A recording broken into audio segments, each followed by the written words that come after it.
This is Audible.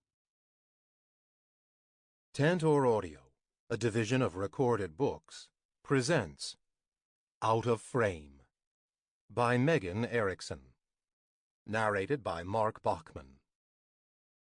Chapter 1. Quinn. I wanted to pretend I was Kate Winslet, gazing at the large cruise ship from under the wide brim of my black and white hat. But this wasn't the Titanic, and I wasn't a statuesque woman with curves. This was Fort Lauderdale, in 2015. Our boat was the Coastal Mia of the Coastal Cruise Lines, and I was a ginger college student who needed at least SPF 50 so I didn't broil red like a lobster. I glanced at my best friend beside me as she shaded her eyes with her hand, blonde hair whipping around her shoulders from the breeze rolling off the Atlantic Ocean. Jess turned her blue eyes to me and winked. "This is it, Quinn. How long have we talked about doing this?" I inhaled the pungent sea air and let out an extended breath. A long time.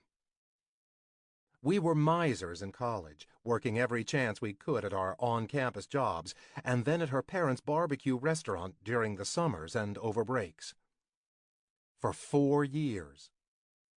Now, this was it, our senior year spring break, and we planned to live it up. If I knew what live it up meant, I wasn't so sure. "Damn right, a long time," she said, nodding her head for effect. "And now it's our time." A shadow loomed over us as Jess's older brother set her large pink suitcase down on the ground beside her. My mouth always went a little dry at the sight of Colin. He was my first crush, before I knew what a crush was, before I realized that said crush meant I was gay. He still gave me funny feelings in my stomach, that hot flash of attraction. He'd only ever seen me as his little sister's shy best friend, and that was okay. He was happy now, with a boyfriend he loved, and who loved him back. He wasn't for me, and it had taken me a long time to get over that first crush, but I had. He placed his hands on his hips. "Did you pack the whole house, Jess? Damn, you're only going to be gone for a week." "I need outfit options," she said. Exactly. Riley stepped next to Colin and rubbed his boyfriend's elbow. "Outfit options are a must, Mr. I pack 3 pants for 5 days. Jeans always fit better after you wear 'em a couple of times," Colin said. Riley patted his boyfriend's denim-clad ass. "Course they do." He turned toward the boat, and the crowd beginning to board. "You guys are going to have so much fun." "Baby, we can go on a cruise if you want," Colin said in that deep drawl he had. Riley rolled his big brown eyes. "No way. I had a shoot one time on a boat. I had to lean halfway over the railing, and it was windy, and my eyes were watering, and I was half sick to my stomach. And I was wearing only a jockstrap." I now had a mental image that was really attractive, but then I felt guilty for perving on Colin's boyfriend. Colin's gaze shifted to Jess and me, his cheeks a little pink, then back to his boyfriend. I'm thinking you could have left off that last sentence in mixed company. Riley winked at me. "Not sure anyone minded, right, Quinn?" I swallowed, but my tongue felt thick in my mouth. I managed to croak out a "right." Riley flashed me a smile, then flipped his bangs out of his eyes and surveyed the ship. He had an overt sexiness about him, the way he moved his mouth, the way he walked and talked. He was really everything I wasn't. I was that awkward gay kid who'd never felt right in his own skin, not a beautiful, graceful gay like Riley. But really, the way Colin looked at Riley, the guy could have been a hunchback with horns, and Colin still would have loved him. An ache bloomed in my chest. I rubbed it and stared at my feet.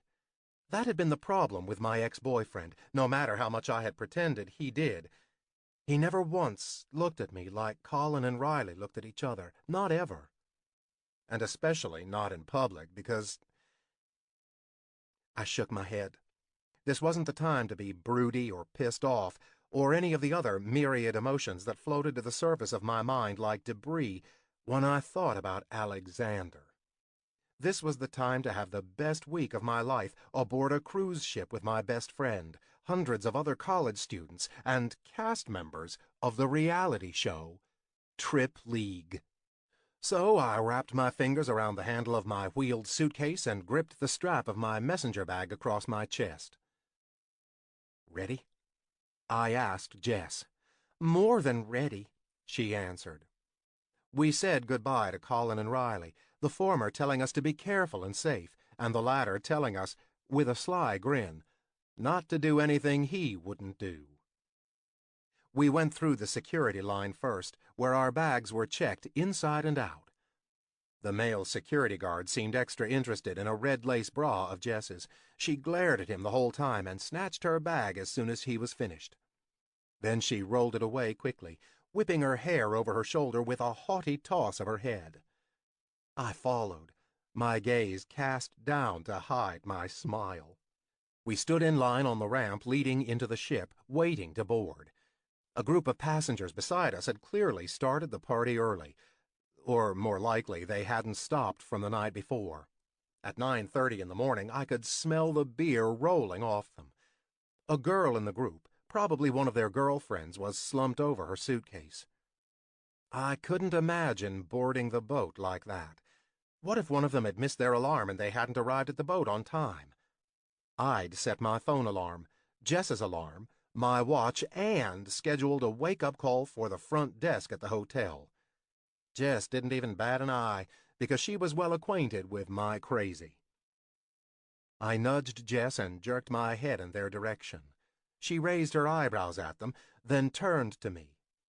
"Hey, that could be you later, but you'll be sick because of the boat, not alcohol, Mr. I puke on all forms of transportation." I shook my hand and rummaged in the side pocket of my book bag.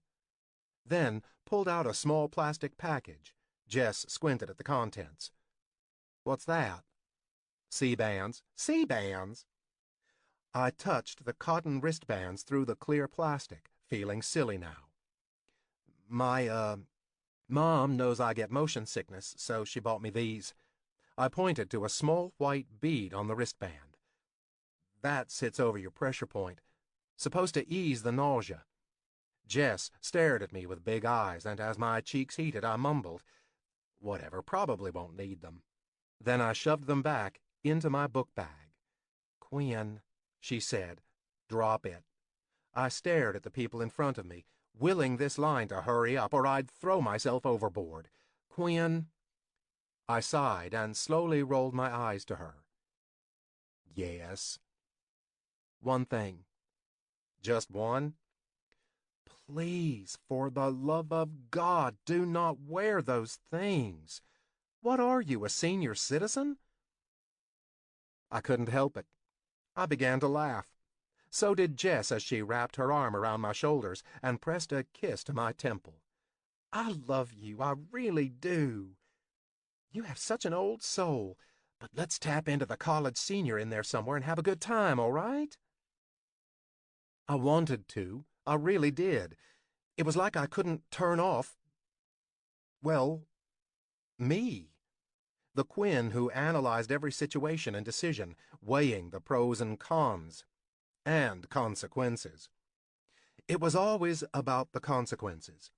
We hadn't even gotten on the boat, and I was prepared to wear sea-bands, a hat, and zinc on my nose. I should just get out my loafers and be done with it, join AARP and buy a Buick. Sometimes I wondered if that was why I couldn't make relationships last. I couldn't relax and enjoy life. Jess, who I'd known since elementary school, understood me and my neuroses and let me be me, even when I didn't want to be me. I let out a heavy breath. "I think I need a drink." I gestured to the drunkies behind me with my thumb. I mean, maybe not that much to drink, but enough to loosen up. Jess nodded. "I think that will be our first mission. get into our cabin, then find the bar, and scope out the casino and the buffet. Buffet, I said, rubbing my stomach. And? Jess said, lowering her voice. Casey Arlington. Her eyes turned dreamy as she gazed ahead of us to the entrance of the ship. I shook my head. You're crazy. Casey was a cast member of Trip League, a jock with sandy blonde hair and green eyes and a brilliant white smile, and Jess had convinced herself she was half in love with him. She crossed her arms over her chest. He's hot. I pulled a face and waffled my hand. Don't you start. She pointed a finger at me. You just wait until we see him in person. I guarantee he's hotter in person than on TV. I sure hope so, I muttered. She ignored me. Trip League was a reality show in its third season. The cast was billed as regular people picked to travel to exotic locales while being filmed. The cruise ship was the season's big send-off, a party before the next cast would be chosen. We'd managed to score tickets to the cruise while huddled at our computers, fingers hovering over the keyboard so we could click as soon as they went on sale. There'd be cameras on the ship, too, and I thought it was kind of genius on the show producer's part because the drama among the cast and spring breakers could be high. Me?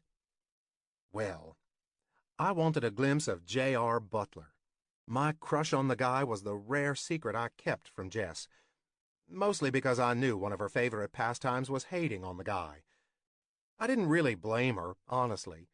He was kind of a jerk. He was also straight and had a girlfriend back home. Why I liked him was a mystery even to me. But I couldn't take my eyes off him when he was on TV. He had dark skin and deep, warm brown eyes. His hair shaved close to his head. He was built, too, with big, bulging muscles. On the ship, I planned to observe him from afar. There was no way I wanted to meet him and find out that he was really as much of an asshole in real life as he was on the show. Everything about my attraction to him, my fascination, felt private. Jess craned her neck to see why we were at a standstill. Who are you looking forward to seeing? I hope JR doesn't pull his usual bullshit and get in a fight, Jess said. I wanted to tell her that he had only started one fight. One. And now everywhere the cast went it seemed like people wanted a rise out of him, so they goaded him until he gave in and acted like the asshole they all knew he'd be. At least, that's what I thought.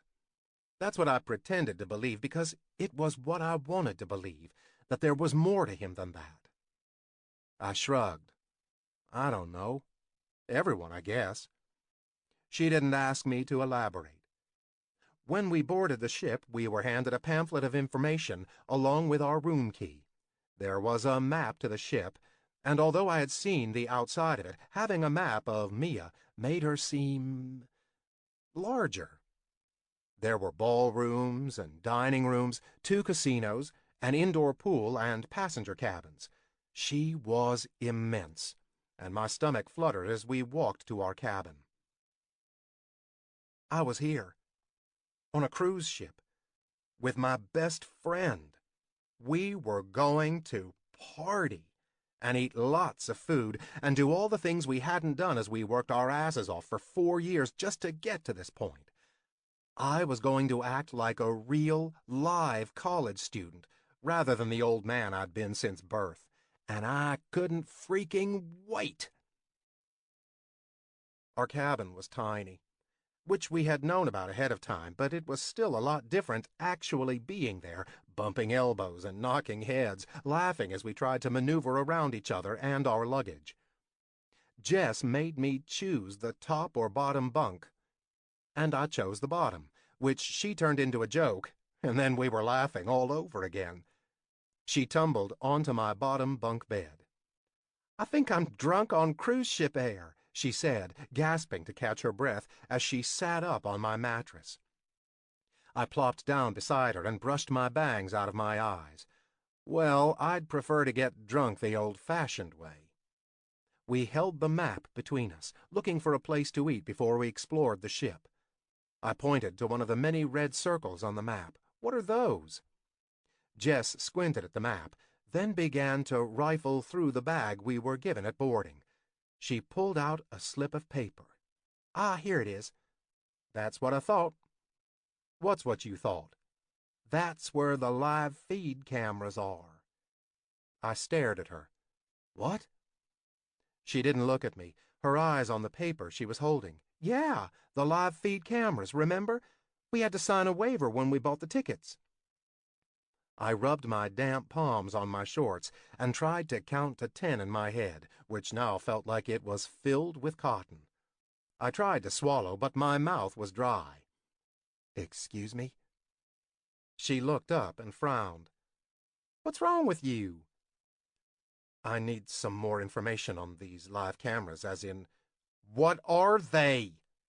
My voice ended on a shout, and Jess's head reared back. Did you not read the paperwork? Apparently not. My voice was a squeak. I always read the paperwork. Always. But when we signed up for this trip, I had an assignment due for one of my core classes, and I must have not read as well as I should have. I dropped my head between my knees. Jess rubbed my back. I swore you knew. I thought we talked about this. In addition to the crew, there are cameras rigged up around the ship, which will show a live feed that viewers can watch in real time at home. Oh, my God, I moaned. I knew there'd be cameras, but not live feed cameras. It'll be okay, she said, and she sounded like she was reassuring herself more than me. I knew coming onto this ship that I could be on TV, but I was sure I'd be able to mostly stay away from the cameras. I was Quinn Mathers, after all. I was an expert at not getting noticed, even when I actually wanted to. But with live cameras all over the ship? Oh, no. The thought of people at home watching me in real time felt so much worse, more intrusive. I'm sorry, just give me a minute. I tried to work on my cleansing breaths. Sure. Tell me a story or something. Jess paused. Remember in high school when we made my homecoming video? I smiled, despite my racing heartbeat. Jess had been nominated for homecoming court, and we'd made a video to get people to vote for her to be queen. Yeah. You played the part of a drowning guy in the ocean, and I had to save you. Except the undertow took you under, and I ended up saving you. She laughed. You were so dashing. She ruffled my hair. You'll be fine. Just another face in a crowd of spring breakers.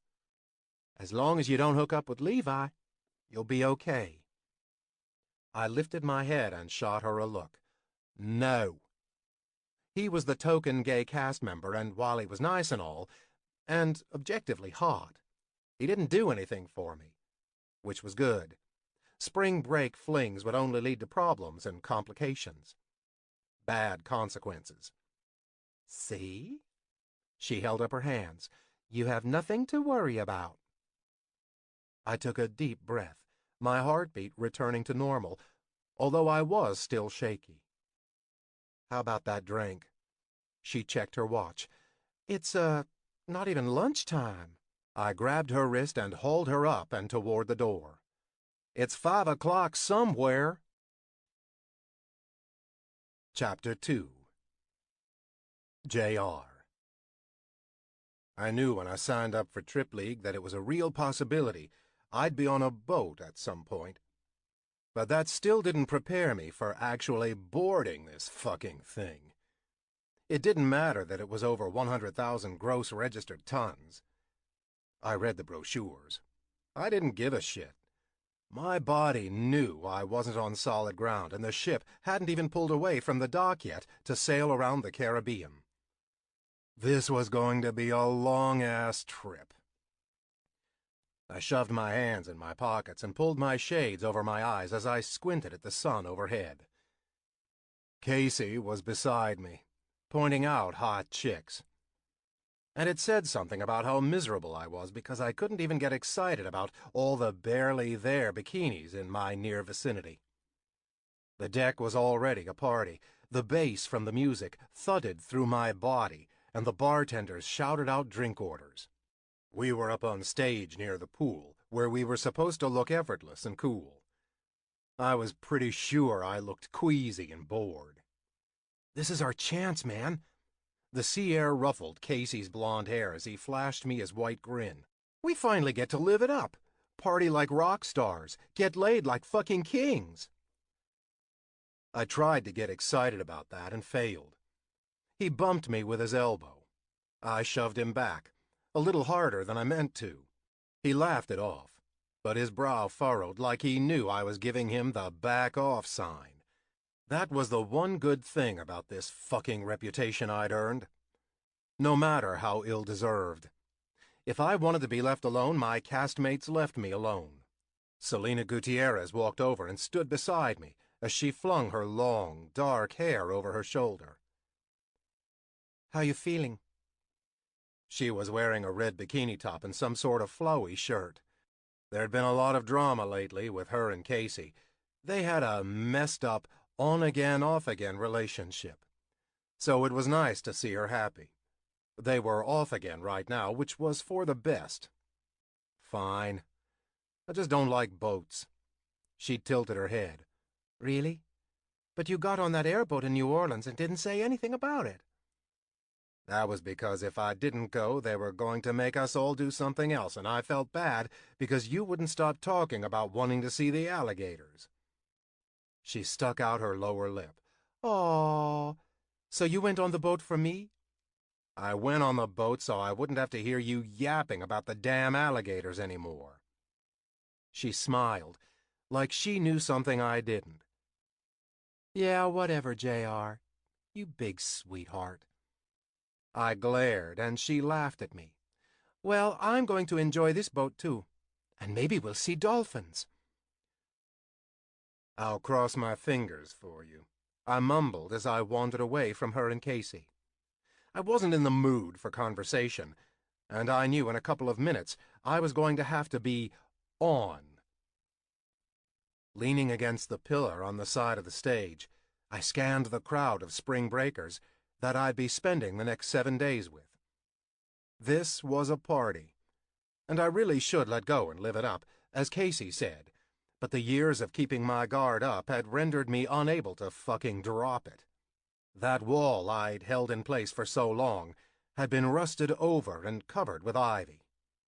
I wondered, when I was finally done with Trip League after this season, if I'd ever be able to be normal. I didn't even know what normal was. I'd never really lived as me. So the closer I got to this future that had been the carrot dangling in front of me for so long, well, I was starting to realize it was just a carrot. And I didn't like carrots. A head in the crowd caught my eye, a flash of golden red hair. I followed the kid as he made his way down the deck.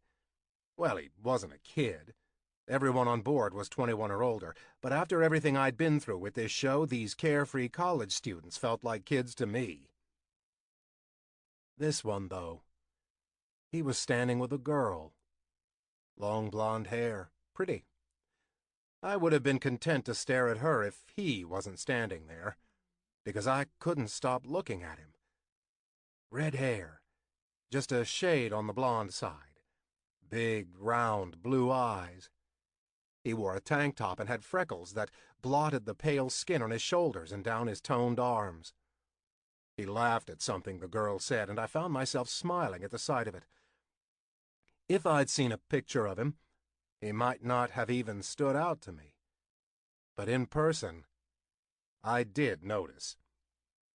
The way he shimmied his hips when the chorus of the song came on.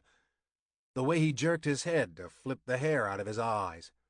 The way he seemed to have no idea that he was someone worth watching.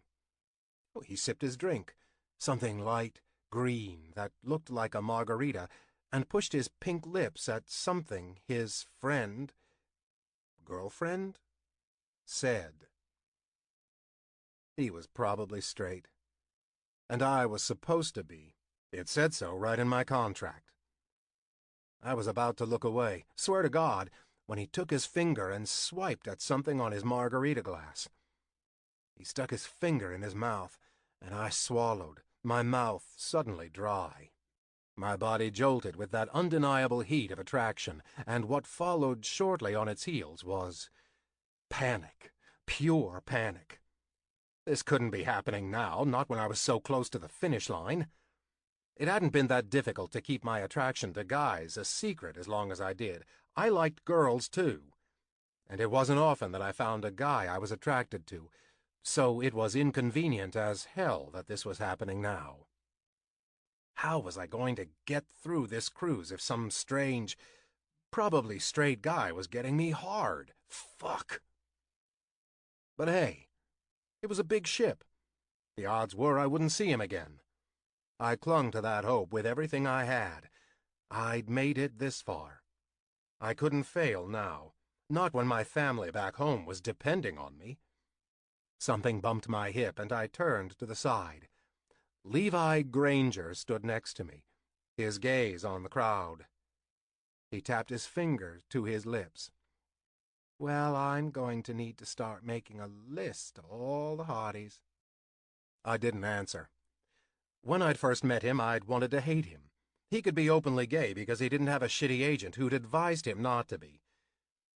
Levi was a nice guy, and I'd been a royal asshole to him at first. I'd tried to make up for it ever since. He didn't hold it against me, and now we were pretty good friends. He probably thought I was a reformed homophobe. If only he knew. What about you? He asked. See any potential conquests? Conquests? Who talked like that? Oh, right, Levi did. Saw a redhead, actually. Oh, really? Nice. What was she wearing? I looked out over the crowd, but didn't see my guy anymore. I remembered, though. He wore a pair of gray shorts and a light blue tank top, black flip-flops.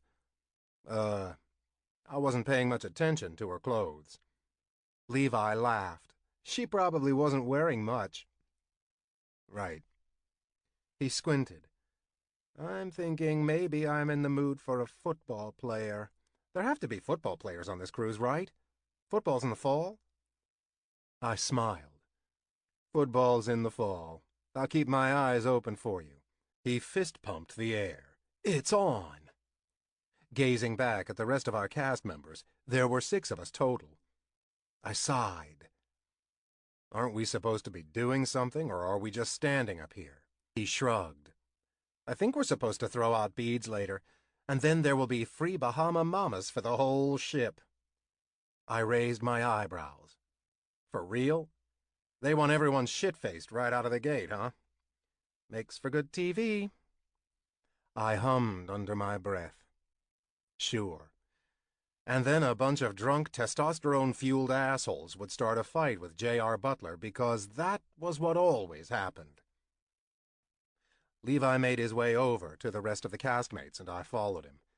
In addition to me, Casey, Selena, and Levi, there was also Paisley Chapman, a quiet girl who made me laugh, and Adriana Lee.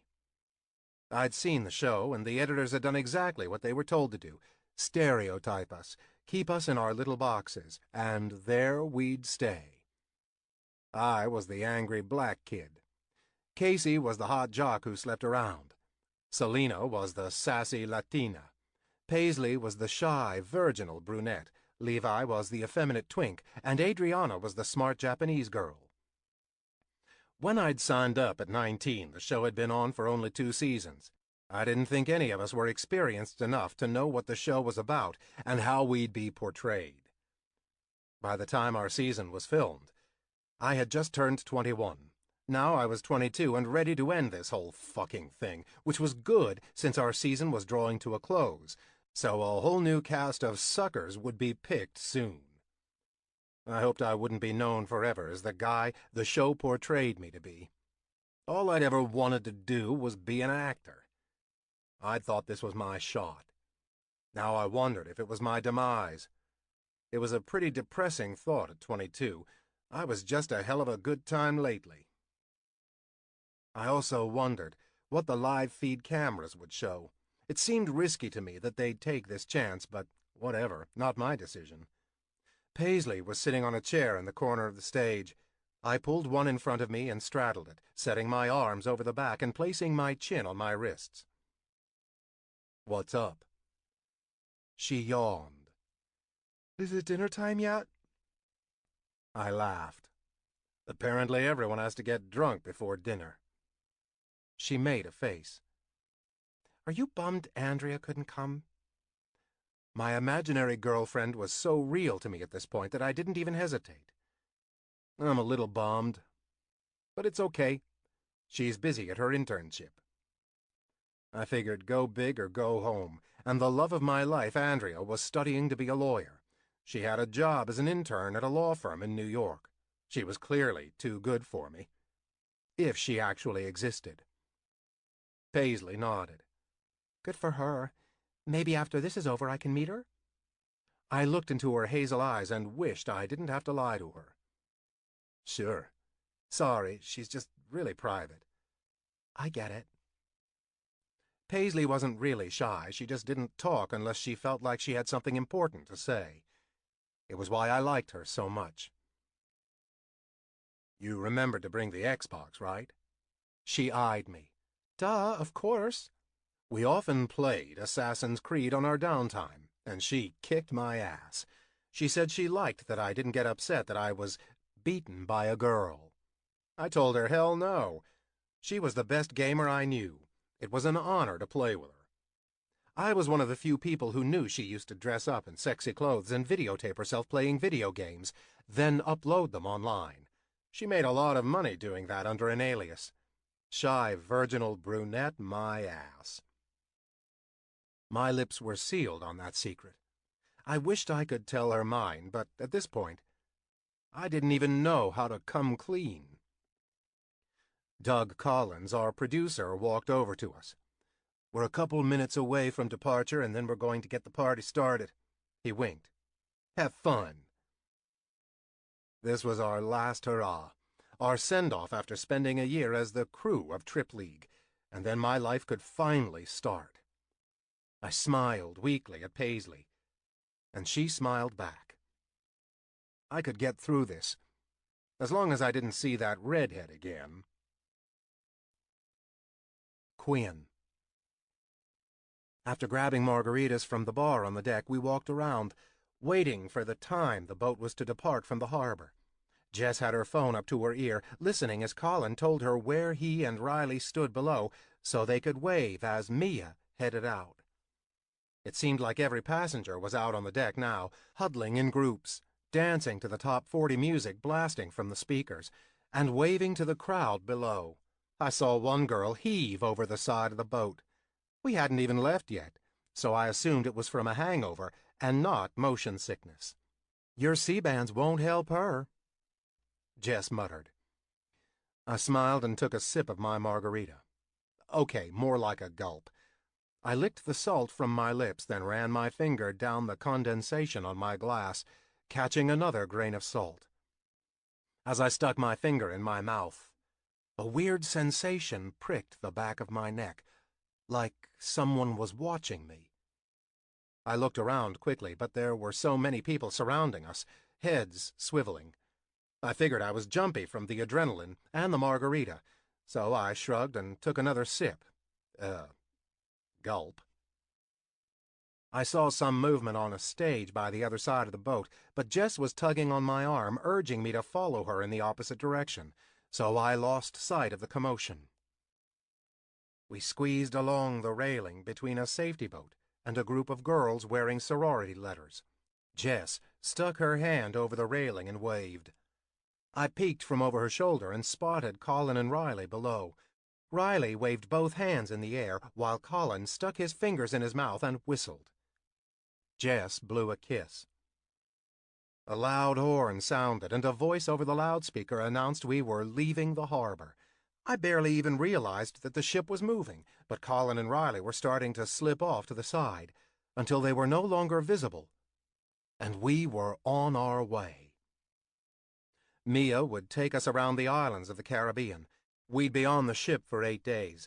8 days of doing nothing but eating, drinking, and wasting time. Once the people on the dock looked like ants, I swore I could hear the metaphorical snapping of cut leashes as the students on the boat realized they were home free. No school, no parents, just a cruise ship filled with flesh and alcohol.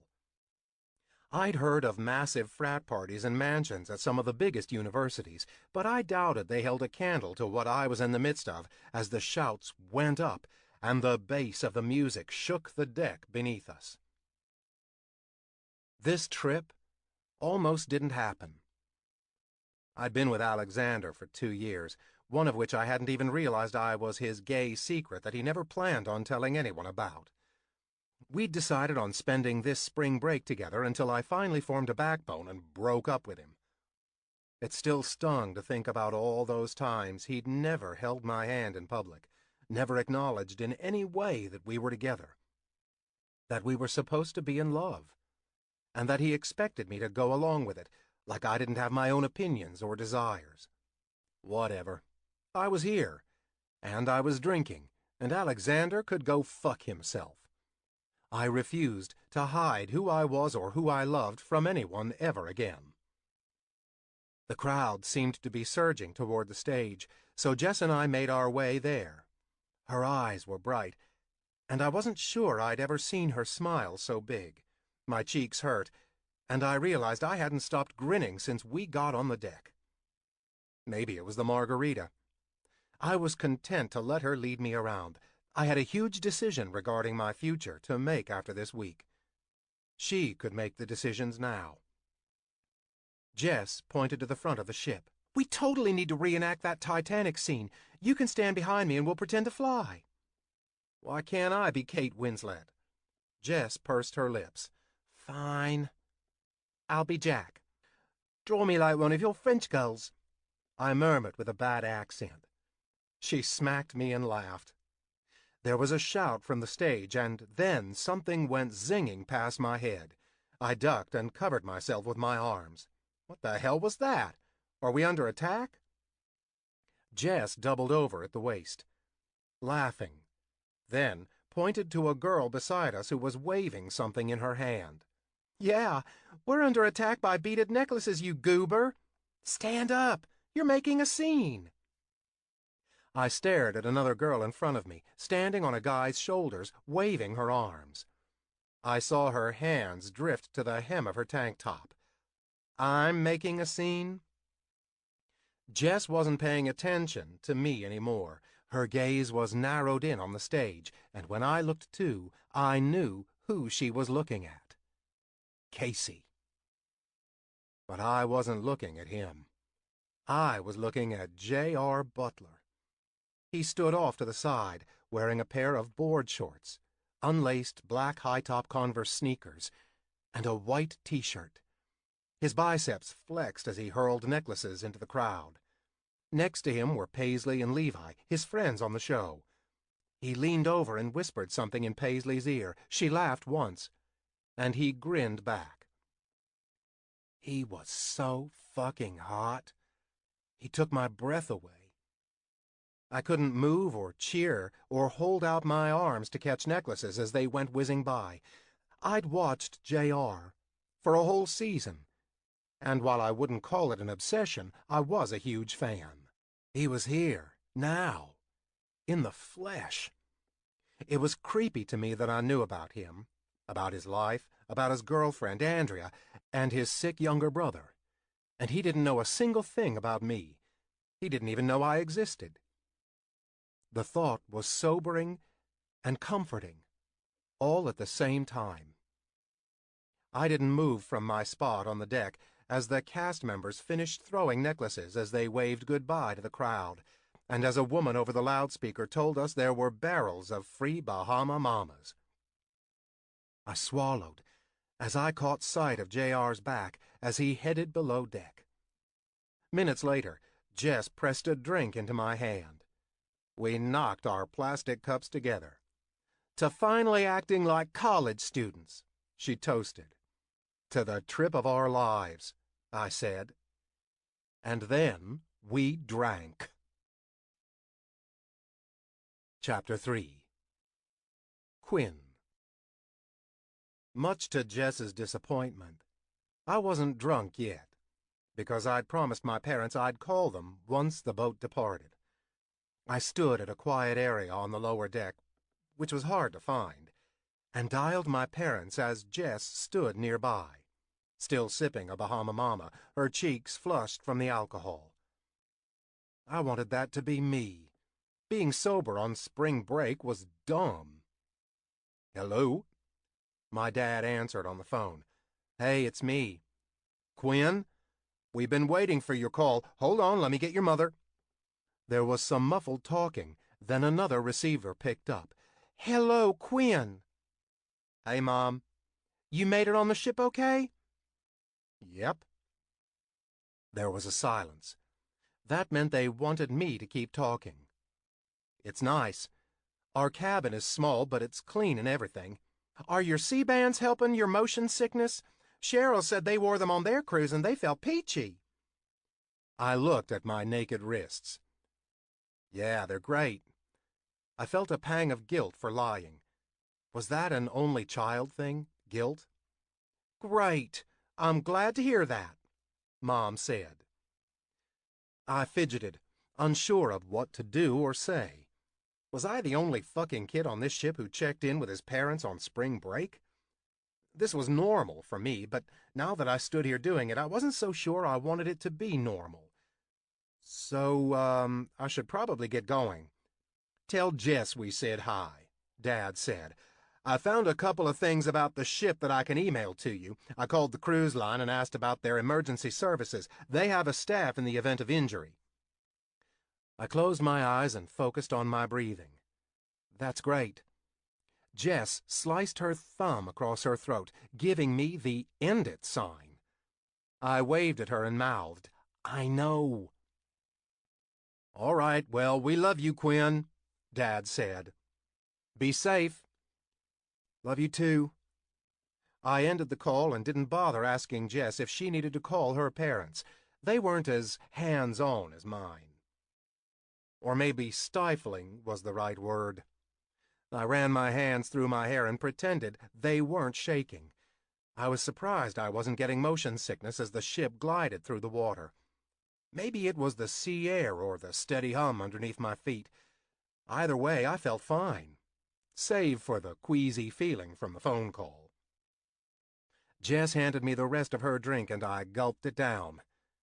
I might have to take a nap later, but I was determined to get my buzz back, damn it. "How are your parents?" she asked. "Begging you to come home? Telling you not to give in to the temptation of debauchery?" I snorted. Dad is apparently emailing me information about the ship's emergency services. Like a nurse? I guess. Emergency personnel. Only your dad can take the fun out of spring break. I laughed, but damn, it was sad. God, Jess, I know they mean well, but sometimes I wonder if growing up in that house has doomed me to a lifetime of worrying. It's like I always think I have to prepare for everything that could go wrong. Everything that could affect my future, every fucking thing, until I look back and realize I missed a whole lot of shit. She bit her lip, and then sidled closer, throwing her hand over my shoulder. "Oh, Quinn. And I can't blame them anymore, can I? I'm 21, and if I don't want to be like this, I don't have to, right?" Her eyes were wide as she studied my face. "Right." I know she wanted me to say more, but instead she ran her hand up and down my arm. I folded my arms on the railing and laid my chin on my hands.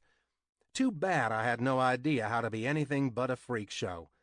My parents' commandments ran over and over in my head on a daily basis. Don't get a tattoo because it'll fade and you'll look awful when you're older.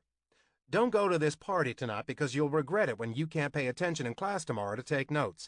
Don't enjoy anything fun now because you'll regret it later.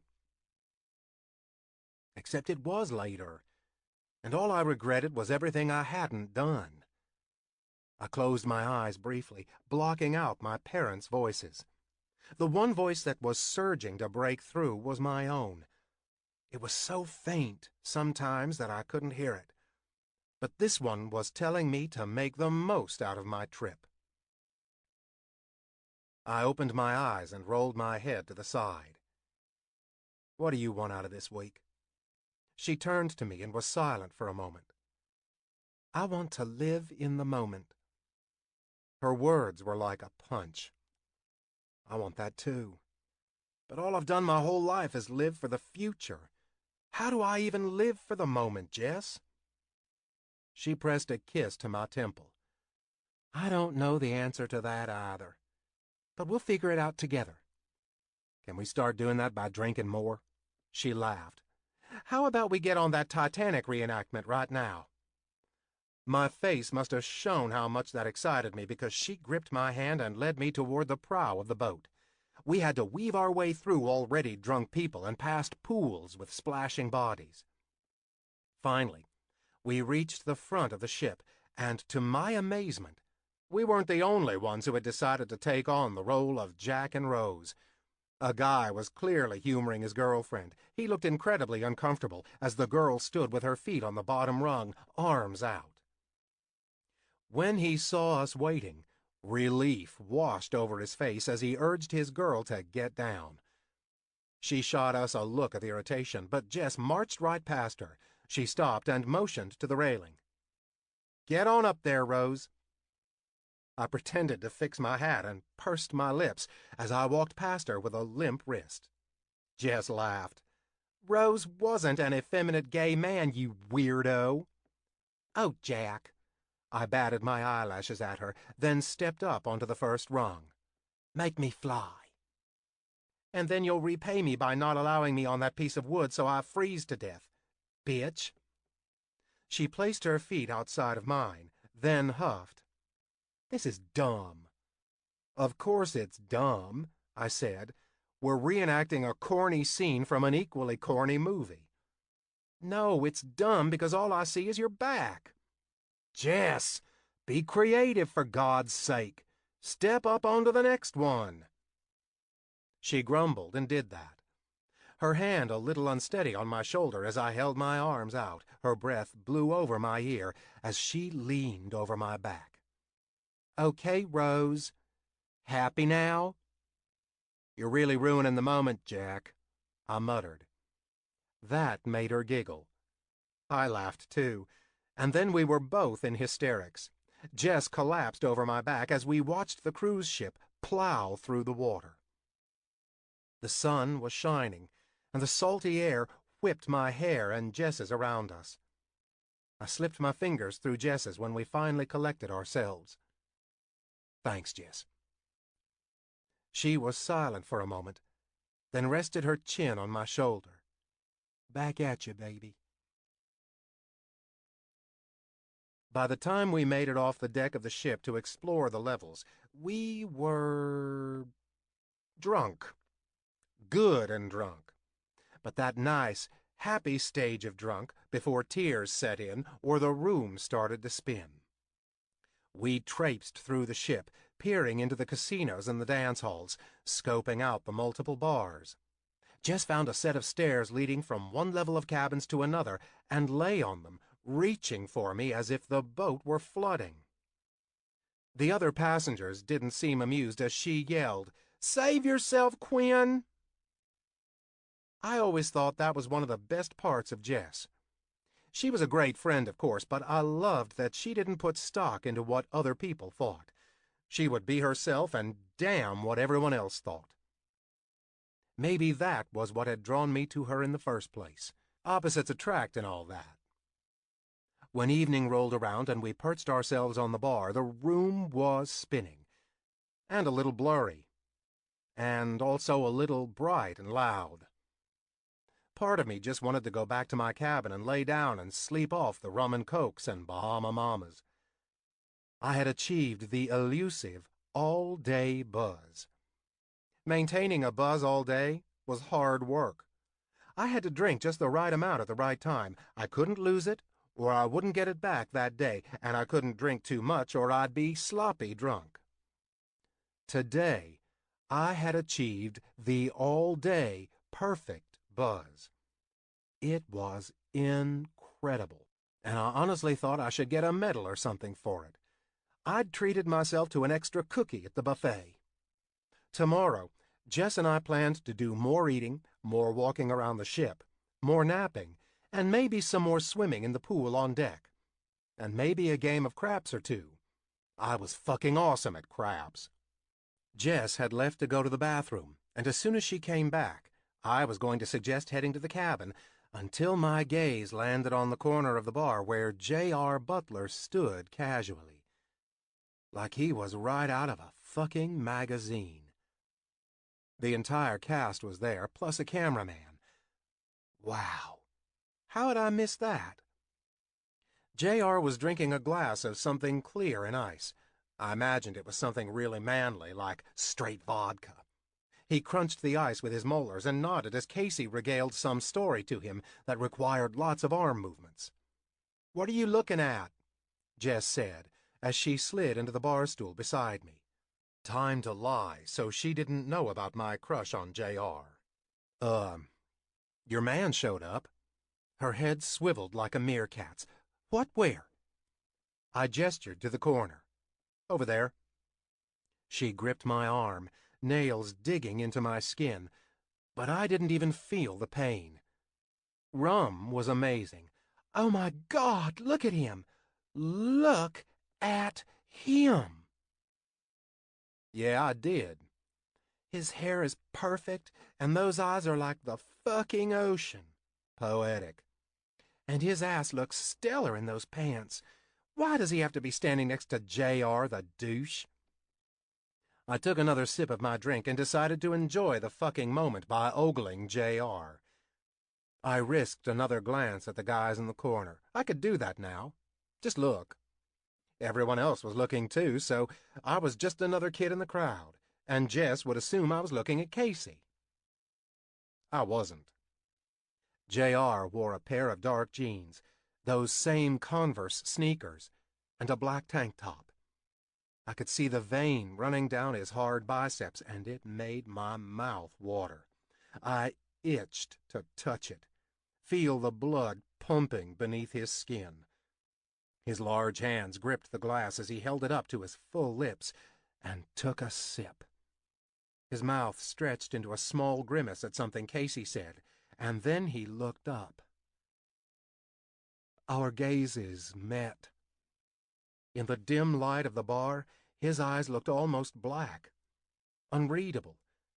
I couldn't look away, not from his handsome face, those high cheekbones, those deep-set eyes under a heavy brow. He was beautiful. Someone walked between us, and when I caught sight of him again, he was walking away with Casey. I swallowed and looked down at where my hands rested on my thighs. They were shaking.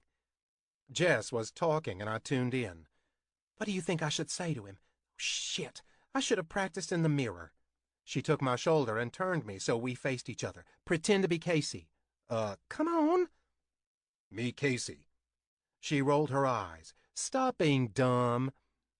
Me, Casey, lift a lot. Jess giggled. Want to lift me? Back to your bed? I puffed out my arms. You woman, me man, let's do this sex.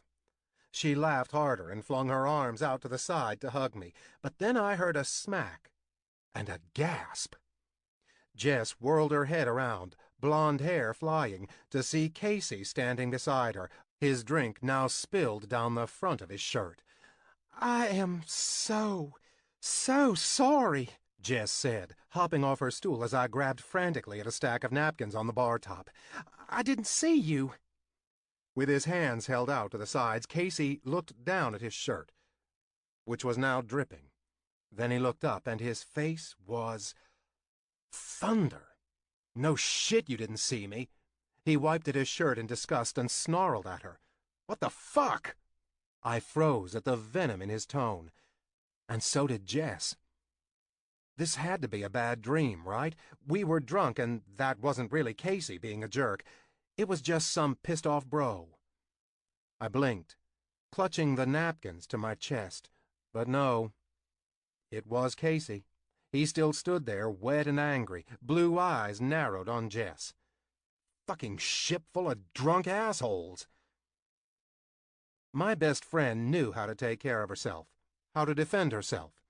If this were any other guy, she would have narrowed those blue eyes at him and told him where to go. But this was Casey Arlington, and Jess was frozen in place, her face drained of color. There wasn't a camera around, but in that moment, I couldn't have given a shit if the whole fucking crew was there, because no one made Jess look like that or made her feel like that. I jumped off the stool, stepped up to him, and threw the balled-up napkins in his face. "Don't talk to her like that. It was an accident. You're the drunk asshole, not her." I straightened my spine in response to his glower. "Go change your clothes and grow up." Jess turned her wide eyes on me, and I swallowed, because I didn't think I'd ever talked to a human being like that. Was this what living in the moment felt like? Casey's face was red now, his fists balled at his sides, and I wasn't sure if I should duck or brace myself for a punch. Then a hand curled around Casey's bicep. It was Selena, his on-again, off-again cast member girlfriend. She tugged on his arm, saying words I couldn't hear.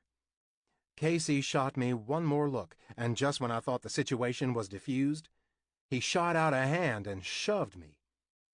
I fell completely, gracelessly, on my ass, with my hands braced behind me, right in the puddle of Jess's spilled drink. When I looked up, I saw the back of Casey as Selena led him away. I sat up and looked at my hands, my vision still a little blurry. Perfect Buzz was gone now for sure.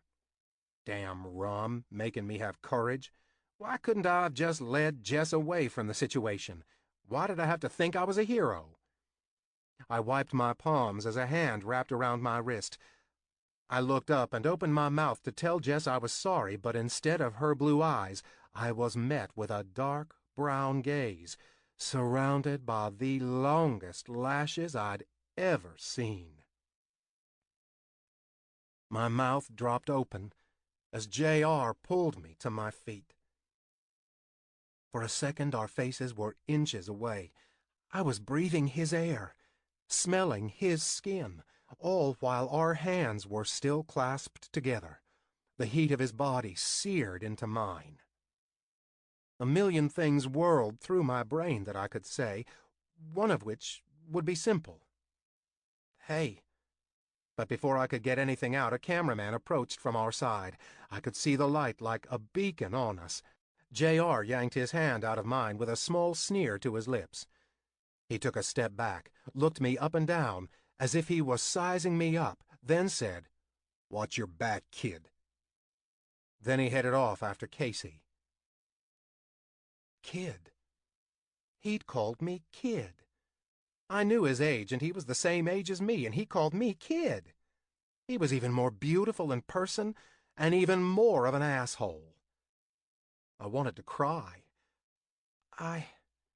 Said a voice beside me, and I turned to see Jess watching J.R.'s back as he disappeared into the crowd. I can't believe that just happened. I swallowed and nodded. I mean, I expected that from J.R., right? I balled my fists at my sides. But I didn't expect that from Casey. What an asshole. Total asshole. I croaked. My tongue was thick in my mouth, my head a useless hunk on my shoulders. I wanted to curl up in bed. "And J.R. threatened you. Threatened! I think we should tell security. Did your dad say anything about security?" I shook my head. "No. It'll be fine." I couldn't even tell Jess that I was less upset about what he said than the fact that it was exactly what I'd expected from him. She'd say, "I told you so," and laugh, and normally I wouldn't care, but I knew this time it'd make me angry. I didn't want to be angry at Jess, so I kept quiet while she raged beside me. She went from despondent to angry to flippant. "Screw Casey," she said, as we walked arm in arm through the ship to our cabin minutes later. "I refuse to let this ruin our trip." No way, I said, even though I didn't really feel it. This won't ruin our trip. Right. She bobbed her head, mind made up. Casey was now a memory for Jess, a thing of the past. But I couldn't stop feeling J.R.'s gaze boring into mine. J.R. They couldn't even give us our own cabins. The only saving grace was that they'd put me with Levi, because if I had to face Casey right now, I might punch him. That kid, that damn redhead. There were 3 fucking bars on the goddamn ship, and he had to be in the one I was in. He had to be with a friend who'd pissed off Casey, and he'd had to be the hero to defend her. Of course. Of fucking course. I didn't know his name, but now I knew he had blue eyes. I knew he had blonde lashes. I knew he had a mole on his right cheekbone, along with a sea of freckles. I knew he smelled like soap and fresh air. I knew he made me hard. One thing I didn't know was why I said what I did. Maybe it was the approaching camera which caused me to go into J.R. Butler mode like a light switch. Or maybe I was so damn frustrated that my instinct was to help him off the floor, that I'd taken it out on him. Either way, I knew I was going to be haunted by that devastated look in his eyes after I'd told him to watch his back. I'd meant for him to watch his back around Casey. But now that I looked back, it probably hadn't seemed that way to him at all. I didn't have a whole lot of experience with men, but I was going to guess he was probably gay. Or bi. No straight guy gazed up at me like he did, with a little bit of hero worship, and no straight guy would have been that devastated when his hero proved to be anything but. I flipped the latch on our cabin door and flung it open. I winced as it slammed against the wall. Levi was inside, rummaging through his suitcase, and jerked his head up to stare at me. His gaze shifted to the still-shaking door, then back to me. Hulk much? I stepped inside and gently closed the door behind me. Sorry. It's okay, but I'm pretty sure they'd prefer we not break the cabin door or sink the ship, you know. I'm not gonna sink the ship. Levi sank down into a chair in the corner and toed off his shoes. He was quiet for a minute, and I watched the top of his head. When the cameras weren't around, Levi was less. Just less. Like a toned-down version of the Levi he was in front of the cameras. "So, what's got you all pissed off?" he asked. I flopped down on my back onto my bed and placed my arm over my eyes. Casey was a dick. To you? No. To some girl who accidentally spilled a drink on him, and then of course the cameras caught me instead of him, so I'm the one who'll look like the asshole. I picked at a wet spot on my shirt. How I looked in front of the camera wasn't what really had me the most upset. But I couldn't tell Levi the whole truth. Upsetting that kid was what had me sick to my stomach. I played into it, though. Of course. I rolled my head to the side to see Levi chewing on his lip. He had great lips. Not that I'd ever tell him that, because... awkward. "Not much longer," he said. "It's almost over." Yeah, I know that, but... I bit my tongue. But maybe it was the drink I had earlier, or the melancholy feeling that had been hanging over me, because that didn't stop me from continuing to talk. I don't even know what I'm doing anymore. I wanted to be an actor, but I'm so tired of cameras and the whole scene. The bed dipped, and I looked up to see Levi sit down near my feet, a respectable distance away, taking care not to touch me. I hated that. Because he could if he wanted to. He could lay a hand on my knee as a friend, and I wouldn't freak out that he was hitting on me. But I'd lied for so long that it was easier to keep doing it. "What do you want to do?"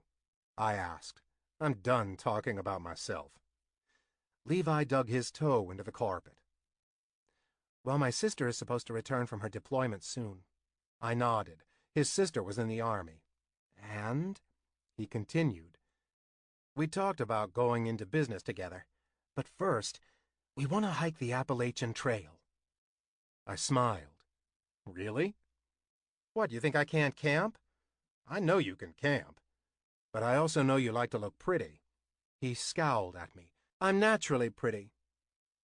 I laughed and shoved at his hip with my foot. He squawked and flailed his arms to stay on the bed. He pounded a fist on my shin, and I made a show of clutching it and groaning. You're dumb, he huffed, standing up. You're dumb, I shot back. He hauled himself up to his bed above me. Turn off the lights, then, will you? I turned off the light, stripped out of my clothes, and crawled back into bed. I stared at the wall beside me, trying not to think about the fact that I was on a boat and not solid ground. Then Levi's voice came from above, quietly. It'll all work out, JR. You'll figure it out. It was nice for someone else to have faith in me, since I didn't have any in myself. Thanks, man. I hope so. I lay awake for a while as Levi's breaths evened out, thinking about how I wasn't so sure I had anything figured out anymore. In high school, I'd auditioned for just about every play I could, but no one wanted a black Danny Zuko or Romeo, so lead parts that would have challenged me were hard to come by. There hadn't been any theaters near me with programs for teens, so I didn't have many options. When I moved to Los Angeles at 18 on a prayer, I thought it would be the start of things for me, my chance to act, to be challenged, and my chance to finally deal with the fact that I was attracted to guys and girls, a knowledge I'd suppressed since I'd figured it out in middle school. That had all been fun and great and totally freeing for once in my life, until I found an agent. I should have known he was shit, representing a broke kid like me without a credit to my name. He'd found me the Trip League audition. It was a last-minute one because a cast member had dropped out. They needed someone not white, but straight. I was not white. And hell, I could play straight. Right? Sure. So I'd signed my sentence. Andrea was my agent's idea, my plan to prevent anyone from asking questions. At the time, I'd thought this was my only shot, my only way to get noticed, my only way to make some money to help out my family. My agent had told me coming out would affect my chance on Trip League. He said all I had to do was play straight for the show, and it would all work out in the end. I wasn't so sure of that anymore. The further I denied who I was, the further I fell into the role of J.R. Butler. And the more I felt like J. Ryan Butler was a stranger. Chapter 4. Quinn. After the night I had, I should have crashed until noon. That's what normal people did on spring break. But I was up at 6 a.m. because I couldn't sleep. Jess was still out, her hair spread across the pillow, small snores escaping from her lips. I tried to read for a little, but I was restless in my narrow bed, so I crept out of the cabin to walk around the deck. Maybe some fresh air would help. I grabbed my C-bands and shoved them in the pocket of my shorts, just in case. Jess would never know. I didn't see another living soul on the deck besides me, which wasn't a surprise, because it was the ass crack of dawn and I'd seen nothing but dozens of drunk people last night after we'd left the bar. The ship was huge, like several football fields huge. I'd read the brochure and it said the ship was about 1,000 feet long. That was a big fucking boat. Screw you, Jaws. I ran my hand along the blue metal railing while watching the churning water below. The sun was rising above the sea, a large red orb on the horizon. I dropped my chin to the railing and stared at the white foam below. They said we might see some dolphins. I was hoping for a giant squid, but that was obviously wishful thinking. I passed a tennis court and a pool with a cabana bar, which was closed at this early hour. A couple of crew members were out and about cleaning and whatnot. Thinking I should head back before Jess woke up, I took one last gaze around the ship. As I turned, movement caught the corner of my eye. It wasn't a crew member in a white starched uniform. This guy was in a pair of khaki shorts and a black tank top. As I stared, he bent over the railing, his hand on his head.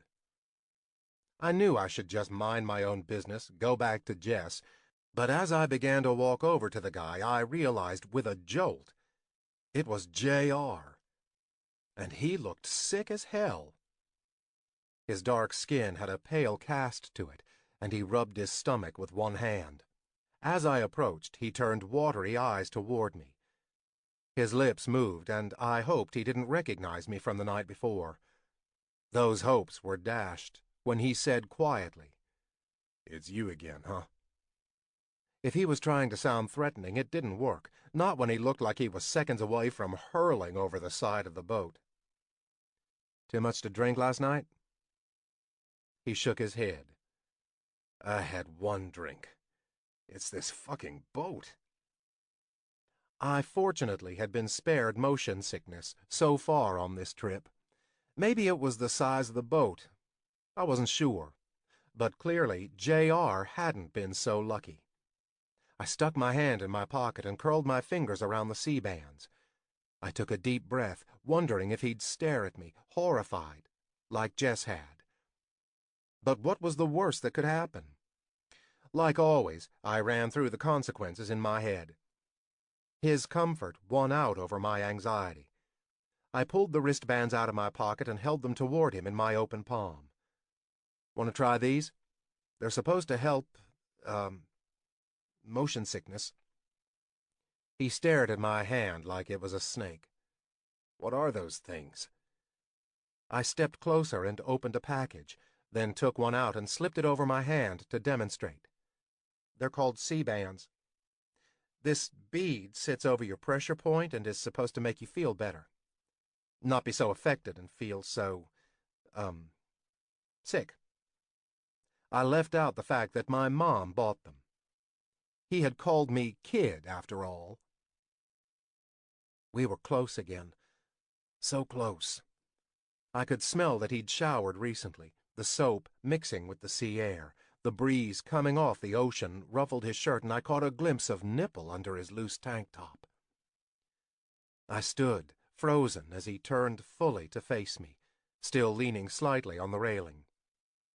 He bent his head and gripped my wrist, turning it this way and that as he inspected the band. The warmth of his fingers seared my hand, sending flares of heat up through my arm. I didn't think he was breathing either, so I focused on that before I passed out. I was in front of a guy who had fascinated me for a year. He was touching me and talking to me as if he wasn't a celebrity, as if we were peers. My knees threatened to buckle, and I remembered to lock them.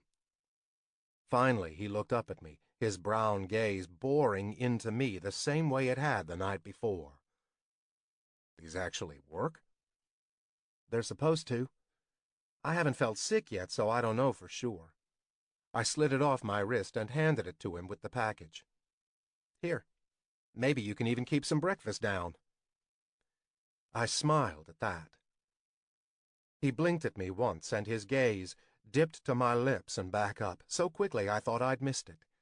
Heat raced through my chest, up my neck and over my face. I knew I was blushing like crazy. Stupid fucking pale skin. But he'd looked at my lips. And he wasn't moving away, even as he slid on the wristbands. He stayed close, his bare feet on either side of my sandaled ones. He had nice feet. Well-formed toes with a high arch. Damn it, Quinn, stop looking at his feet. "Hello?" I jerked up to see him staring at me, a slight curve to his lips. He had the wristbands on now. Sorry, what? I said, what's your name? I glanced around, wondering if there were cameras. He must have known because he shook his head. There aren't any live feed cameras here, and the crew isn't up for another hour. I chewed my lip. Oh, well then, my name is Quinn. I'm JR. Yeah, I kind of know that. He laughed. Yeah, I guess you do. Then his smile faded. Color was starting to return to his face. Why are you being nice to me? What? His eyes narrowed a little now. I said, why are you being nice to me, after what happened last night? I shrugged. You were a jerk to me, but that doesn't mean I want you to feel like shit the whole trip. So the entire night and this morning were enough punishment? Guess so. These aren't actually filled with poison that is slowly being absorbed into my bloodstream.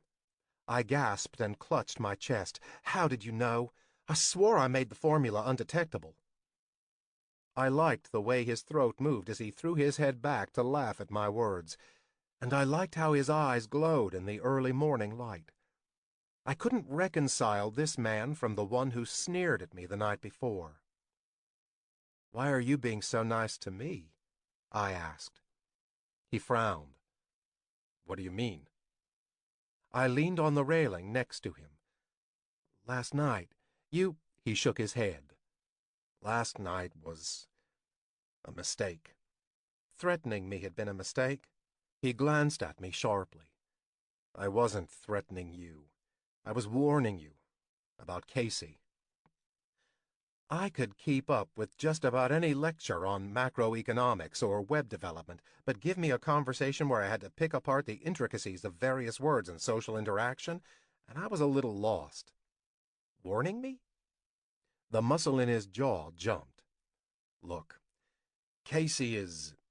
He left the sentence unfinished, then turned his head to stare out at the ocean. I kept my gaze on him.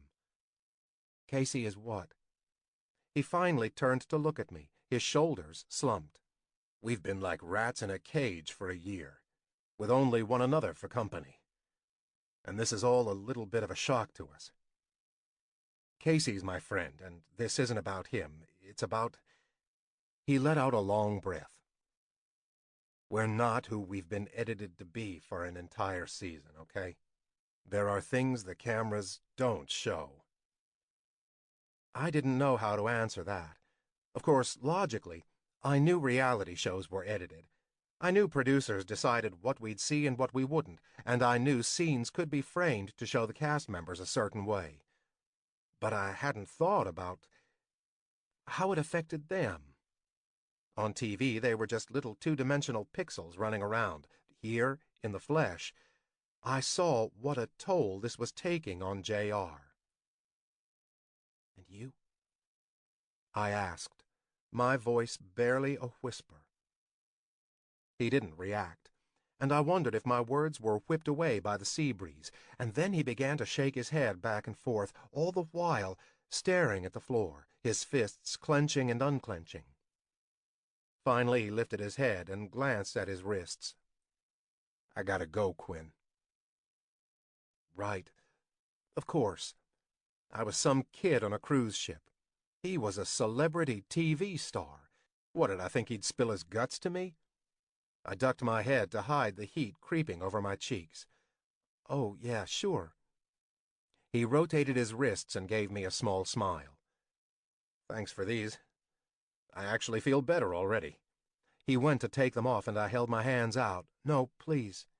Keep them. He quirked an eyebrow. You sure? I'm sure.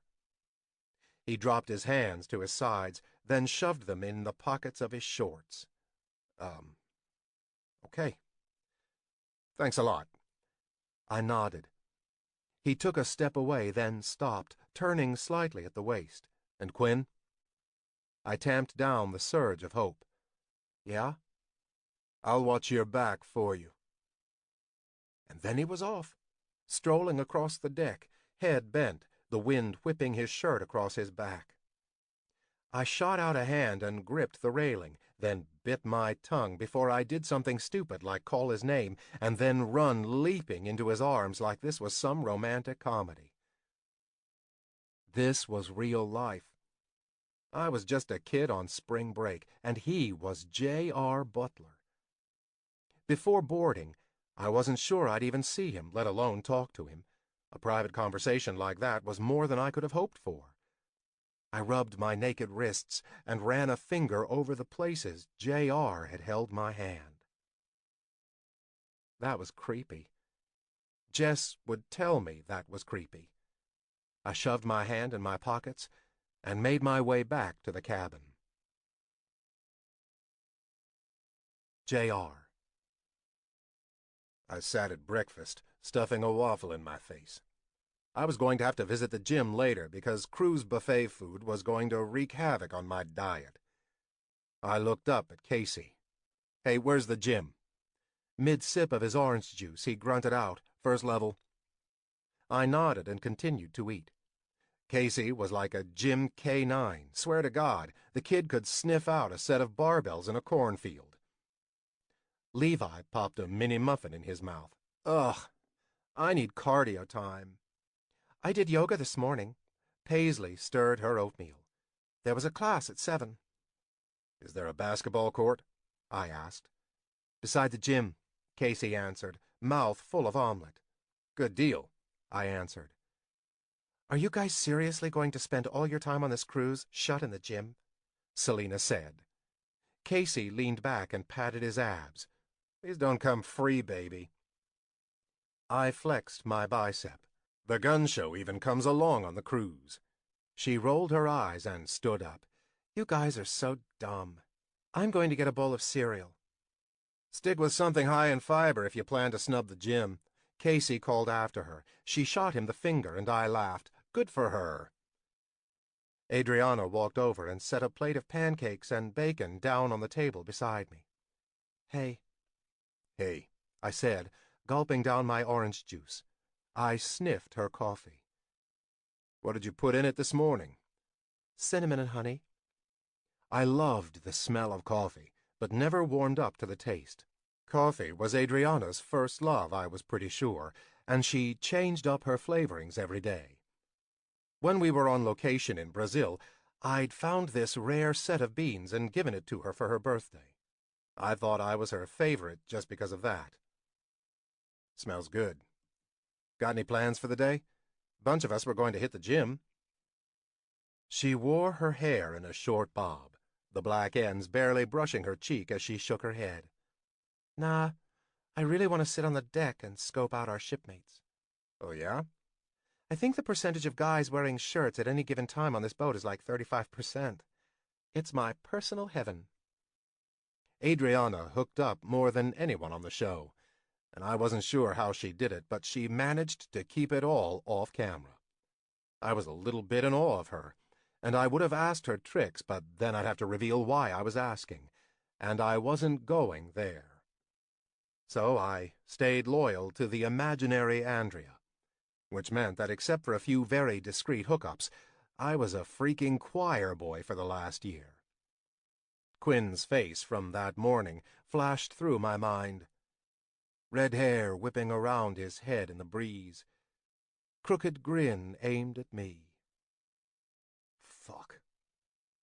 I leaned back in my chair and stretched, moving my neck from side to side. "Think I'm gonna knock out that workout, then maybe check out the casino." She wrinkled her nose. "Probably too many guys wearing shirts there. No thanks." I jabbed her softly with my elbow. "You have fun on the deck. Don't get too blinded by all the flesh." She smiled at me and crunched a bite of bacon. I clapped Levi on the shoulder. "Want to go to the gym?" He gave me a suffering look. I lifted my hands up in surrender. "Hey, you're the one who wants cardio." He sighed and stared despondently at his plate, which was empty except for a rather large puddle of maple syrup. Shit. I really should work out.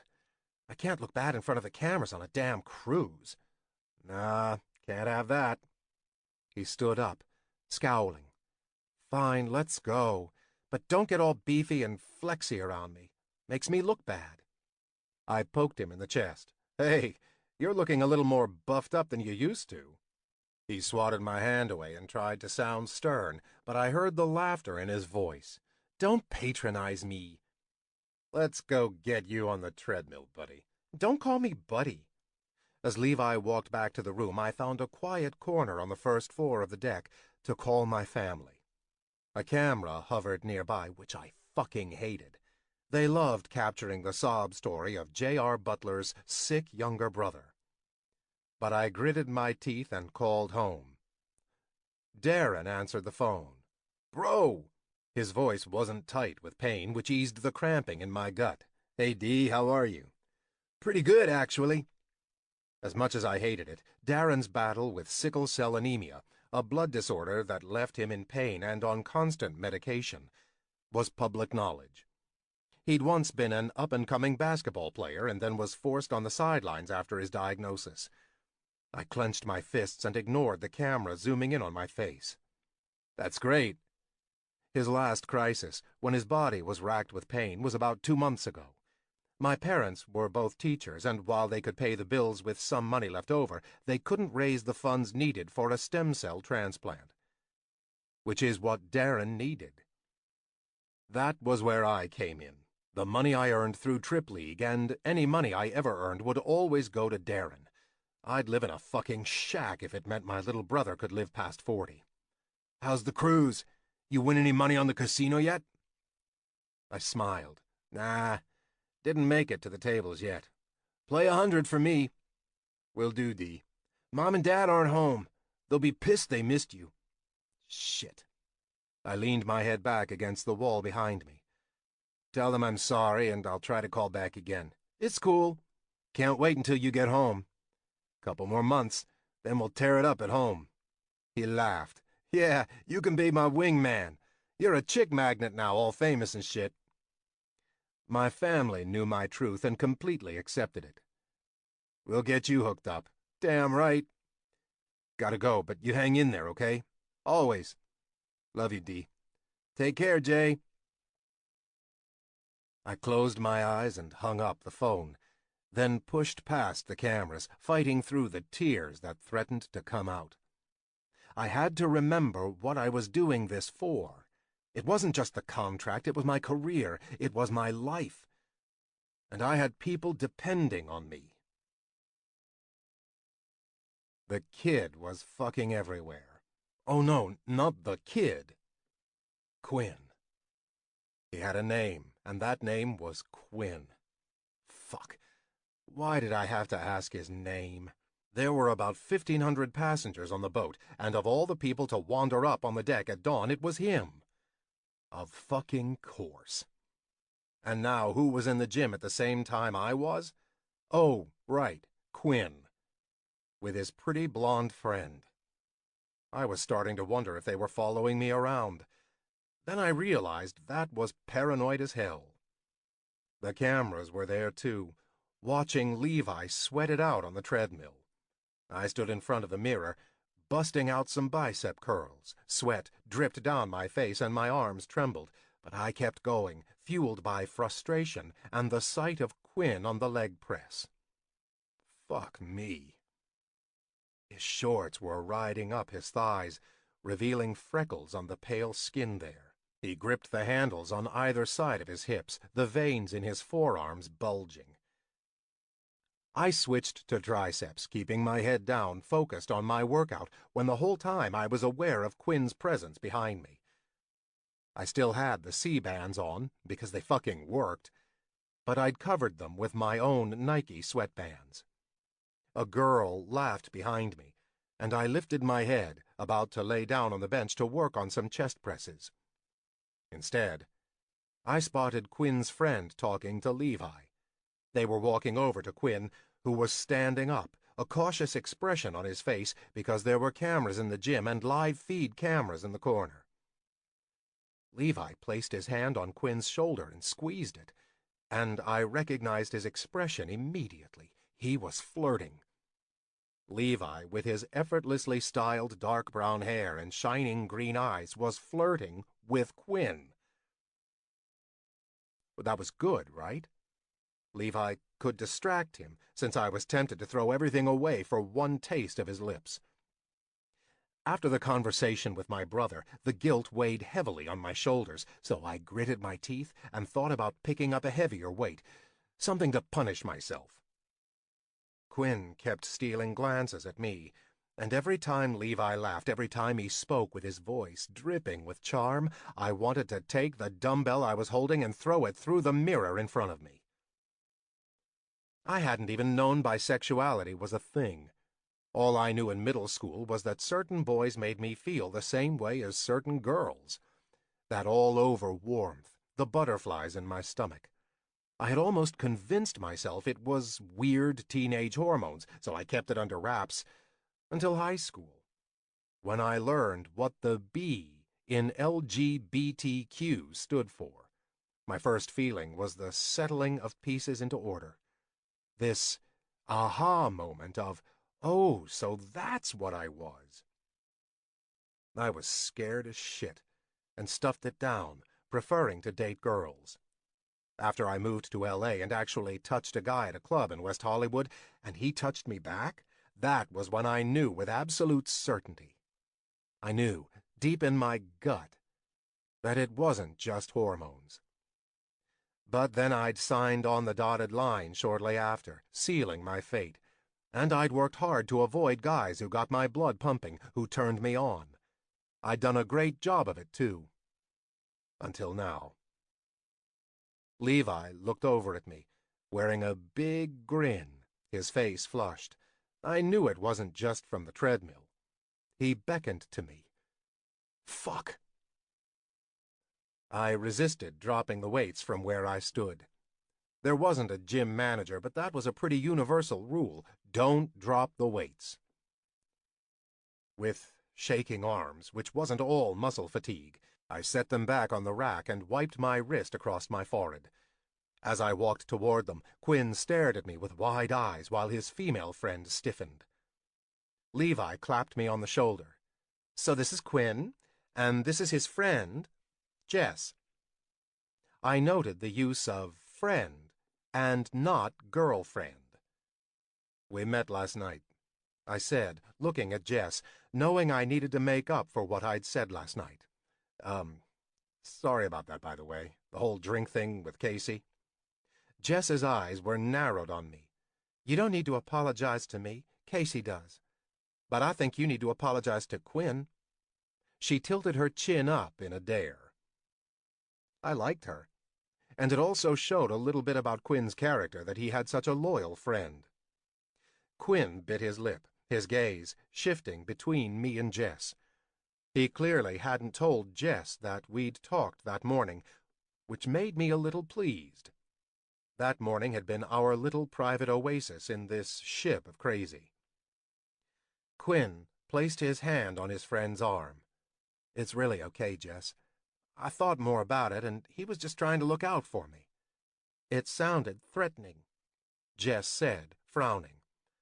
I didn't mean it that way, I said. Levi's gaze was darting among the three of us, and I saw recognition dawn on his face as he connected the dots based on what I told him last night. His mouth formed an "oh," but he stayed silent. I scratched the back of my head. I'm sorry I said it the way I did. Quinn smiled, obviously trying to play peacemaker. It's really okay, and I'm glad to meet you under, better circumstances. Something passed between us as we locked gazes. The knowledge of our secret meeting, a promise it would stay that way. I held his gaze. Same. Jess still looked suspicious of me. I tried to offer her a smile, but she didn't seem to be having it. Tough chick. So, Levi clapped his hands together. How about a little casino after lunch? I started. Quinn has great luck, Jess said proudly. I raised my eyebrows at him. Oh, yeah? I don't know about that, he murmured, his gaze shifting down and to the side at the attention. I grew up in New Jersey. Atlantic City was my second home, so yeah, I knew a little bit about luck. I knew I rarely had it. I should have said I had other plans, that I wanted to swim or lay out on the deck, but instead I found myself grinning and saying, "Awesome. Then it's on." Quinn's cheeks flushed. Jess looked triumphant, and Levi's eyes glittered with mischief. I really should have just stayed in my cabin all day. Chapter 5. Quinn. We started out playing easy games, a couple rounds of slots, and then some roulette, during which Levi enjoyed himself immensely. On screen, he came across like a sassy twink who rolled his eyes a lot, and he did some of those things right now. But he did a lot of other things, too. He was graceful, a little like Riley, and I wondered if he had a background in dancing. He turned the sass up and down depending on the situation. To watch him on Trip League, he seemed a little exhausting, but in real life, he was really fun to be around. And JR was irresistible, which was crazy awkward. We weren't even friends, and he was straight. But he was sitting beside me, and his big hands were right there, resting on his thighs. I thought about how those long fingers had touched my palms, how those hands had rotated my wrists. I imagined his full lips pressed against mine, and it was driving me crazy. Never in my life had I been attracted to a straight man like I was attracted to JR. Our chance meeting on the boat that morning was a blessing and a curse, because I'd found he wasn't as much of an asshole as he'd been in the bar. And that was bad. So bad for this weird obsession I had with him. When Levi had asked if Jess was my girlfriend, she'd piped up quickly to tell him no, that I was gay and single. I loved Jess, but sometimes she had that annoying habit of just assuming I'd be attracted to another guy because he was gay. I'd told her over and over that wasn't how it worked. I think she did know, in her heart, but her desire to see me happy made her want to shove me into the arms of any available gay man. When she'd pulled that crap in front of Levi, the flirting had started. I didn't think Levi intended for it to go anywhere. That was just his personality. Maybe in another situation, I would have been flattered. I would have flirted back. I would have encouraged it. I would have tried to kiss him and wriggle those skinny jeans down his hips. But with JR around, my whole brain was scrambled. What if Levi told JR I was gay? What if he already had? Was that why JR was so quiet around me now? Was he regretting this morning letting me touch him? Was he plotting to throw me overboard? The questions swirled around in my head until I was nearly dizzy. I didn't give a shit that it was 3 o'clock. I ordered a drink as soon as I could and gulped it down while we watched a game of 21. This week was turning me into a lush. Shouting and whistles echoed from the other side of the floor, where the craps tables were. My fingers itched to hold the dice, to hear the cheers when I won the table their bets. Craps was a game of strategy, timing, and a little bit of luck. I'd gone to Louisiana with Jess one time and played in the riverboat casinos. I still wasn't on top of the more complicated bets, but I loved the game. Playing online was even better because, no eye contact necessary. JR shifted beside me and gestured toward the tables in the corner. Want to watch? Levi was huddled with Jess, counting their remaining chips. I licked my lips, nearly salivating to head to the craps tables. No, I don't want to watch. An unreadable expression flitted across JR's face, and he opened his mouth, but I cut him off. I don't want to watch because I want to play.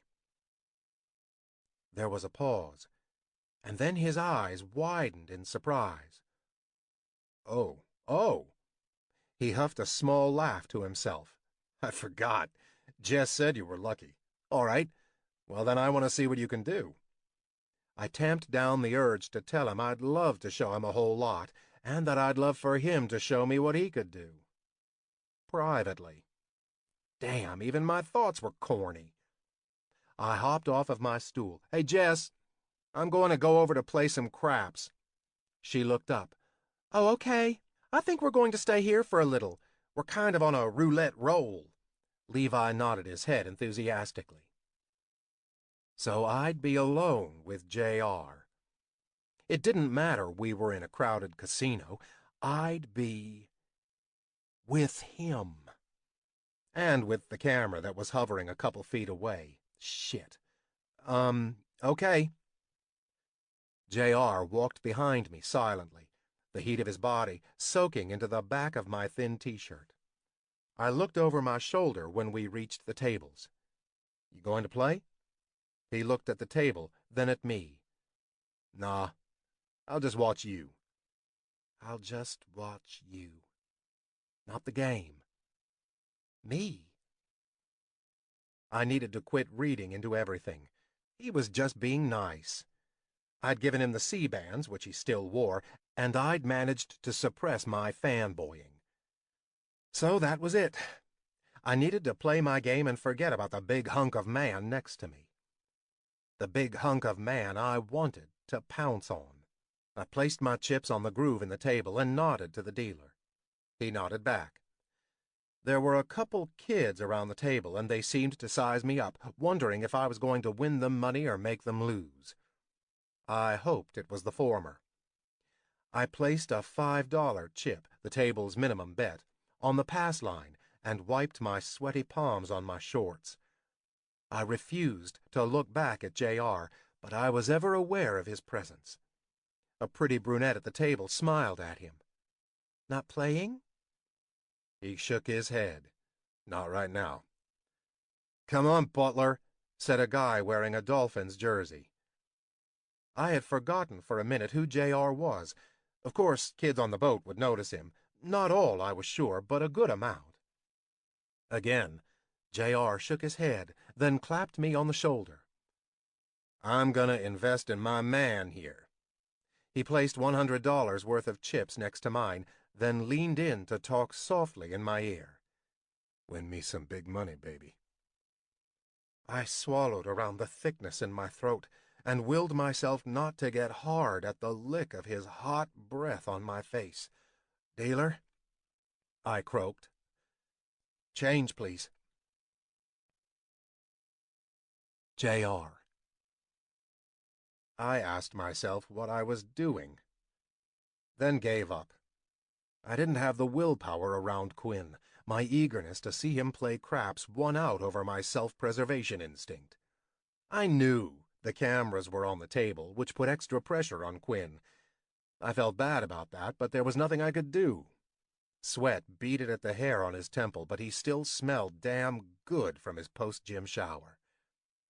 He wore a t-shirt today, a dark blue one that made his eyes look even more like the ocean surrounding us. When Levi and I were in the privacy of our cabin after the gym, he'd told me Jess had said Quinn was gay. It only confirmed what I had guessed. Levi asked if that bothered me. It sure did, but not for the reasons he thought. I wondered how different I'd be around Quinn if this cruise was a year from now, when I'd be free to act on an attraction to both men and women. When I was free to be who I was. It wasn't worth thinking about, though, because this was the present, and I wasn't free to do much of anything. I watched as the guy in the Dolphins jersey rolled a 6. The dealer flipped the black button in the center of the table so it read "on" and placed it on the 6 at the top of the table. Quinn's eyes narrowed. Then he nodded like he'd decided something. He placed 2 chips behind his current one on the pass line. Craps wasn't a game I was familiar with, so I leaned in. "What does that bet mean?" His brow was furrowed, and it was a little hot how focused he was. He didn't turn his head when he spoke. I added to my bet. "It means I think he'll roll another 6 before he rolls a 7 or an 11. What happens if he rolls a 7 or 11 first? He turned his head a little then. "It means the house wins. We lose." I leaned back. We don't want that. He smiled. Nah, but the house always wins. Damn the man, I said. He laughed. Dolphins jersey, who I found out was named Carter, did in fact roll a 6 again before a 7 or 11. The table cheered as Carter fist-pumped the air. Bets were paid out, and then the dice were passed to the brown-haired girl who'd wanted me to play. She did some weird ritual where she blew on the dice and whispered something to herself. Then she rolled. The dealer placed the button on the 4, and Quinn frowned. He set a $10 chip on the do not pass line. What's that mean? I said, hoping he didn't get irritated that I asked questions, but I liked hearing his steady voice, and it was turning me on a little to hear him spout numbers and odds. I noticed he often fidgeted and didn't always look people in the eye when they talked to him. Here at the table, playing this game, confidence radiated off him. His presence was intoxicating when he was in his element. Quinn cocked his head a little as he thought. I'm betting she'll roll a 7 or 11 before she rolls another 4. Huh. I looked at the table and watched as she did her ritual again. So you're betting against her? He nodded, and his lips twisted into an odd smile. Sometimes you gotta go with the house. She rolled an 11. The table groaned because they'd all betted on the pass line. Quinn grinned, then collected his winnings. And I wanted to kiss him. 3 more players rolled before Quinn got the dice. He held them in his hands, rolling them slightly in his fingers. I watched as his gaze scanned the table, and then he threw. 9. I bumped him with my shoulder. That's my lucky number. Oh, yeah? He grinned at me over my shoulder. How come? It was my jersey number in high school. Basketball. The camera crew drifted away from us, maybe because Levi was making a racket over at the roulette table, high-fiving everyone around him, and I wasn't doing much of anything. I smirked and turned back to Quinn. He frowned, but his posture was relaxed as he tossed the dice on the table. They hit the opposite end and rested. 8! The dealer called. So what does that mean? I asked. Means I can still roll. Wish me luck. He rolled 3 more times, and the numbers must have been good because the table grew progressively more excited. Quinn's pale skin was flushed the whole way down to his neck. The air around us was buzzing, everyone at the table on edge. I wasn't even playing, yet my skin tingled and my blood pumped hot through my veins. I could see how this could get addicting. On Quinn's 4th roll, everyone was holding their breath. No 7, no 11, no 7, no 11, he chanted as he shook the dice in his hand. He threw. 9, the dealer called. Quinn threw his hands in the air and the table cheered. I reached up and squeezed the back of his neck and leaned in. Way to go, kid. He paused, eyeing me, but then his face split into a huge grin. Thanks, old man. In the end, Quinn doubled our money. I was $100 richer and thoroughly entertained. But how did you know when to bet what you did? I asked. He shrugged. A lot is luck, but sometimes I feel like I can tell when people aren't lucky, when they're going to roll shit, and that's when I bet with the house. I stopped along the casino wall and leaned against it, crossing my arms over my chest. Really? I don't know how to explain it, he said, and sometimes I'm wrong. You weren't wrong much today. No, he said quietly, but I am wrong sometimes. He took a deep breath and scanned the casino floor before locking eyes with me. I'm much better knowing who to bet on at the craps table than in real life. He laughed softly and ran his hands through his hair. You know what I mean? I've bet wrong in life so much, man. I blew out a breath, paying for it now. He cocked his head. How so? How freeing would it be to just blurt it all out, right here, right now. Tell Quinn, hey, I'm bisexual, but I signed a contract to keep that a secret. Life's a bitch. I bet it wrong. Quinn was looking at me like he trusted me, and that sucked. That sucked a lot. He'd have better luck betting on the house than on me. The camera crew was still focused on Levi, but I knew any minute that could change, and they could come over to see what I was up to. What I wouldn't give right now to take those cameras and smash them on the wall to bits. Just a couple more months, JR. Get your shit together. So I took a deep breath and shook my head. It's not important. Let's go cash your chips. Most of these are yours, he said. You won them. You invested in me. His eyes were big and so goddamn blue. Buy me a t-shirt or something. It's fine. He narrowed his eyes, and his body tensed. I don't need your money. Shit, now I'd insulted him. No, that's not... I sighed. Okay. I'll take back $125. Keep $75 for yourself. That's fair. His hackles lowered as he stared at his chips. Okay. That's fair. His smile faded, and he glanced at the distant cameras, then back at me. Are there live feeds here? I pointed to the far corner. Over there. I'm not mic'd up, so they can't hear us. The cameras make me nervous, you know. I don't know how you do it. The thought of so many people watching me makes my heart race. I shrugged. You get used to it. He nodded. Okay, well, since no one can hear us now, I just want you to know, since we're hanging out, that I'm... He chewed his lip. Gay. My first reaction was jealousy. I was jealous as hell of Quinn, who could just blurt it out like that. Okay, I said. He blinked. I just want to make sure you're okay with that. I bunk with Levi, who's like a one-man pride parade. It's okay, man, really. His smile was tentative. Okay.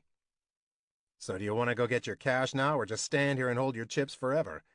He hesitated like he needed time to deal with the subject change. I'd like my cash now.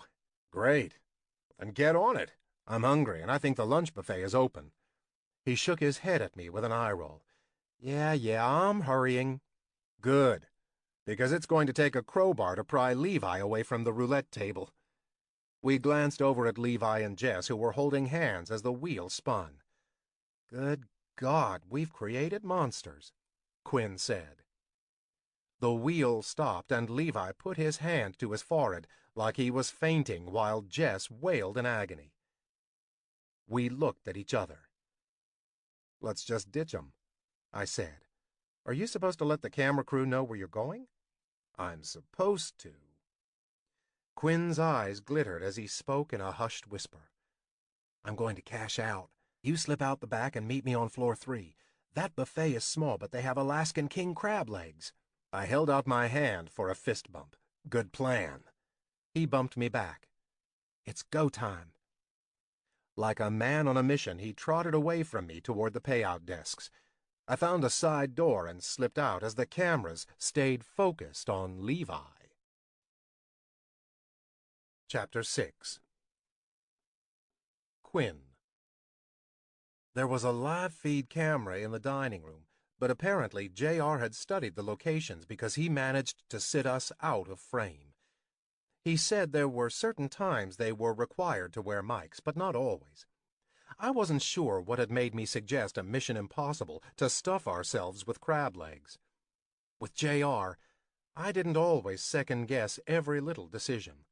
Maybe because I was so focused on him that my analytical mind was too overrun with attraction to deal with worries. Either way, a thrill ran up my spine, a surge of excitement that spread out to my fingers. Sure, they were just crab legs, but they were spontaneous crab legs. It was like a secret seasoning. We each had plates overflowing with crab legs. It was a little obscene, the carnage in front of us. JR took a deep breath and puffed out his cheeks as he exhaled. So we have the legs. Check, I said. The melted butter? Check. Beer? I clinked my glass with his. Check and mate. And it's only 1 o'clock. I took a sip and grinned. Spring break is great, isn't it?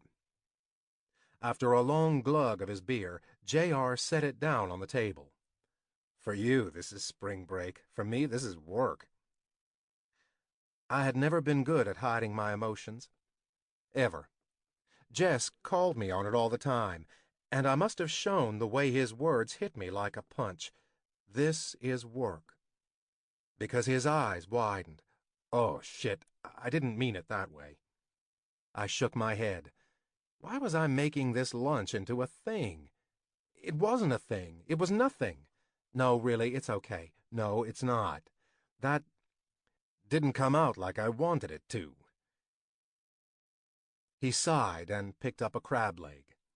I mean, this trip is work. This? Eating crab legs and drinking a beer without a camera on me? He cracked the leg open. That's not work. Right. It had nothing to do with my companionship. And the sooner I remembered that, the better off I'd be. He's straight. He's a celebrity. He has a girlfriend. Knock off the hero worship, Quinn. I nodded. I totally get that. I picked up a crab leg. So let's dig in before the crew finds us, right? He laughed as he dipped a hunk of meat in the melted butter. Right. He dropped it in his mouth, and I looked away so I didn't track the butter dripping down his chin. So where do you go to school? I concentrated on cracking my crab legs and piling the meat on a separate plate. East Carolina University. What are you studying? I wiped away some crab juice that had squirted in my eye. I'll graduate in May with a bachelor's in computer science. And then I had to decide which job offer I'd take, the one in North Carolina, where I could live at home, or the one all the way in California. I took a sip of my beer. I wasn't thinking about that now. When I glanced over at JR, his gaze was on my plate of crab meat. What? He blinked and quirked an eyebrow at me. What are you doing? I looked down at my hands, then back at him. What do you mean? Are you eating any of the meat? I shook my head. No, I'm just getting it out of the crab legs. He stared at me like I was crazy. Why the fuck would you do that? Because I like to eat it all at once. I braced an elbow on the table. Let me get this straight.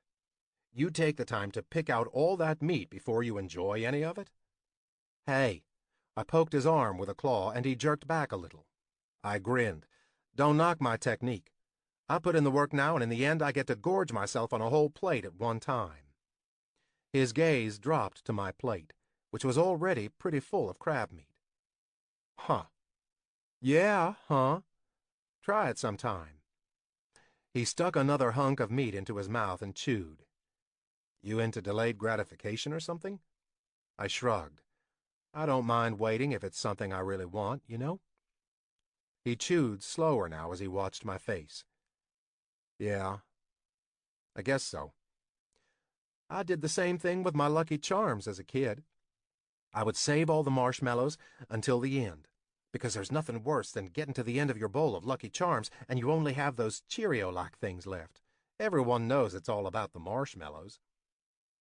I was sitting here talking about Lucky Charms to a TV celebrity, and yet he was watching me like it was the most interesting thing he'd ever heard.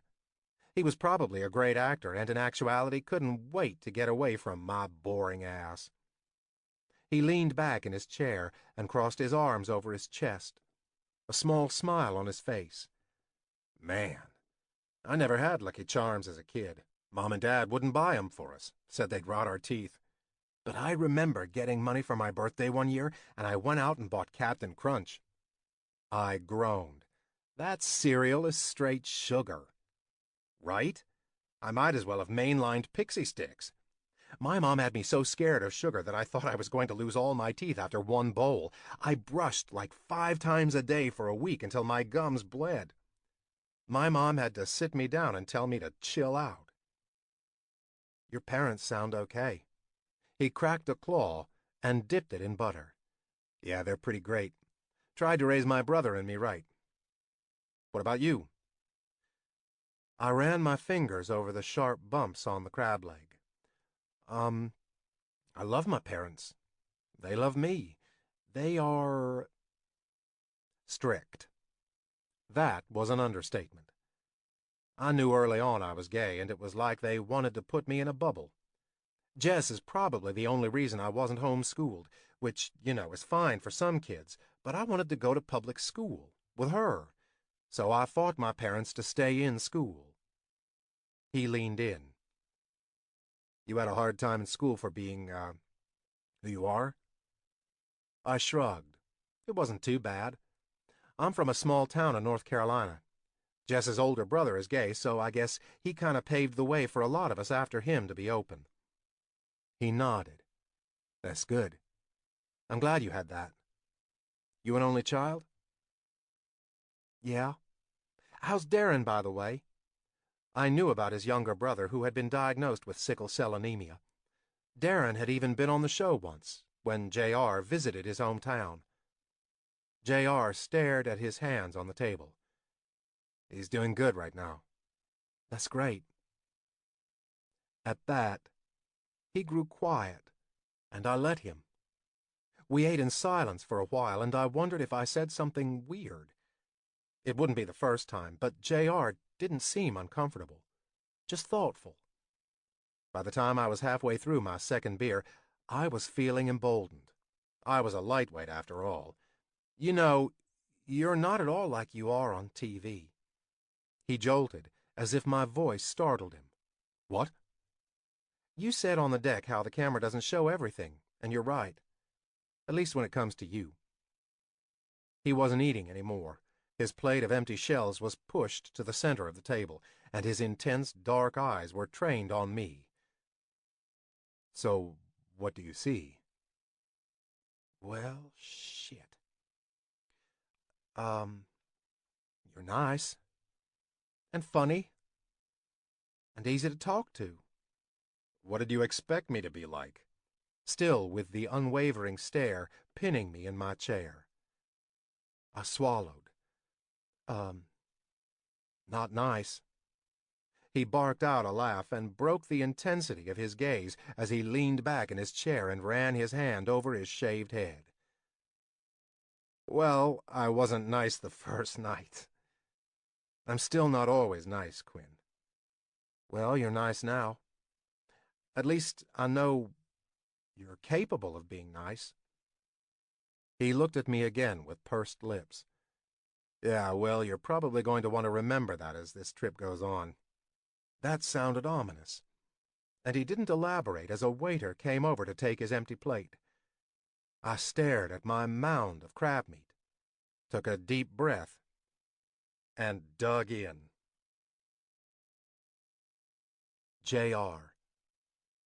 I should have made an excuse and left. My phone was buzzing with text messages from our producer, Doug. Where are you?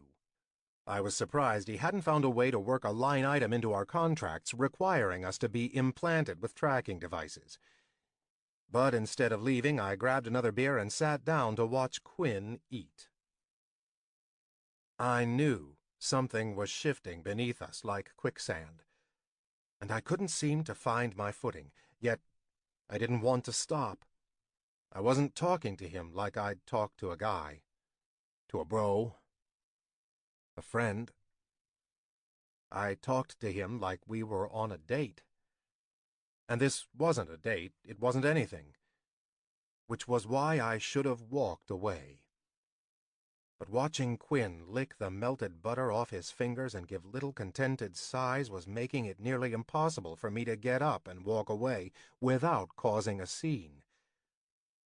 I could feel my pants getting a little tight, my cock liking the sounds coming from Quinn, the sight of his tongue licking his lips, the brightness of his eyes when he focused on what I had to say like it was important. I thought I was good at self-control, but this guy was seriously testing me. It wasn't even the fact that I liked to look at him. I liked to be around him. He didn't treat me like J.R. Butler. He treated me like a normal guy. In the last couple years, people did one of two things when they met me: picked a fight to get on TV, or kissed my ass to get on TV. It was never about me as a person. With Quinn, I felt almost human. "So what do you want to do after the season is over?" Quinn asked, his blue eyes fully focused on me. I picked at the label on my empty beer. My go-to answer was that I wanted to act. It was what I always said, even when I didn't believe it anymore. Looking at Quinn, though, I didn't feel like answering with a lie. I want to act, but I'm not sure how well it'll work out. He smiled, and I didn't know what was so good about that. I would think you'd have a lot of options after everything is over. Options. Yeah, sure. But what would I have to do to keep those options? Yeah, I guess so. I always knew what I was going to do. My parents were great, but I mentioned they were strict. I think they had me on the college path in kindergarten. There was always a plan, rules on what I could or couldn't do to adhere to that plan. He blew out a breath. It's exhausting to be aware of consequences for every single action. I laughed. I guess that's called being an adult. I envy you a little, Quinn said. After the league is over, you have options. You can choose your own path. I don't hate the path I'm on, but I hated that I never, not once, went off trail. He tilted his head to the side. Do you know what I mean? I nodded slowly. I do. I mean, you just, graduated high school and took off to L.A.? Pretty much, with $100 and a wish. He blew out a breath. Wow. See, I say I want to go off trail, but then I'd have a million questions before doing so, like, what's the weather like, and do I need a jacket, and hold on, I burn really badly in the sun, and I need SPF 50 so I don't get skin cancer. Fuck, I wanted to kiss him. Hey, that's okay, too. Not everyone is made to go off-roading, you know? He shrugged and nibbled his lip. Yeah, I guess so. But his voice dropped so low I barely heard him. Maybe one of these days I want to give it a shot. You know? I swallowed, sobering with him. Yeah, I know. Quinn shook himself. Ugh, I'm getting all weird and introspective. Sorry about that. It's okay, I said. And just so you know, I'm not as free as you think. I have cameras following me around. There are consequences and about 1 million people who will see if I fuck up. He twisted his lips. I'm sorry for that. I shrugged. Me too. Glancing at the clock, I sighed. I had to get going, even if it was the last thing I wanted to do. I motioned to his mostly empty plate. You about done? I think I have a thing up on deck I'm supposed to be at soon. He shoved his plate away. God, yeah, I'm done. You enjoyed your massive crab meat plate? He rubbed his stomach. Delicious. He followed me as I made my way to the door. So what's happening on deck? I think it's a dance contest. I'm judging with Selena and Levi. He had to jog a little to keep up with my long strides, so I slowed down. So you have a schedule, kinda? I waffled my hand. There are some events we're supposed to host, so, yeah. He looked down at his feet. So I can come watch, right? I bumped him with my shoulder as we walked down the narrow hall. You don't want to compete? Maybe I can teach you how to Dougie. He rolled his eyes. I don't even know what that means. I have to grab my sunglasses. I'm only a couple of floors down. He bit his lip and looked at me from under those golden lashes. You want to come, or... Sure. Which was a dumb answer. So fucking dumb. We stepped into the tiny elevator, and as it descended, I was even more aware of his solid presence behind me.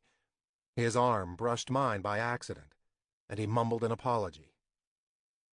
This close, I could count the freckles on his skin, smell the soap he'd showered with that morning.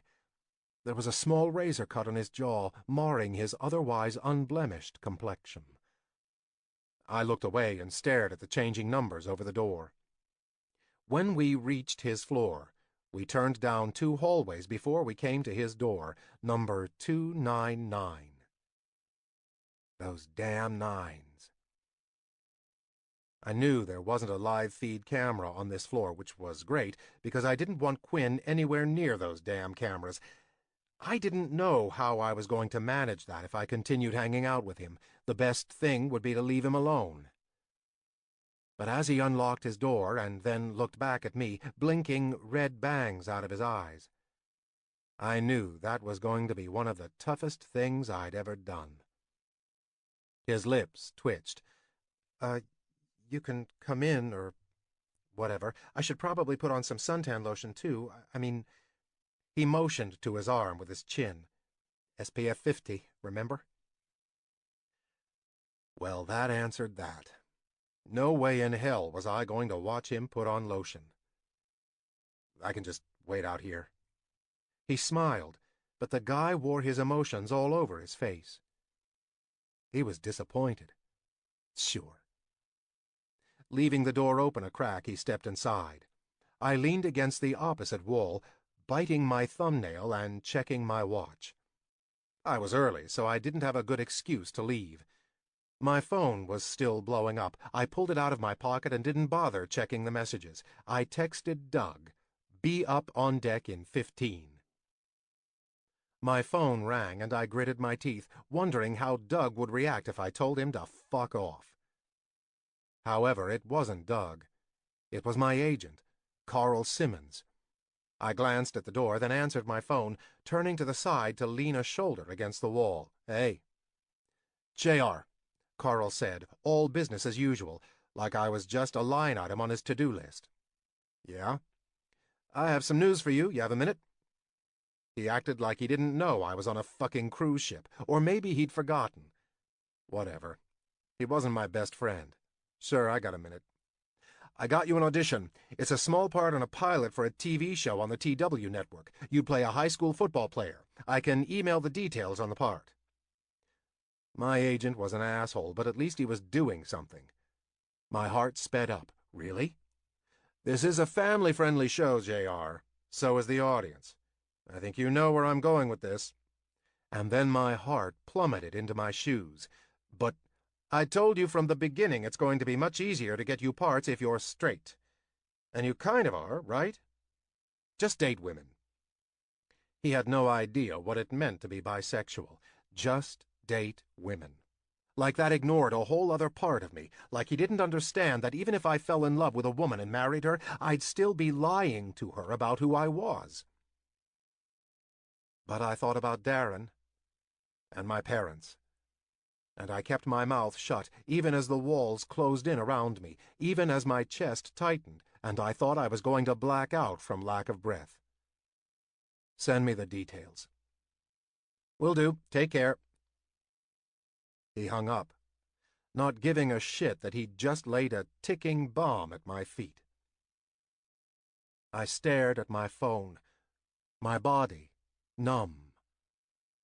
For the first time, I wanted to cry about my situation, wail about how unfair it was. But I'd made all these decisions. Every step of the way, I'd put one foot in front of the other and walked toward the fire. And now my feet were over the coals, and there was no way out. A loud crash sounded from inside Quinn's room, followed by a yelp and a curse. My body came alive again with a shock as my heart raced with concern for Quinn. I shoved the door open and rushed inside, immediately spotting him in the bathroom. He stood with his shirt off, rubbing his jaw, a squeeze bottle of lotion spilled on the floor. I swallowed as my gaze took in his body. Christ, he was perfect. Slender, with a flat stomach and a trim waist. There were freckles everywhere, and I wanted to play connect the dots with my tongue. My gaze snapped up to his face. He was looking at me, his brows furrowed. "JR?" I licked my lips and tried to act casual, despite my racing heart and rising arousal. Hey, I heard a crash. You okay?" He smiled, but he still looked thoughtful. "Yeah, I'm fine. This damn bathroom is so small and I slipped on Jess's clothes on the floor, banged my face on the sink. It's fine." There was a red spot on his jaw, and I imagined it might bruise a little, especially with his fair skin. He bent over to pick up the bottle, so I got a good view of his ass, his perfectly round ass. And because I had absolutely no willpower, I stepped into the bathroom with him. "Here, let me help you clean up." He was now on all fours, mopping up the spilled sunblock, and I dropped down with him. Our heads were close as we used wads of tissues to wipe the white lotion from the floor. The entire bathroom smelled like coconut and Quinn. I could hear his soft inhales and exhales as he strained to clean up a drop in the corner. I sat back on my heels and dropped the tissue in the wastebasket. Quinn did the same, then wiped his hand across his face, leaving behind a smear of lotion on his cheek. The phone call was still fresh in my mind, but for probably the millionth time today, when I was around Quinn, I didn't think first. I completely threw the J.R. Butler plot. I reached out and swiped the lotion from his cheek with my thumb. His gaze darted to meet mine, and his chest heaved, then stilled. I held my breath, too, because what else was there to do? I was caught in his blue depths, as blue as the ocean that buoyed this massive ship we were now on, and I was drowning. Good as gone. Drifting to the ocean floor. But instead of struggling against the cement blocks tied around my ankles, all I felt was peace. Quinn swallowed, his Adam's apple bobbing. "JR?" "Yeah." My voice was a croak. "Why are you here?" "Because I heard a crash." He shook his head, cutting me off as he pointed to the floor between us. "No." "Why are you here?" I knew what he meant. The last thread of defense kicked in, though, and I shook my head. "Not sure what you mean." His face fell, and I had to curl my hand into a fist to keep from reaching out to him. "Look, Quinn." "Quinn? Why is the door wide open?" Jess's voice filtered through the haze, preventing me from doing something stupid like confess everything at the freckled feet of Quinn. Her footsteps were close, and I jumped to my feet just as she stopped in front of the bathroom door. Her gaze went from me to where Quinn still knelt on the floor. I had no idea what it looked like, but from the anger sweeping over her face, I was guessing it wasn't good. "What the hell?" She took a step inside, her little fists balled at her sides. "What's going on? Why does Quinn have a bruise on his jaw?" Oh, shit. I'd forgotten about the bruise. I glanced behind me as Quinn slowly rose to his feet with a sigh. "Jess, calm down." "No, I will not calm down, Quinn Mathers."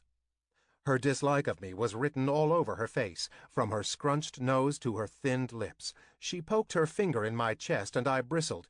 "You need to leave," she said. "Jess." Quinn hissed, pushing me aside to face off with his friend. "Knock it off." "He was standing outside our cabin while I put sunblock on.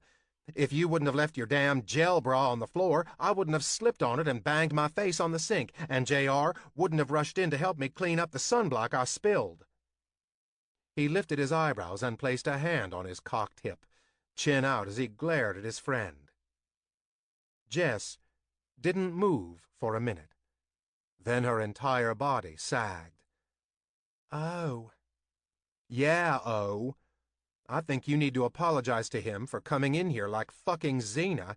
"I did not come in here like Xena," she muttered before turning to me. I'm sorry. That was not nice of me to assume the worst. I was crammed with 3 people into a small bathroom that barely fit one. I was angry with myself for getting into this situation, for almost blowing everything because of Quinn. Then I got yelled at by an overprotective blonde. I was done, so fucking done. This whole thing had been a mistake, and I needed to stay away from Quinn. I only had 6 more days to mind my own business. Yeah, it's fine, I said, sidling my way around them and out the door. Gotta go. Later. I jogged down the hallway. The faster I put distance between us, the better. Chapter 7. Quinn. The worst part about that whole awkward situation was that I hadn't been wearing a shirt. Okay, maybe not the worst part, but that had been pretty big. I was skinny. While I had some muscle tone, I couldn't seem to build big hulking muscles like JR, who had run out of here with the speed of an Olympic sprinter. I wasn't even mad at Jess, not really. We protected each other. It was what we had always done for so many years. But now she was staring over her shoulder where JR had left, biting her lip. She turned back to me, her head tilted to the side.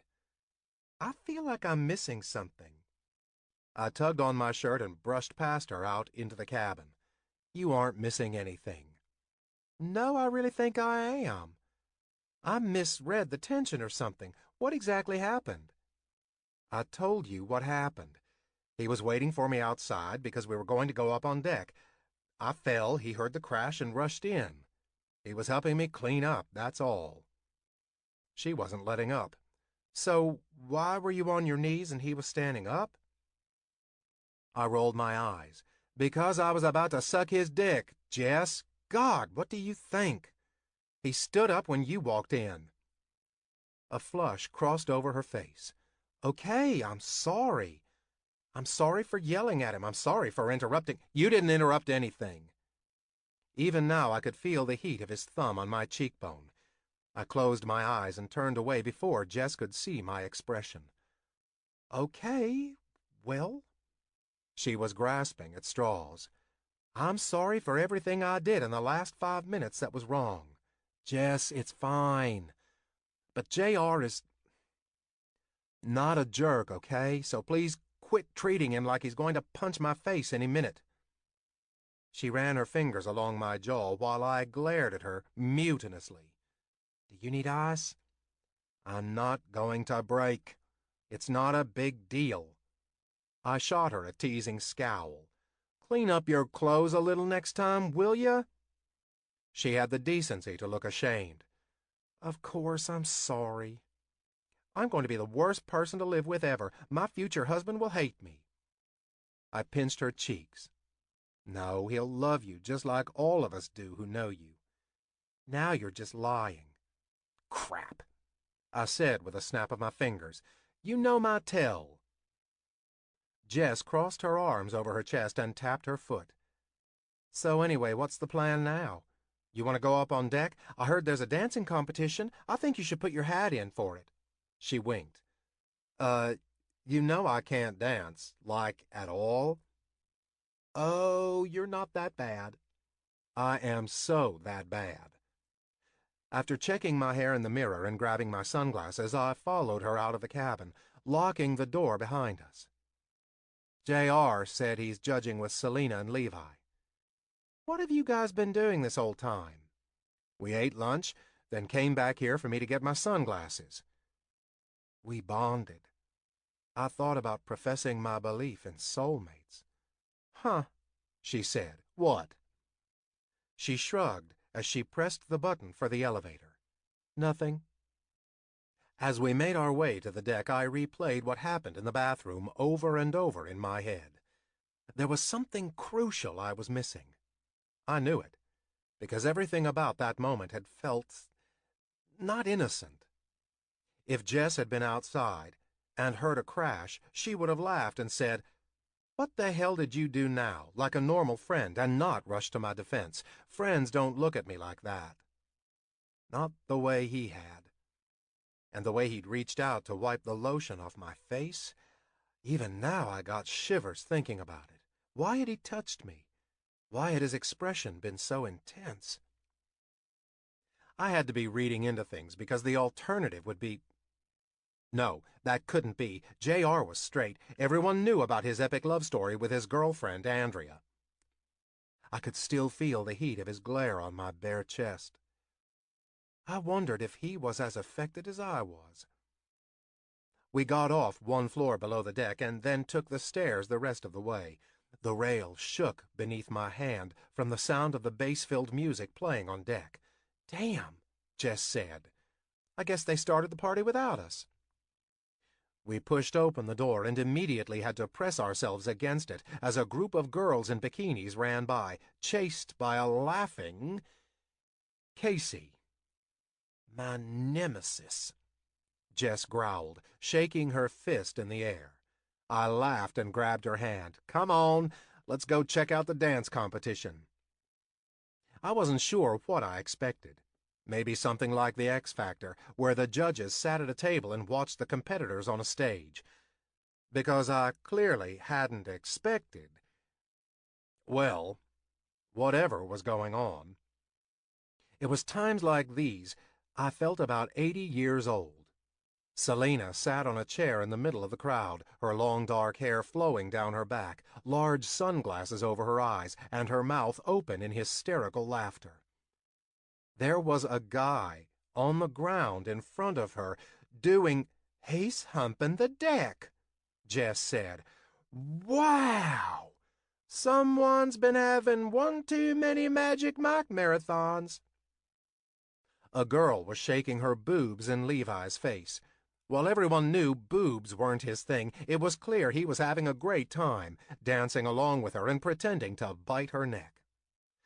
This wasn't a dancing competition. This was a stripping competition.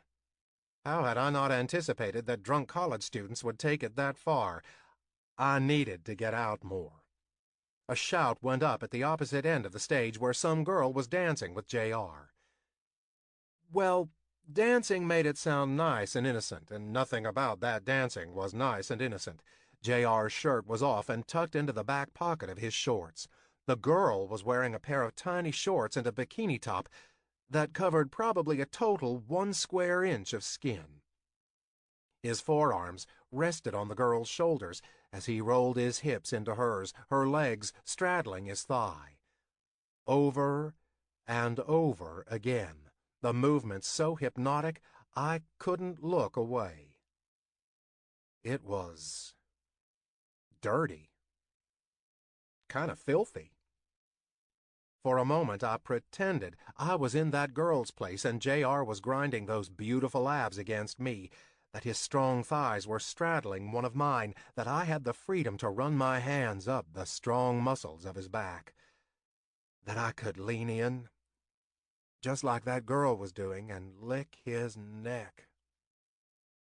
I turned away as he threw his head back with a laugh.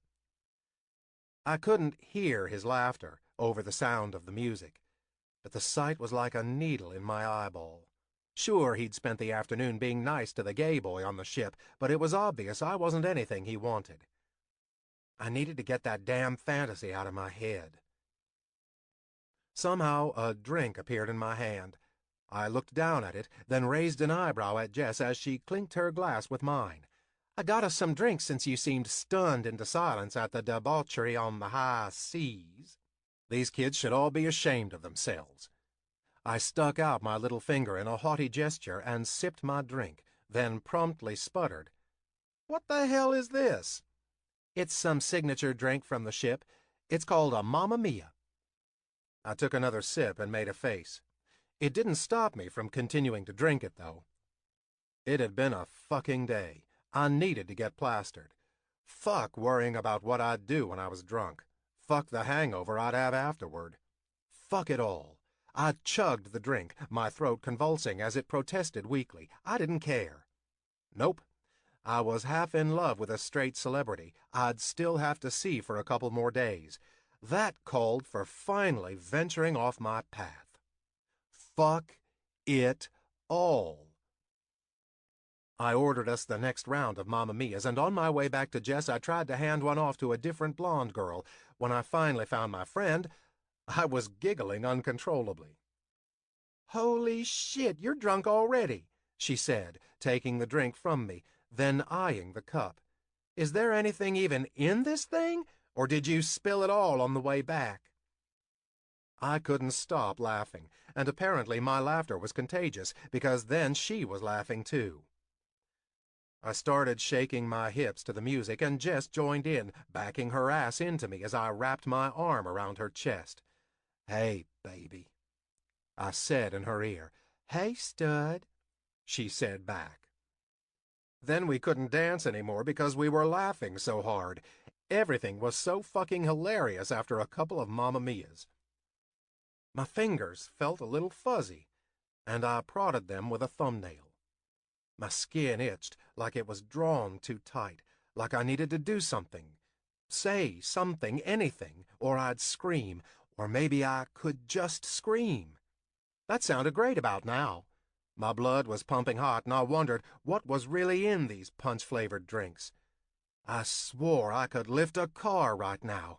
"Quinn?" Jess's face was blurry, but came into focus the closer she came. "What? You should dance." "I am dancing." She shook her head, and her hair caught on my lips.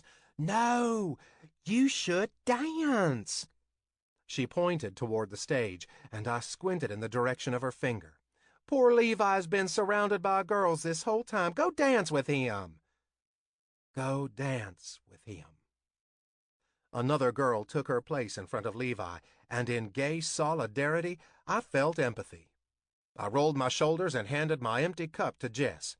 "All right, then. Wish me luck. J.R." I focused on the girl currently grinding her perfectly shaped ass into me. My lips were numb from the 3 shots of Fireball whiskey I'd taken before the competition started. I probably could have done without those, especially as I kept losing my footing. The girl didn't care. Her name was Candace? I gripped her hips and tried to focus on the thin bikini string stretching across her back, which was the only thing holding in those massive tits of hers that she'd previously been rubbing all over my chest. I wasn't going to lie. I was a little hard, but my brain couldn't determine if it was left over from being in close quarters with Quinn or from grinding with Candace. Shit, I had to forget about Quinn. I had to. I gripped Candace's waist and let her beat dictate my movements. Why couldn't I just focus on the smoking hot chick in front of me? That had never been a problem before. I loved tits and ass and everything that came with the opposite sex. She turned her head and winked at me. I licked my lips in a gesture I didn't really feel. She closed her eyes and doubled up her efforts. Damn it. She really should win this whole damn thing with how hard she was working. A loud cheer went up from the other side of the stage. I looked over and immediately ceased all motor function of my body. Levi was no longer getting a hilarious and awkward lap dance with a girl. Nope. What he was doing sent a red-hot poker of anger right into my chest. Levi and Quinn were in an embrace, dancing so close there was barely an inch between them. Levi bent his legs and dropped his ass to the floor, his hands coasting up and down Quinn's thighs, his face right in Quinn's crotch. Then he slowly rose, gyrating himself against the body that had been torturing my head for the last 2 days. I hadn't watched gay porn. I hadn't done anything for as long as I'd been contracted with Trip League. And now watching 2 guys have simulated sex on the dance floor was causing every single one of those feelings that made me not straight come rushing back, like a tidal wave. I wanted Quinn. I wanted his lips and his ass and his cock. I wanted it. And right now Levi was too damn close to it. "Hey," said a female voice in my ear. Is my time up? I was such an asshole. I looked down into her pretty face, long lashes over big brown eyes. Yeah, babe, thanks, that was fun. She grinned. It was? Thanks, JR. Nice to meet you. And then she turned and melted into the crowd. I turned back to Quinn and Levi, in time to see Quinn with his back to Levi, his arms above his head. Levi stood behind him, hands on Quinn's hips, lips at Quinn's ear. Those lips were moving, and I wanted to know what he was saying. I knew what I'd say. I want to suck your dick. I pictured Levi dropping to his knees right there, opening up Quinn's pants, and looks like Levi and his guy over there are going to win it all, Selena's voice said beside me as a hand rested on my shoulder. They look like they're having a blast, and it's pretty hot. I began to walk, my stride picking up the closer I came to Quinn and Levi. I had to do something because I couldn't handle this anymore. Didn't Quinn know he was rubbing this in my face? Didn't Levi? Because I could swear every single emotion racing through me was all over my face.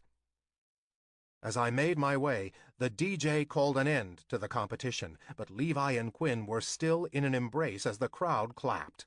Quinn laughed at something Levi said, and it burned in my gut how beautiful they looked together.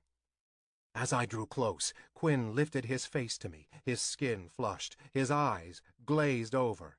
He looked like he'd just come. And I wanted to punch something because I knew I'd never find out if that was right or not. What the fuck, Levi? I snarled, my voice rough. Pretty sure it was a dance competition, not a sex-on-stage competition. Levi's face, which had been lit with excitement, hardened in an instant. Excuse me? What were you doing with that little miss over there? Fuck off, JR! I wasn't even rational right now. I kept it in my pants. Levi's expression tightened, and he poured on the sass as he cocked a hip and waved a finger in the air. You see a dick waving around right now? No, you don't. What?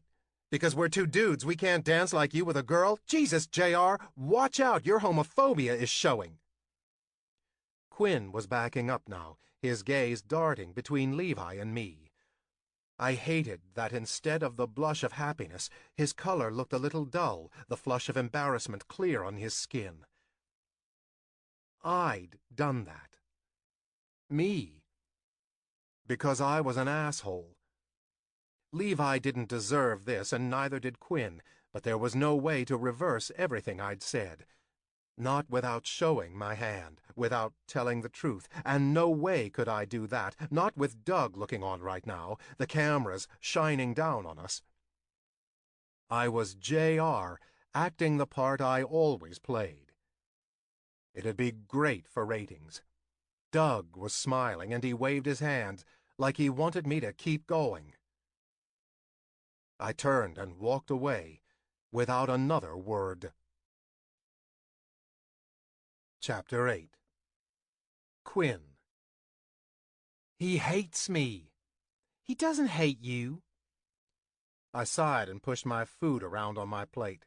My buzz had worn off, so Jess and I had taken a nap. I never napped. Ever. I kind of felt like a toddler. Now I was up eating dinner. Well, I was more like drinking my dinner since I'd had approximately 3 bites of salad and 2 Long Island iced teas. Oops. At first I was embarrassed. Then I was sad. And now my feelings had gone right to anger. How dare him? We'd eaten crabs together. He'd wiped lotion off my face for fuck's sake. And then he had the balls to get all quit doing your gay thing on stage to Levi and me? Fuck that. Fuck him. Whatever.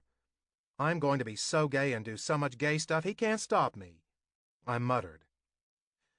Jess's eyes were wide as her gaze shifted from my empty Long Island iced tea to my face. Okay, sweetie, you can definitely do as much gay stuff as you want, but let's slow down on the alcohol, okay? She grabbed a roll and stuffed it into my mouth. Eat that. Carbs should soak it up. She cringed. I hope. I bit down on the roll and turned to face her, with it still stuffed in my mouth. She laughed, and I grinned around it. looks like I'm interrupting something." I lifted my head to see Levi standing at our table, his eyebrows raised, holding a plate from the buffet. I tried to talk, but realized belatedly that the roll was still in my mouth. Jess reached over and plucked it out, then dropped it on my plate. Savage. "You're the one who put it there," I pointed out. "Anyway," Levi said, "can I sit down?" I nodded, and he took a seat opposite us. "So," he unrolled his silverware and dropped his napkin on his lap. "I want to apologize about earlier. I hope I didn't do anything to make you uncomfortable, or—" I shook my head, cutting him off. "No way, it was fine. Fun. I had a great time. Until—" "Yeah," he rolled his eyes. "Until. And now he's disappeared. He wasn't in the room this afternoon. I hope he went to the gym and tore a groin muscle." I pressed my lips together so I didn't laugh out loud. Levi smiled at me, his green eyes twinkling. "It's okay, you can laugh, and as soon as I see him I'll get an apology out of him and ask him to find you to No. I held out my hands. "I would rather not think about it, or talk about it. I'd talk to JR on my own." "Maybe." I exhaled. "I've known I was gay since I was 6. I've been out since—" I looked at Jess. "Middle school?" "Yep. When you told everyone at an assembly that your celebrity crush was Justin Timberlake." "Right. And I'm from the South. Not everyone was cool with it. When people say things, it still hurts, but I remember that what they think about me is more a reflection of them than me." "And so?" I shrugged and looked at Jess, who beamed at me with pride. "It is what it is." That wasn't really it, though. It wasn't what JR had said. It was that I thought he wasn't like that. As my anger cooled, I tried to hold on to the JR who was nice, who rushed into my cabin to make sure I hadn't been hurt. He'd warned me, hadn't he? "At least I know you're capable of being nice." "Yeah, well, you're probably going to want to remember that as the trip goes on." Normally I'd avoid JR. Confrontation wasn't my thing, but he deserved the chance to explain, if he even wanted to. I didn't believe JR was as two-dimensional as he had been on the show. I just hoped I still had the courage when he was standing in front of me. I focused back on Levi, who was smiling at me. "Well, anyway, I want to make it up to you. We have an LGBTQ mixer going on tonight on deck 2. Want to come?" I leaned forward too fast and nearly knocked over my drink. "Wait, what? How come I hadn't heard of this?" He shrugged. "We kind of put it together quickly, but it should be fun. A lot of dancing and karaoke, maybe some glitter." I slammed my hands down on the table. "Yes!" He quirked a brow. "Yes, as in you really like karaoke?" I shook my head. "No. Well, I mean, I kind of like it, if I'm really drunk, which I sorta am now, but I mean, yes, I'll come." "You okay going by yourself?" Jess asked. "I signed up to do this twilight yoga thing on deck." Yeah, I waved at her. "I got this. Thanks for telling me, Levi." He pointed at my untouched plate. "No problem. Now eat up, ginger boy. We're going to burn some calories tonight." JR. I wiped my hand across my face and blinked back, the sweat stinging my eyes. Selena was beside me, glancing over at me with her brow furrowed in concern.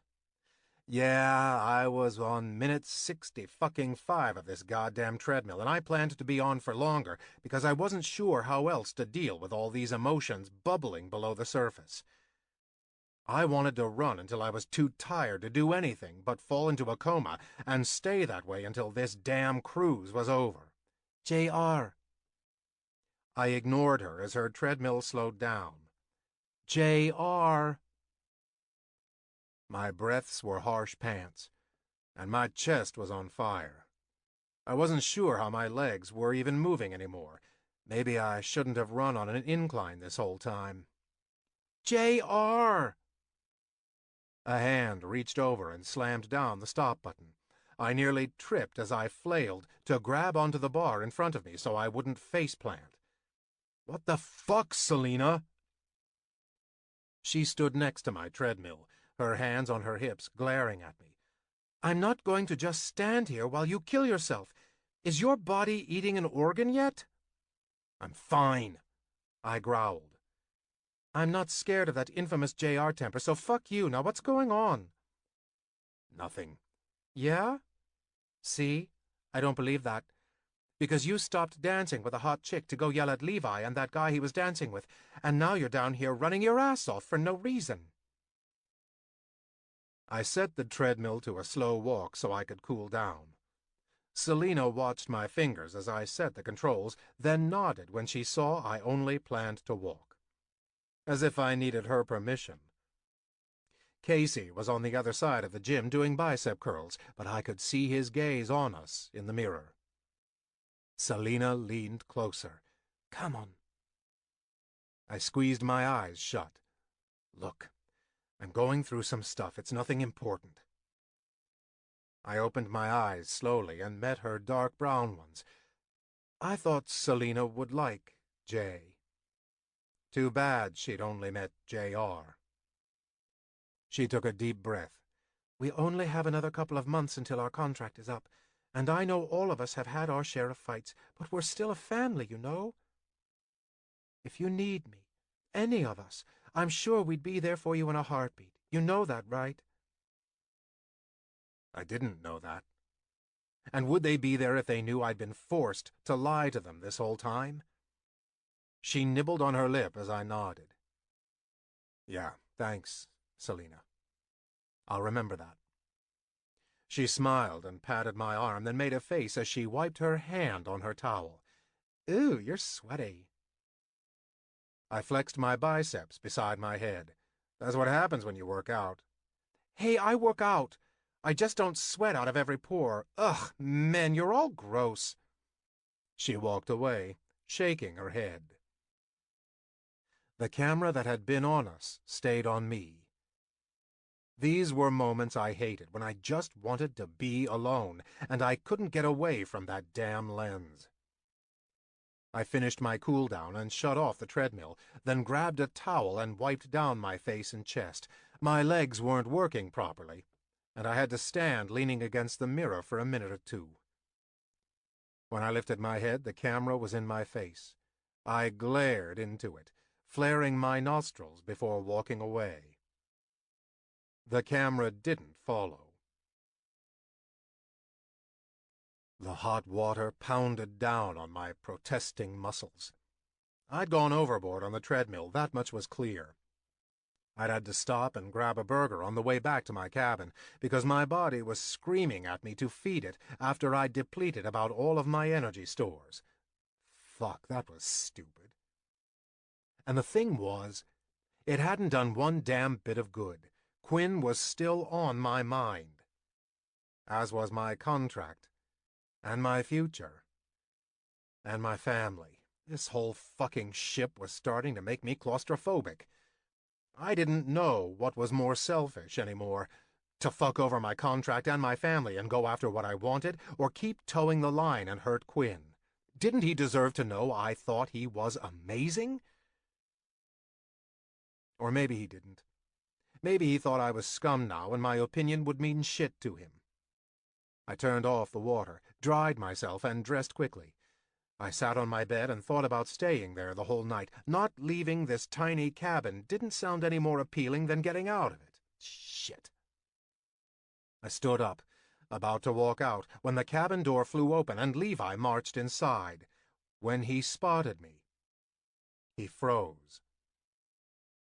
No one spoke for a good 10 seconds.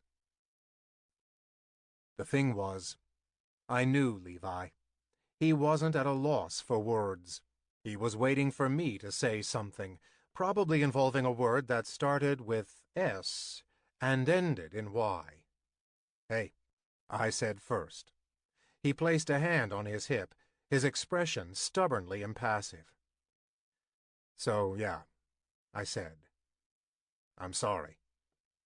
Again with the no-talking thing while those green eyes threatened to level me where I stood.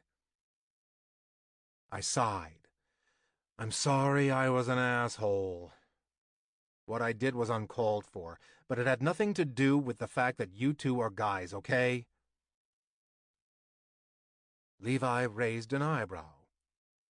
I ran a hand over my shaved head. "I'm dealing with something personal, and I took it out on you today. That's no excuse, but there it is." Levi always had to be the nice guy. Immediately his face softened. "Is it Darren? Is there anything I can do? Want to talk about it?" "It's not Darren. And don't do that. Don't be nice to me when you have every right to punch me in the face." His eyes narrowed a little at that. "I'm a pacifist."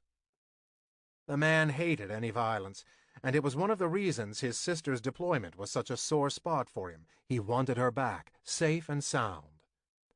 "Right, well, you should make me sleep on the floor then." Levi smiled. "Look, I know you, so while that outburst pissed me off, I'm not going to hold it against you. Quinn, on the other hand," he shrugged. "You owe him a whopper of an apology." "Yeah, that's what I was hoping to avoid. We're only on the cruise for 5 more days." "Don't be that guy," Levi said, his voice tight. "Don't be that guy who will ruin another person's vacation because you're too chicken shit to say you're sorry. He was upset and he deserves an apology." It wasn't that I was too chicken shit. It was that I didn't trust myself around him. I clenched my jaw. "Fine. I'm sure I'll run into him." Levi moved to his suitcase and rummaged around, then pulled out a tank top. He changed quickly before fixing his hair in the mirror. "You can tell him yourself. He'll be here in a minute." "What?" A light tapping sounded from our open door. Quinn stepped inside. "Levi—" But like déjà vu, he froze when he saw me. I chewed my lip as Quinn stared at me with impossibly wide eyes. He'd done something to his hair, so it was brushed back with a bump in the front. He wore a thin tank top, a pair of board shorts, and flip-flops. I swallowed and glanced at Levi. I'll just—" Quinn motioned behind him. "Wait out here, I guess." "No, Quinn." He stopped, but his eyes were downcast. I hated that, like he was afraid of me. I blew out a breath and looked at Levi helplessly. "Can you, give us a minute?" Levi wanted to roll his eyes. I knew it. Instead, he pursed his lips. "Sure." He walked over to Quinn. "JR wants to talk to you, and I promise he'll behave himself. Want to meet me there?" Quinn swallowed. "Sure." Levi nodded, and with one last look at me, he left the cabin. I motioned for Quinn to step inside, and he did, shutting the door behind him. And then I was alone in my cabin with the guy I couldn't stop thinking about. Chapter 9. Quinn. I wasn't scared of the guy. I wasn't. But I was done with his hot and cold bullshit.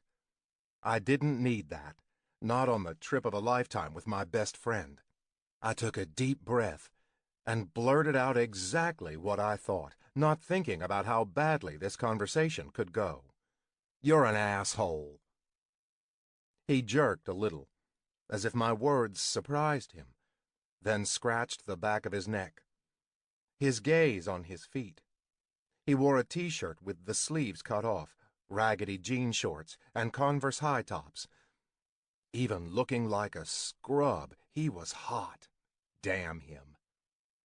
I waited, an apology on the tip of my tongue for that outburst.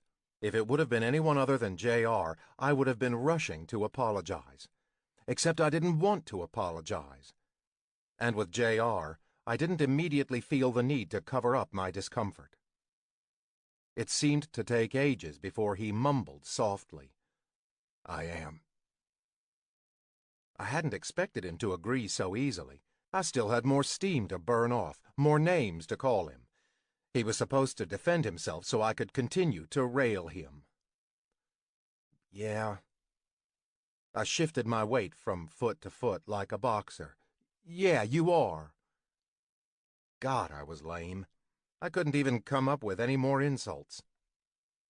He raised his head, and the look in his eyes effectively cooled the anger pulsing through my veins.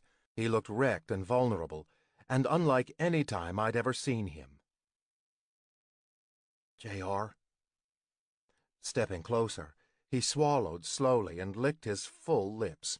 The heat of his body soaked through the fabric of my t-shirt, igniting my skin. He towered over me, and for a split second, fear pierced me. Except there was a look in his eyes, a look that made me peer up at him to try to get a better read on his mood. "JR?" I asked again. "What is it about you?" He said quietly, his head tilted down so our gazes met. I squinted up at him. "What is it about me that makes you act nice to me one minute and then be an asshole the next?" A small upward tilt of his lips. "We already established that I'm an asshole. I know, but I wanted to remind you. I also wanted to remind you that you are nice to me sometimes." He smiled then, all white teeth. I couldn't back up any more as my shoulder blades touched the wall. Our chests brushed as he leaned down. "No. What is it about you that makes me want to say, fuck it?" "Fuck what?" His long lashes shuddered over his eyes, hiding those deep brown depths from me. He bent his head and I stared at the top of it, at the hair he kept shaved close to the scalp. He was standing so close to me, and just a minute before his heated gaze had scared me. Maybe I was reading this whole situation wrong. Maybe he'd punch me in the face, but I had to try. I raised my hand and laid it gently on his head, massaging my fingers into his scalp. His hair was soft under my palm as the skin shifted over his skull. His shoulders hitched once as he inhaled sharply. I paused my ministrations, but he didn't move, frozen in his place like a giant wax sculpture. So I continued to move my fingers and watched the tension leach out of his shoulders as he groaned softly. This way, I didn't have to see his eyes, and he didn't have to see mine. We could probably still convince ourselves this was a touch between friends, that this wasn't gay. But then JR took a deep breath and lifted his head, and when his gaze met mine, I knew there was no coming back from this. Not when he placed his palms on the wall beside my head, not when his face drew closer, and especially not when his lips brushed mine. "Quinn," he whispered. "Yeah?" There was a beat of silence. "Fuck it." And then there was no gentle brush of his lips on mine. There was no mistaking this as anything but a kiss full of lust and pent-up attraction and want. He devoured my mouth, opening it with his lips and dipping his tongue inside to meet mine. I lifted my hands and grabbed his head, digging my fingers into the skin behind his ears, holding his head to mine because, holy shit, we were kissing. Something about making out. A hot body pressed against mine, melted away my restraint. It always did. And this was no exception, as I pulled him closer, as I hooked a leg around his thigh, wanting to climb him, anything to get him closer, anything to grind my hips against his, get some friction on my neglected dick. "Fuck yes," he whispered against my mouth as he grabbed the back of my thighs and wrapped my legs around his waist. He braced my back against the wall and continued to plunder my mouth, rolling his hips against mine. I couldn't breathe, with his chest pressed against mine, and I didn't want to. He was grinding into me harder, never letting go of my mouth as his big hands kneaded my ass. I cursed clothing. I cursed this tiny cabin, and I cursed. Wait! J.R. was straight. And taken. With all the measly willpower I had in my body, I wrenched my mouth away from his, breathing hard, my face tingling from his lips and his stubble. What's going on? J.R.'s pupils were blown, his lips swollen and wet. My hands slipped down to his chest, and he slowly let my feet drop to the floor. He squeezed his eyes shut, hiding the panic swirling there. Shit! I pushed him away, even though I didn't want to, and he let himself stumble backward. I pressed my palms to the wall at my back and worked on breathing steady and not freaking out. Are you curious?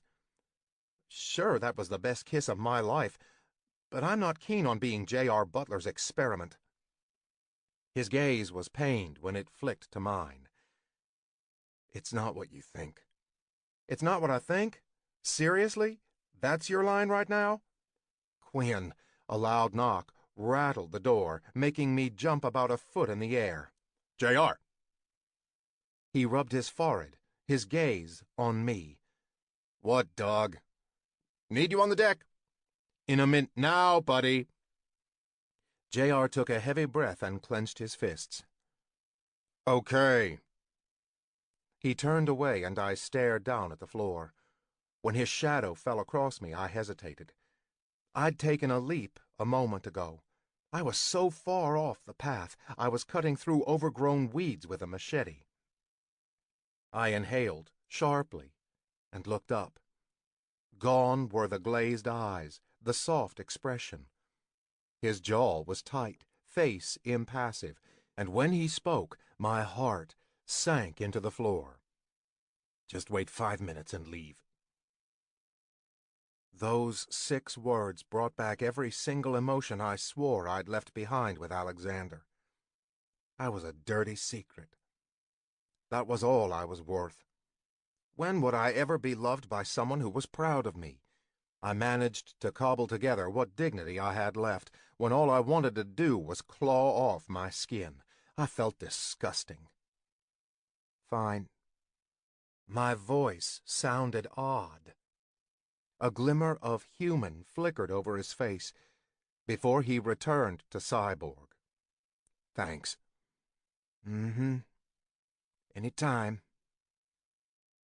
Before he walked out of the cabin, he scribbled on a piece of paper and pressed it into the palm of my hand, then opened the door and walked out, shutting it behind him.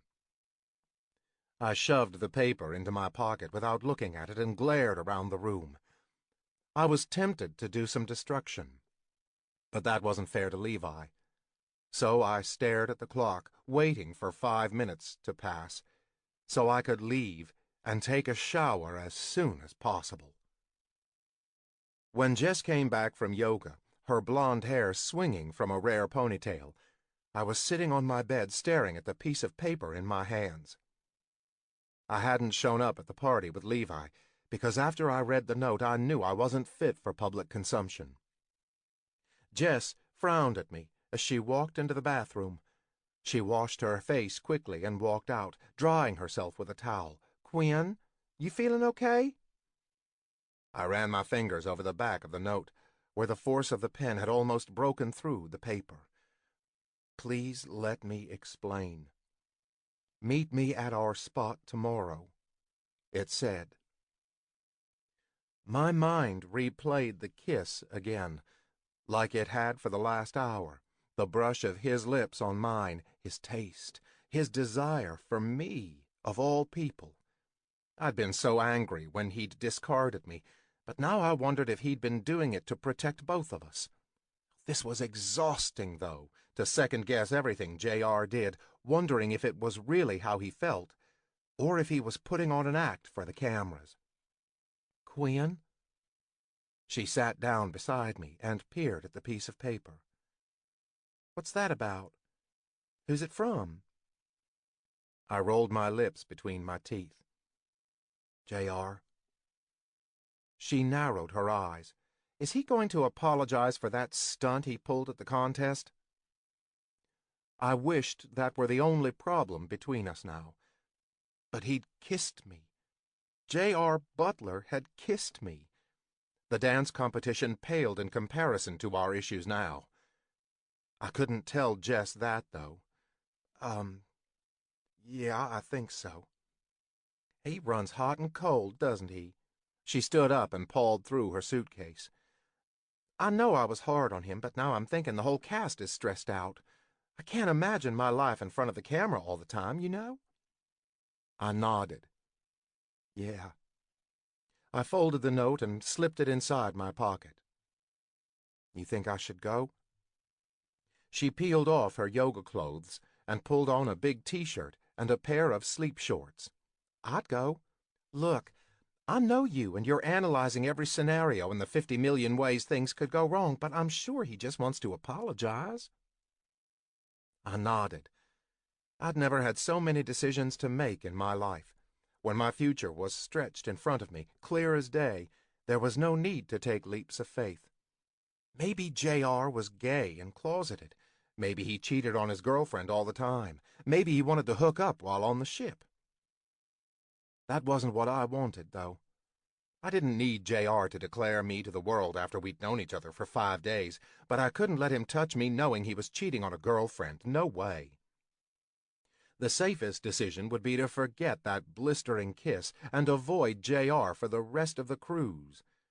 Jack off to the fantasy of him touching me, knowing it'd never be reality.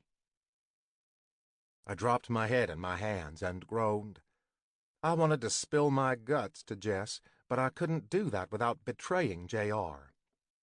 You need a bodyguard? I'll go with you. I smiled at Jess as she leaned against the wall and shook my head. No, it's okay. By the way, how was yoga?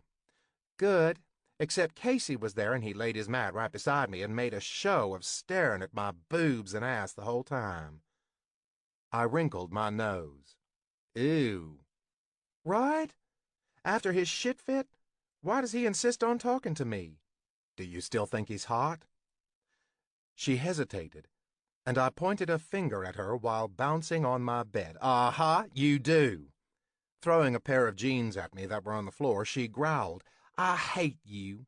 Do not. She stomped her foot like a kid. Why does he have to be hot still? Why couldn't he get a super big pimple in the middle of his forehead right now? Good skincare regimen? She laughed and slid to the floor on her butt, bent knees in front of her. I don't know. J.R. told me they aren't who they appear to be on camera. I shrugged. I'm trying to remember they have bad days just like us, right? They aren't any different from us except they have a camera in their faces. Jess played with the ends of her ponytail. Yeah, I guess so. My hand strayed to my pocket, and I tapped the outside, listening to the crinkle of the paper inside. I'd just made the decision on whether I'd meet J.R. on the deck. I hoped it wasn't the wrong one. Chapter 10. J.R. The sun rising out of the ocean cast a yellow and orange glow over the calm waters of the Atlantic. I picked at the sea bands on my wrist, which I'd worn since the day Quinn had given them to me.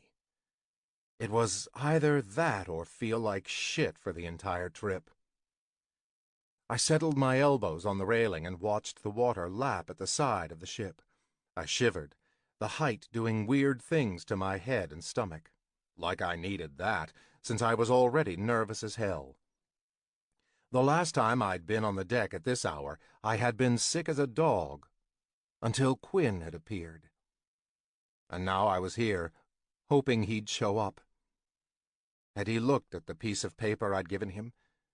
Or had he looked at it, cursed me out, then thrown it away? He could be in his cabin right now, sleeping peacefully, while I sweated my ass off on the deck. That would probably be better for both of us, but he deserved an explanation, one where I didn't feel rushed or have a camera breathing down my neck. The cameras couldn't hear what I had to say. I glanced at my watch. 5:59 a.m.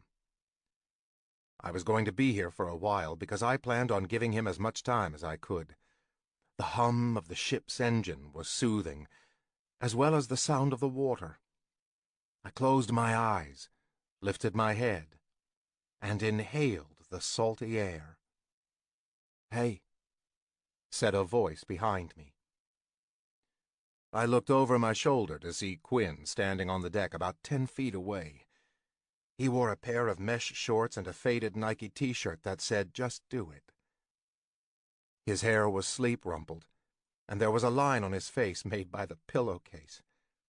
He must have known because he rubbed at it self-consciously with his palm while his gaze dropped to the floor.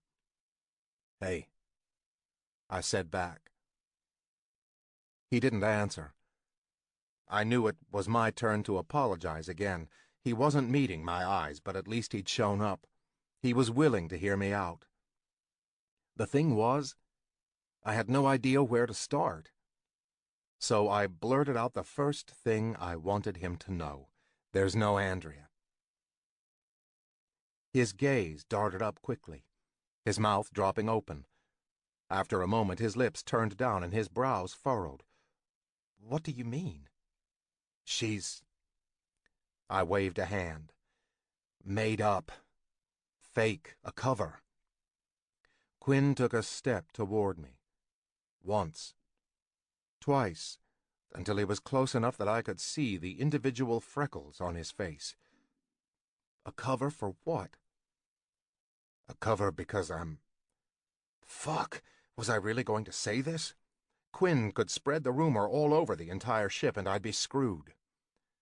But if there was one thing I prided myself on from growing up in Jersey, it was learning to read people. And fuck me if I was wrong, but I swore I could read Quinn, and my read told me I could trust him. "I'm not straight," I said finally. "I'm bi, actually." Quinn's face was frozen in this weird purgatory between shock and confusion. "I'm sorry, what?" "I'm bi." "You're bi." "Yeah, but you're not out?" This was where shit got complicated. I placed my hands on my hips and looked down the deck of the ship. The chairs were perfectly aligned, the floor clean. The opposite of my life. I sank down into an empty lounge chair facing the ocean and braced my feet on the end of the chair, resting my forearms on my bent knees, my head back so all I saw was sky. There was a scraping sound, a jolt as Quinn's chair met mine. And then he sat beside me. I felt his gaze on the side of my face for a moment until he, too, turned to scan the cloudless sky. I silently thanked him for letting me tell my story to the few seagulls that flew overhead in front of us. I wasn't sure how I would have gotten it all out while looking into his eyes. I'm not sure how to answer whether I'm out or not. I always knew I liked girls, and in middle school I started noticing my attraction to guys.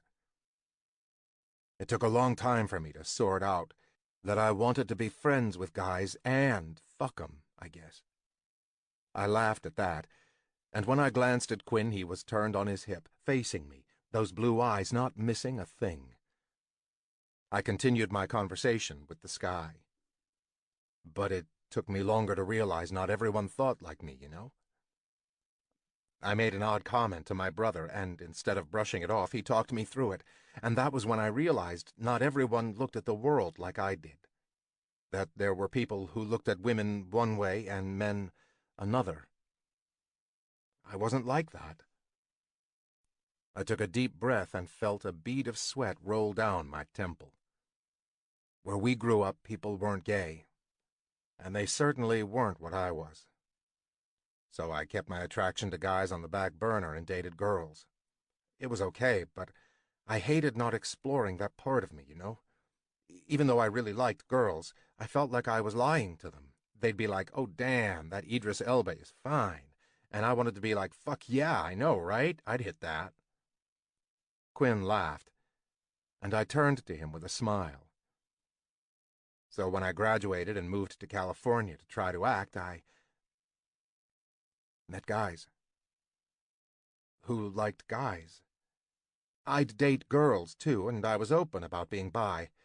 For once in my life, I felt fucking liberated. It wasn't just that I could date guys now, it was that I could say out loud who I was, you know? Quinn didn't move a muscle. And then slowly, his fingers trembling, he reached over and took my hand, threading our fingers together. He rested them on the chair's arm between us. I squeezed once. He squeezed back. He didn't speak, like he knew I had more to say. I wiped my hand across my forehead. And then I made a mistake.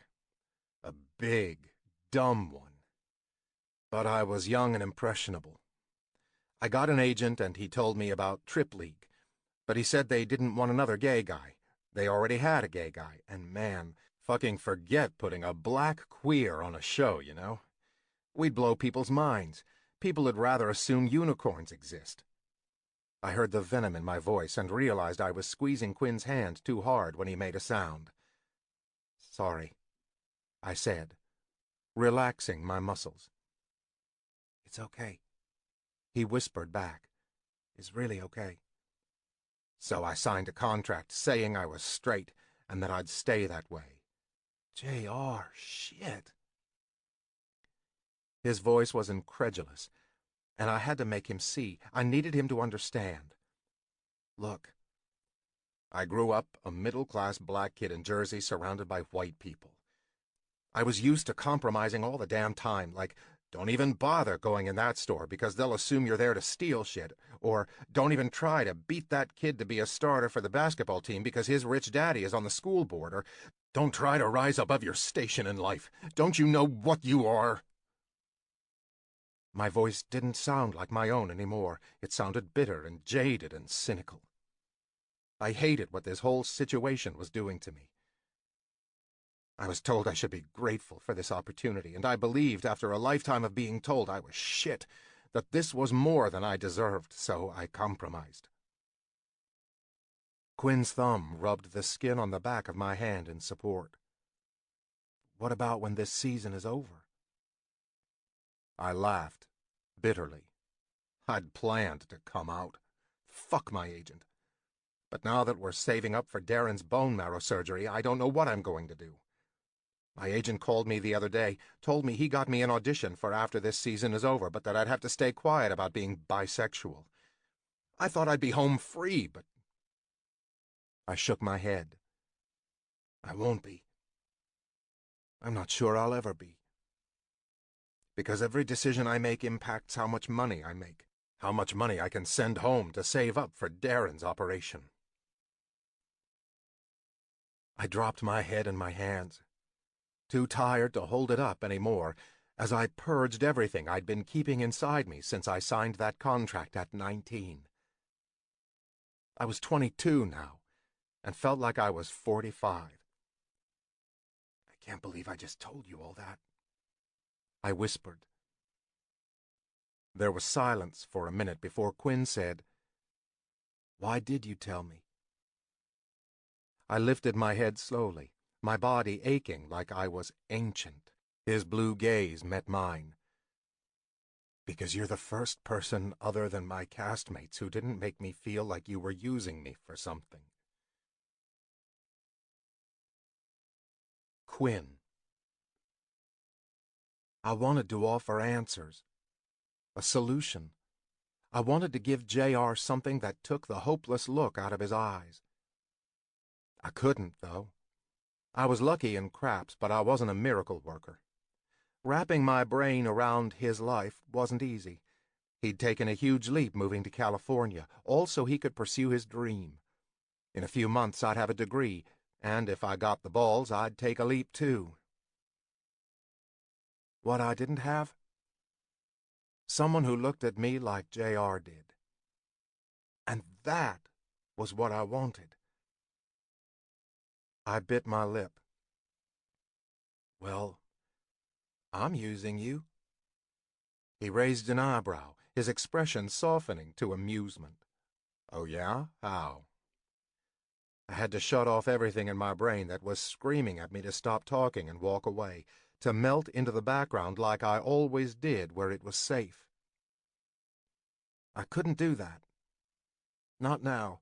Not when J.R. had spilled his guts to me. So I swallowed and did everything I could to be as honest as possible. You notice me. No one ever notices me.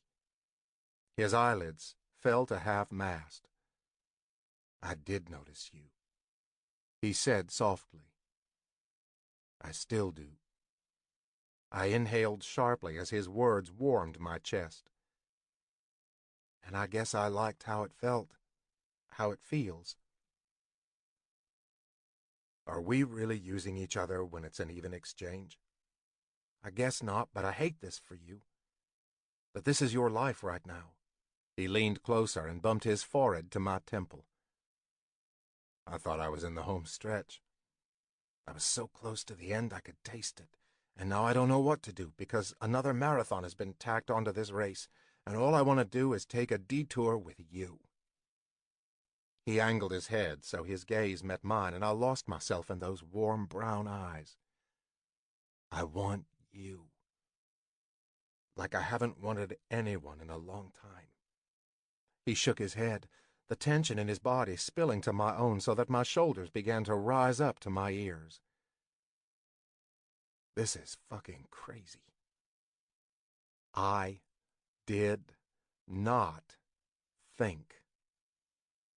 I leaped. Grabbing his shoulders, I hauled myself across his lap and straddled his hips. He stared up at me, silently begging, pleading. So I kissed him. This kiss wasn't like the frenzied unleashing from yesterday in my cabin. This was slow, my tongue swiping his lips before pressing inside. His hand brushed my jaw, then cupped my face, his fingertips pressing into the muscles there as I inhaled him. When I pulled back, my vision was a little blurry and my chest heaved, smashing into his with every breath. J.R. Jay, he whispered. I blinked. What? My first name is actually Jay. J-A-Y. My name is J. Ryan Butler. He heaved a breath like this was his last gasp of truth. You can call me Jay. I didn't know what to do with this information. Oh. His fingers brushed at the mole I knew was on my right cheek. Why'd you kiss me? I ducked my head. I wanted to. Look, he began. I closed my eyes briefly because this was the moment where he'd tell me he couldn't do this, that his job was on the line, his brother's health, and I knew I wasn't worth costing him either of those. I slid from his lap, but his hands clamped over my hips. Wait. Let me talk. I shook my head. It's okay. You can't get caught doing this with me. And I can't do this again. Hide. I did it for 2 years with my ex-boyfriend, and I can't do it again. He tugged me closer and cocked his head. You had to hide? I hated talking about this, but he had to understand. Well, I didn't even realize at first that we were hiding. He was my first boyfriend. I thought that was how it was done, sneaking into each other's rooms, not meeting each other's families, never speaking in public. Jesus Christ, Quinn. I shrugged, even as the familiar sting of shame crept over my skin. Jay gripped my face, forcing me to look at him. I won't make you do that. You deserve someone who will hold your hand at a restaurant, who will be proud to call you his. He hesitated. I'd be that man for you. If I could. But I can't. Not here. Not now. I nodded, my throat too tight to talk, because the sincerity in his eyes, the fierceness in his tone, told me he was speaking from the heart. Damn this cruise, and his job, and his contract. Damn it all. I slid off his lap, and he let me, even though I could tell he didn't want to. You'll find that guy, Quinn. I know it. I stood up, and he slowly rose to his feet. You will too, Jay, I said, backing away from him as he stood with his hands shoved in his pockets. Once word gets around you're into guys and girls, you won't be able to keep any of them off of you. I gestured toward his body. Just look at you. He clenched his jaw, and his face twisted into a grimace. Quinn. I kept backing away, even as my heart wanted to surge back into his arms for one last kiss. Thanks for everything, Jay. Have a great rest of the cruise. I turned around and walked away, head down. I listened for his voice calling me back on the breeze. One word and I would have done it all over again. I would hide and lie, because Jay wasn't Alexander. And I knew now, with a bone-deep certainty, that I wasn't the same Quinn. Chapter 11. J.R. Quinn was playing pool volleyball, or whatever it was called with the net in the water. I stayed away from pools, so I'd never played. He and Jess were against two other girls. Their laughter rang out over the pop music playing near the bar. Quinn skimmed his arm across the top of the water, in between a play, soaking Jess in an arc of water, who squealed and splashed back. The ball came sailing over the net, and they ran into each other trying to get it. I watched them with envy. I had been drinking with Paisley on the deck and was on my way back to my cabin to shower when I'd caught sight of his hair, and now I was sitting down on a chair, out of view, watching him play volleyball. This mooning was ridiculous. We were on day 4, over halfway, and all I had to show for it was a kiss. Okay, 2 kisses. Someone sat down on the chair beside me, and I didn't even bother turning at the sound of Levi's voice. Quinn had actually scored a point for once and was trying to do a dance in the water. Jess is pretty hot, isn't she? Levi said. Mm-hmm. I mumbled, playing along. Yeah, the blue eyes and the red hair are really gorgeous. And the freckles, I murmured. Quinn stepped back to serve. He hit the net and groaned, dunking his head under the water. When he surfaced, he slicked back his hair and grinned at Jess.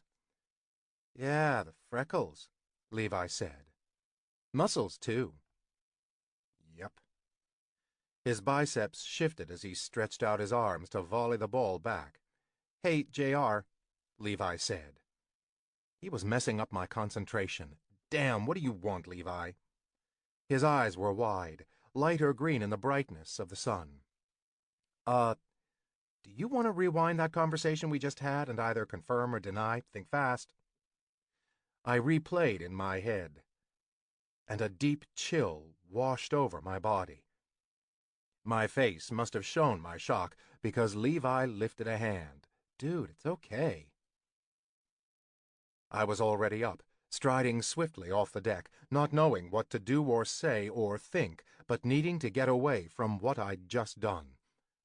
What I had revealed. I could barely see through my haze of panic, my body going into emergency mode as everything shut down to prevent myself from fucking up further. The seal was broken this morning with Quinn, and I was nothing but a leaky pipe now, spilling my guts all over the damn place. Footsteps pounded behind me. Levi called my name, but I was pulling open the doors, descending the steps 2 at a time and throwing myself into the elevator. As the doors began to close, I saw Levi vaulting down the stairs after me, and the last thing I saw before the elevator shut was Levi's concerned face, his mouth open, saying my name. I sagged against the back of the elevator, rubbing my face over my hands. I could lie to Levi, come up with some reason why I agreed about the red hair and blue eyes and freckles. I could do that. But I was so tired of the lies, of the omissions, of fucking everything. When I reached our cabin, I went right to the shower and turned it on as hot as I could stand it. I stayed under the scalding spray for what felt like an hour, but was probably only 20 minutes. When I walked into the bedroom with my towel around my hips, Levi sat on my bed waiting for me. I knew he'd be there. He didn't say anything, and I wondered how many times I'd have to do this in my life. Come out. Would life always be about coming out? It sounded exhausting to think about, having to explain this over and over again. Although Levi could probably help me with that, if I told him the truth. So I didn't think about what came before this or what was to come after. I stood with my back to him as I dressed. I took a deep breath. So I'm by. Silence buffeted my back like ocean waves. It hadn't been as hard to say those words to him as I thought it'd be. I lied, because under contract I'm supposed to be straight. No one could know, but apparently after years of keeping this silent, I'm cracking a little. I laughed, and it sounded slightly hysterical to me. I turned around, wearing a pair of shorts and a t-shirt, then held my hands out to my sides. So that's that. You caught me out. My voice held a little of a challenge in it, but Levi's expression was anything but angry. His face crumpled like a paper bag before he leapt up and ran into me, wrapping his arms around my back in the tightest hug I'd ever had in my life. I wasn't sure what to do at first, and then settled for returning the hug, grabbing his shoulders and laying my cheek on his hair. I accepted his affection, the empathy that was rolling off him in waves. He knew what this was costing me. JR. Yeah? I hate this for you. I closed my eyes. I hate it for me, too. He pulled back, and although his face was red, his eyes were dry. And now his face was tightening up a little, his lips thinning. Then he punched me in the shoulder, hard. Why the hell did you sign that contract, and why the hell haven't you told me until now? And does Andrea know? I started at the beginning, like I had told Quinn, explaining there was no Andrea, and signing the contract had clearly been a dumb move. 3 years ago, gay marriage wasn't legal. It's crazy to think how far the gay community has come in a short amount of time. I rubbed my jaw. I didn't tell you about me because I didn't know how to, and I was afraid if I told one of you, I'd tell you all, and then I could get in deep shit. He was pouting. I really liked Andrea. Me too. She was fucking perfect, because she didn't exist. He laughed. So you were out before signing the show? Yeah, for a little bit. No one knew who I was then. I always wondered if one of them would recognize me and come forward, but no one ever did. Other than my family, no one knows me as anything but straight in my hometown. And now you... What? Have a crush on Quinn?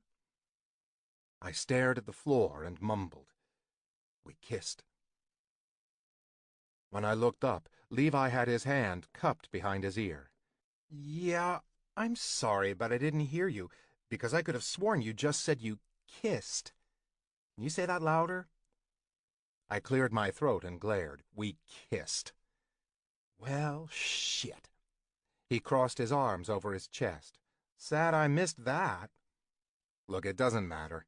I'm still under contract and there are cameras everywhere. There's not going to be any more kissing. How big is your crush on this guy? Big. On a scale of 1 to Matt Bomer, how big is this crush? I rolled my eyes. 8 or 9. Levi was shaking his head. No, see, this isn't okay. He began to pace the small cabin space in front of me. We've all been fucking pigeonholed into characters, and I'm fucking sick of it. Nothing is wrong with being a feminine gay, but that's not me all the time, 24/7. That's all they show, though. They show you angry in literally every episode, although now I see you have a legitimate reason to be angry. Casey is like a perfect angel, and we all know that's not fucking true. I'm so sick of this shit. He was raging now, stomping his feet with every step. Levi, don't you dare say it's okay, he said, pinning me with a finger. Don't! Okay, fine, but what the hell do you expect me to do? He threw up his hands. I don't know, but I'm sick of all of us bending over and taking it. For the record, I'd jump at the chance to bend over and take it. Levi stared at me. Then he erupted into laughter, and even I had to admit that was pretty damn funny. So what are you going to do? He asked as he wiped away his tears. I can't do anything. You know I'm sending money home for Darren. Coming out would affect them way more than me now. And Quinn doesn't want to hide. He told me he hid for 2 years for a closeted ex-boyfriend. I'm not doing that to him. Levi bit his lip and murmured, Oh, Quinn. This morning I told him I couldn't, that there was too much at stake. My agent wants me to try out for this part after this season is over, but it's for the TW, so I'll have to keep playing the straight actor part. He really thinks you won't get roles if you come out as bi? It's hard enough that I'm black. Levi's eyes narrowed. It's not any of their business, though. You should just do your thing. I shook my head. You know that's not how it works. Maybe a decade in the future, but now it would be a thing, you know it. Levi growled under his breath, clearly as frustrated as me. It's not even just about wanting to be with Quinn, or another guy. This is about me. It's about being black and queer and compromising, because that's all I've ever done in my fucking life, you know? Sympathy would have pissed me off, but Levi was angry right along with me. I know! Well, I don't know, but I understand what you're saying. I shook my head. I was so sure this morning, but I don't know. My skin is tight, and I want to scream. I want to scream until I'm hoarse that this isn't who I am, that I'm so much more than the J.R. Butler they edit me to be on TV. Levi stepped forward and hugged me. When he pulled back, he gazed up at me. Life's short, man. His expression was sober. Life's too short to be something other than who you are. He was right, but I couldn't find a way around all the obstacles in my way to get where I wanted to be. Quinn. My thumb hovered over the call button. My body listed to the side, and I righted it before glancing at Jess. She was covering up a laugh. This is all your fault, I muttered. She was the one who'd plied me with Mamma Mia's all afternoon, and I'd happily tossed them back in an effort to prevent myself from crawling my way to J.R.'s cabin. Calling my parents in this state was probably a bad idea, but I had missed 5 calls, and they didn't take well to being ignored. I also was in a fuck-it kind of mood. Shit, I really need to call them back. They probably have the captain's number on speed dial, and they'll call him if I don't return their calls. I paused. Is that what you call the headship person? Captain? What else would you call him? I don't know, Blackbeard? Jess clapped a hand over her mouth, then stumbled. Shit! I groaned, the cabin spinning slightly. This is going to be bad. So bad.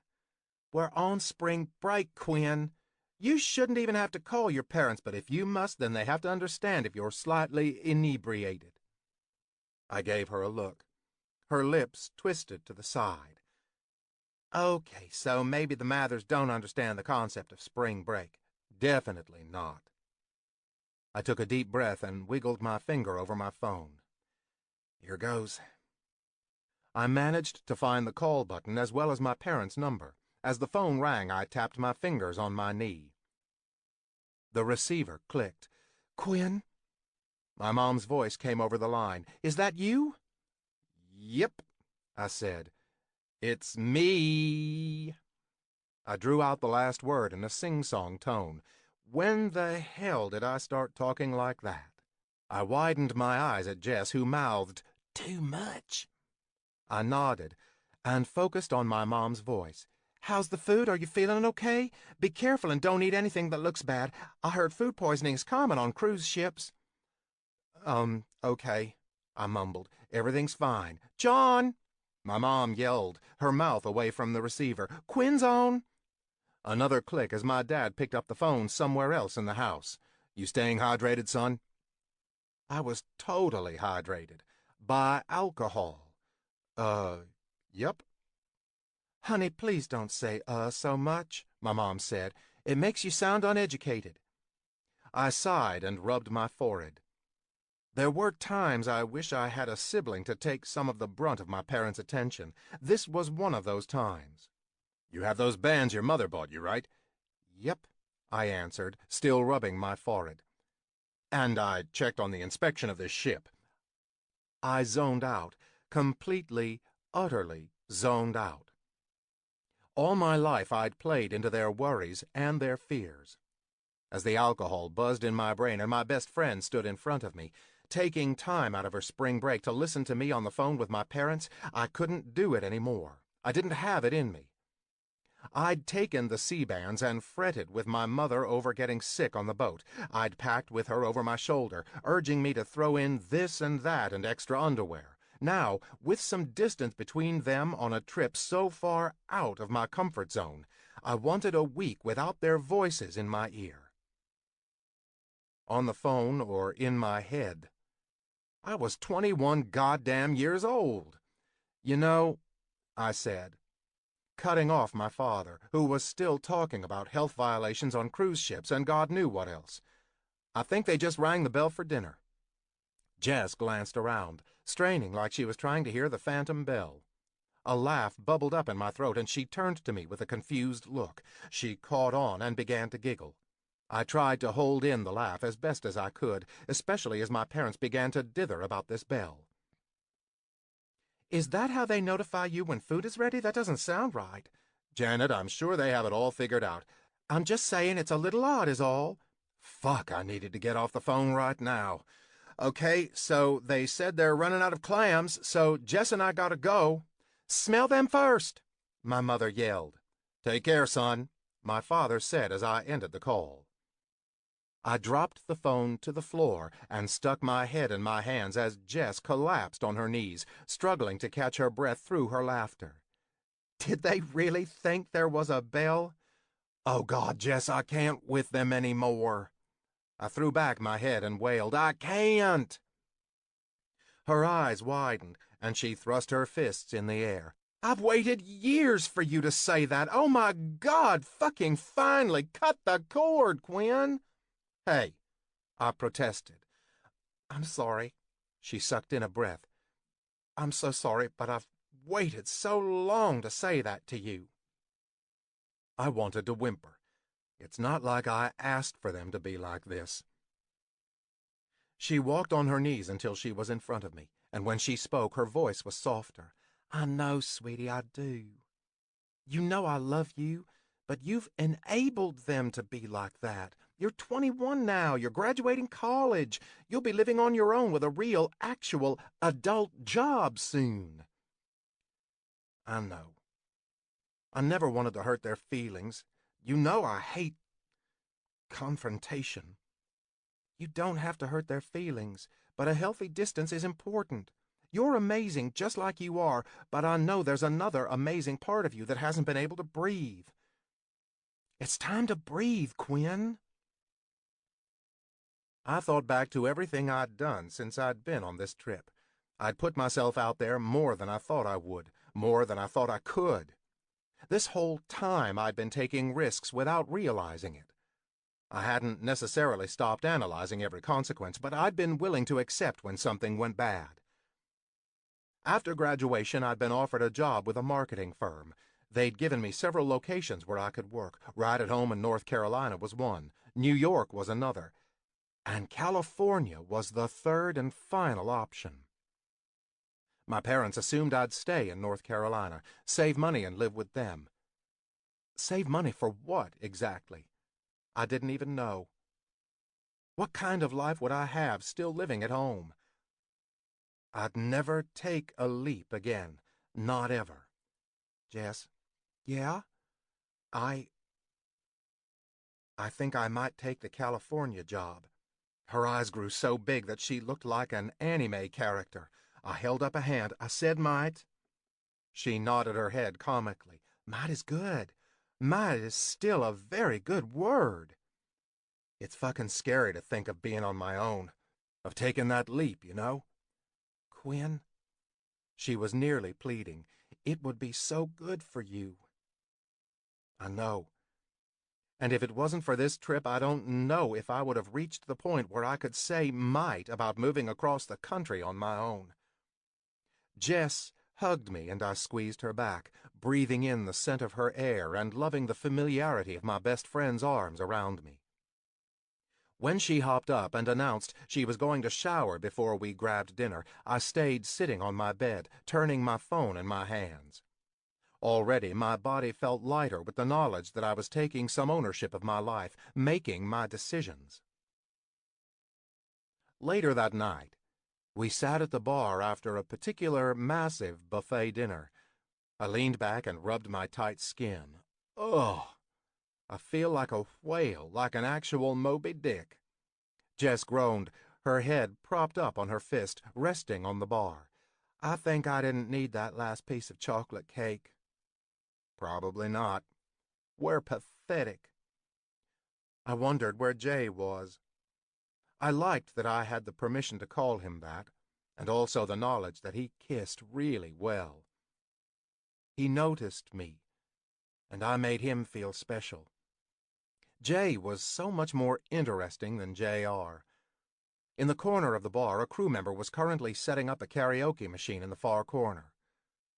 Oh, God. I'm not sure I'm ready for 532 versions of I Will Survive. I groaned. Jess giggled. The cameras were already in the bar. I spotted a couple of leaguers, in particular Adriana. I hadn't seen much of her on this trip, and when I did, she was reading on the lounge chairs on the deck. But as they began karaoke, she was first up on stage. She stood with Paisley, their dark heads bent as they found what song they wanted on the screen. They stepped back, microphones at the ready as the opening bars to Call Me Maybe filtered through the speakers. I groaned again and laid my head on my forearms. That was until I heard the first voice, and I straightened immediately to see Adriana singing like a dream to one of the catchiest pop songs in history.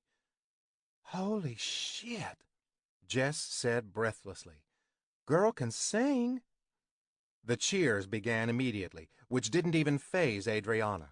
She continued to sing, holding the microphone casually, not even bothering to look at the screen as she sang to Paisley, who was merely window dressing as she strutted around the stage like a backup dancer.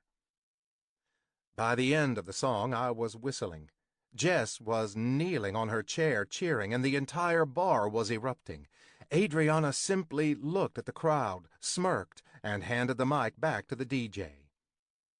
A piercing whistle cut through the crowd as Casey walked into the bar, pumping the air with his fist. On his heels, Levi and J.R. Judging by the hard expression on his face, he was most definitely J.R. in that moment. I turned away immediately, draining the rest of my drink. My hands shook as I thought about whether I should say something or keep things the way they were. I didn't want things the way they were, which was me frustrated and J.R. miserable. Casey leaned against the bar beside Jess and looked her up and down. Hey, sweetheart. She glared at him. Excuse me? He didn't even try to pretend like he wasn't checking her out. He swiped his tongue over his bottom lip. Can I buy you a drink? Are you kidding right now? Casey. J.R. started to say, but Casey held up a hand, silencing him, which I thought was rude as hell. I made bug eyes at J.R., who just shrugged and muttered something like, It's his own funeral. Which, yeah, it would be, because Jess's cheeks were flushed and she was about to go off on him. You want to buy me a drink? After I accidentally spilled mine on you the first night here and you swore at me like a jackass? Casey frowned. I did that? He looked to Levi and JR. Did I do that? Both nodded emphatically. Casey turned back to Jess. Huh. Well, let me make it up to you. A drink? A dance? A kiss on the deck at midnight with the hottest member of Trip League? Holy shit!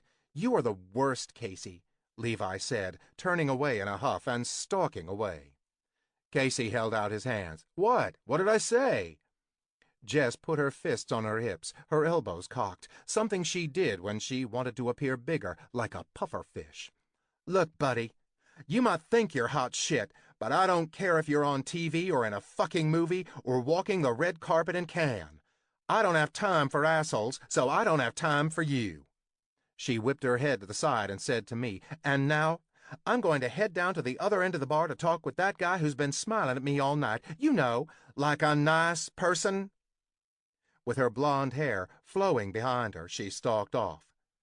I was going to have to high-five her later. Casey watched her go, then looked at me. If she's that mad, then that means there's some passion. She'll come around by the end of the cruise. I rolled my eyes and walked away, but not before glancing over my shoulder at JR. His eyes were on me. I pulled out my phone and texted Jess that I was heading to the deck. I loved watching the ocean at night, the moon reflecting in the water while the rest of it, around us, looked black. There was a party on the deck, a huge crowd dancing to a DJ. The bar was packed, and I had to maneuver through the bodies to get to the front of the boat, where I hoped the coast was clear. Once I was past the throng of dancers, the bass of the music began to fade, and then it was just me at the front of the boat. Well, me and a couple making out hardcore, so they didn't even notice me when I walked by. I ran my hand along the railing and peered over the side, catching glimpses of whitecaps as the boat plowed through the water.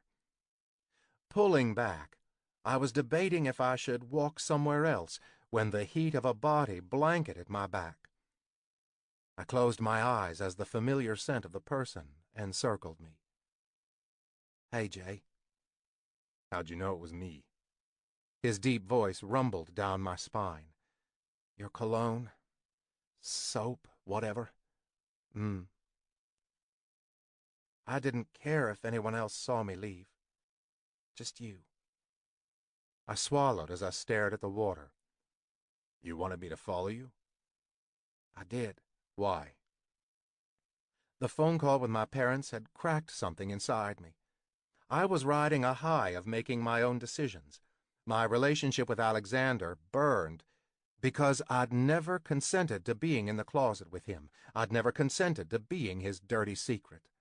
I wanted Jay. I didn't care if it was only for a day. I was going into this with my eyes open. It wouldn't hurt my pride to hide from the cameras. I'd do it because I wanted to. I leaned back slightly, and his arms came to rest on the railing on either side of me, caging me in. Staring at the stars, twinkling in the clear night sky, I said, because we only have one full day left. And I know I'll regret it if I don't spend every minute of that day with you. He exhaled roughly and plastered the front of his body to my back. He was silent for a moment, and I rested my head on his chest. He took a deep breath, the moist heat coating the side of my head.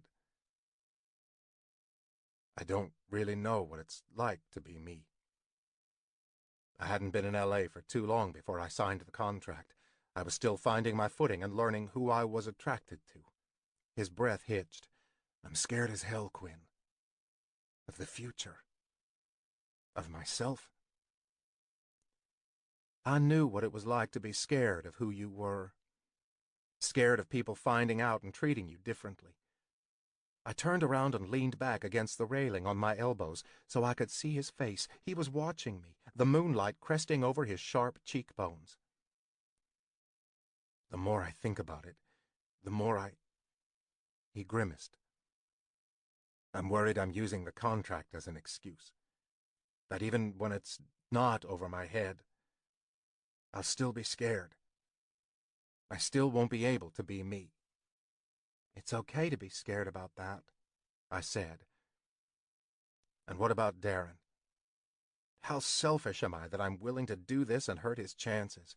How do you know for sure this would kill your career? He blinked. Well, I don't know for sure. Does Darren know about you? Does he know you've been keeping this a secret? Yeah, he does. And he's thrilled for me that I can come clean soon. He doesn't know about the audition I have. I shook my head, the hot lick of fury beginning to rise. I can't imagine he'd want this for you. I can't imagine he'd want you to hide who you are, and I refuse to believe you wouldn't find roles just because you came out as bisexual. This is 2015. My whole body was quivering at the unfairness of the situation. J.R. cupped my face, his expression tender as he brushed my jaw with his thumbs. You're hot when you're fired up. And just like that, I wasn't angry anymore. I was turned on. Part of me thinks this is the wrong decision, but that's my rational side. My heart says fuck it. He took a deep breath. But we barely know each other, and it's asking a lot for you to hide from the cameras with me for the rest of this trip. It'd be basically you and me against the man. I grinned. You asking me to bet on you rather than the house? He leaned forward, his hand beside my elbow on the railing. I guess I am. I jutted my chin forward and lifted my eyebrows. I ever tell you I'm lucky? I think you might have mentioned it. I leaned forward, so our lips were an inch apart. Well, I'm betting on you. Chapter 12. Jay. He kissed me. Slow at first, a tease. His hot breath slid over my lips as he nibbled at the corner of my mouth. Our noses bumped. Our stubbled chins rasped together. I pressed a palm to his back and drew us closer, aligning our bodies. His head tilted back to accommodate our height difference, our mouths still fused. His scruff tickled my face. His hands gripped my waist. I smashed our hips together, needing to get closer, oh so much closer. The memory of the frenzied kiss in the cabin flashed through my mind, when Quinn had responded like a dream, wrapping his long legs around my hips. I pulled back just enough to see his blown pupils. He licked his swollen lips, and his gaze darted over my shoulders. I looked back, but we were alone on this section of the deck except for the couple that was still making out. By the sounds of their moans, they weren't paying us any attention. While the cameras had been busy with Adriana, I'd slipped past them. I couldn't remember where the live feed cameras were on this part of the deck. Shit! Quinn's tongue lapped at my jaw, and I closed my eyes with a groan. I wanted this guy alone, and now, or I thought I might go out of my mind. Quinn? He hummed against my skin as his lips coasted down my neck. I bit my lip to get myself in check. We can't be here, doing this. He wasn't getting the urgency as his fingers traced my collarbone through my shirt. Where are we going to go? I grabbed his hand, and his gaze finally met mine. Is your luck contagious? Any of that gonna rub off on me? He squeezed my hand. I guess we'll have to see. I took a deep breath and rolled my neck from side to side. To get back to the deck, we had to make our way past the party, hopefully without being seen. I wasn't quite sure how that was going to happen, but we'd figure it out. All right, this could get rough, but follow me, okay? His eyes widened. Ooh, an adventure. I shook my head. Fuck, you're cute. Don't call me cute, he grumbled as I ducked my head and led him from the deck. I dropped his hands once we got in sight of more people. I glanced over my shoulder, just in case of the cameras. He nodded. A sad smile on his lips. My heart ached, hoping he wasn't thinking of that asshole ex-boyfriend of his. I so wished this could be different, for both of us. I focused on getting back to my cabin. I wasn't as worried about the live feed cameras because it was too dark for most of them. But if the camera crew found me, they came with lights, and that would be bad. To get to our cabins, I had to cross the top deck, then head down the flight of stairs to the lower deck, then into the ship. If the cameras catch us, can't they just edit it out? Quinn asked. I shook my head. It's not that simple. I wish it was. I signed the contract, and I have to behave or they could sue me. Quinn fell silent after that, and when I glanced back at him, his expression was pained. I led him up to the top deck where the DJ played dance music to a packed crowd. Most of them were well on their way to being drunk, so I melted into the crowd with Quinn.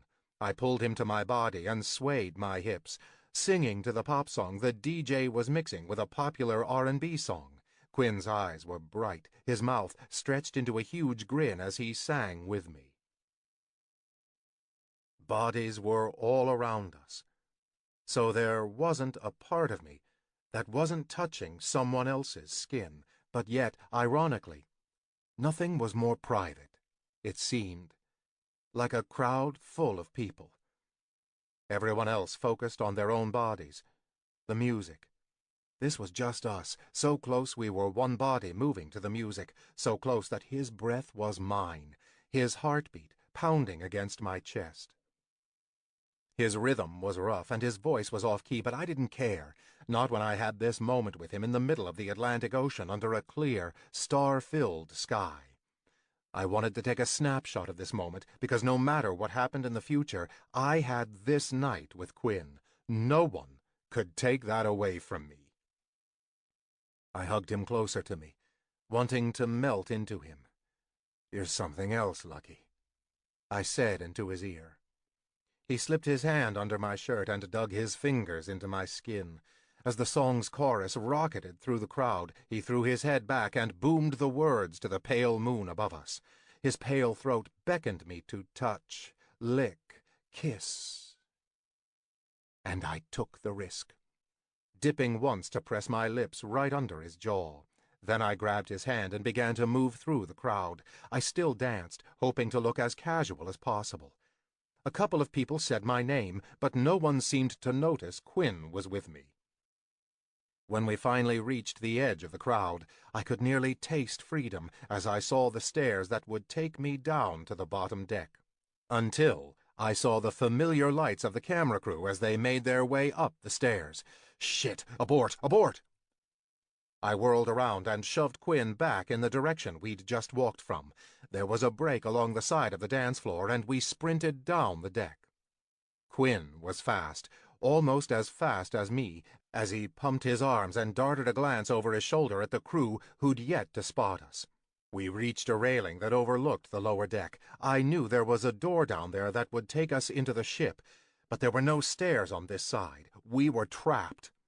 I laced my fingers on top of my head. Fuck! Quinn looked back over his shoulder at the crowd. "It's okay. You just head toward the cameras alone and I'll disappear into the dance party crowd. It'll be fine." I didn't want to do that. I wanted Quinn with me. Plus, as the cameras drew closer, I knew we were losing every chance we had to blend into the crowd without them catching us here alone. About 12 feet below the railing was a pool. The water sparkled, reflecting the stars in the sky. I glanced at Quinn, who was watching me with a raised eyebrow. I was done compromising. I wanted to spend time with Quinn tonight and fuck everything that was stopping me.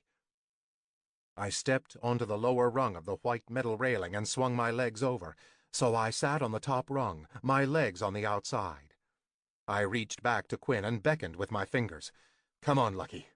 Jump with me." Quinn. Jump with me. I stared at his hand. The big, solid hand that had held my face as we kissed, that had eaten crab legs with me, that had just moments ago been clasped in mine. The hand I wanted to feel all over my skin and down my pants. At that moment I knew I was with Jay, not J.R. His lips were parted, his expression hopeful. He'd dropped the reality TV show facade for me and bared all the insecurities that plagued me daily. Will I be rejected? Will I be scorned? Will I be loved? He gestured behind him, his face closing slightly, like he was bracing for me to turn him down.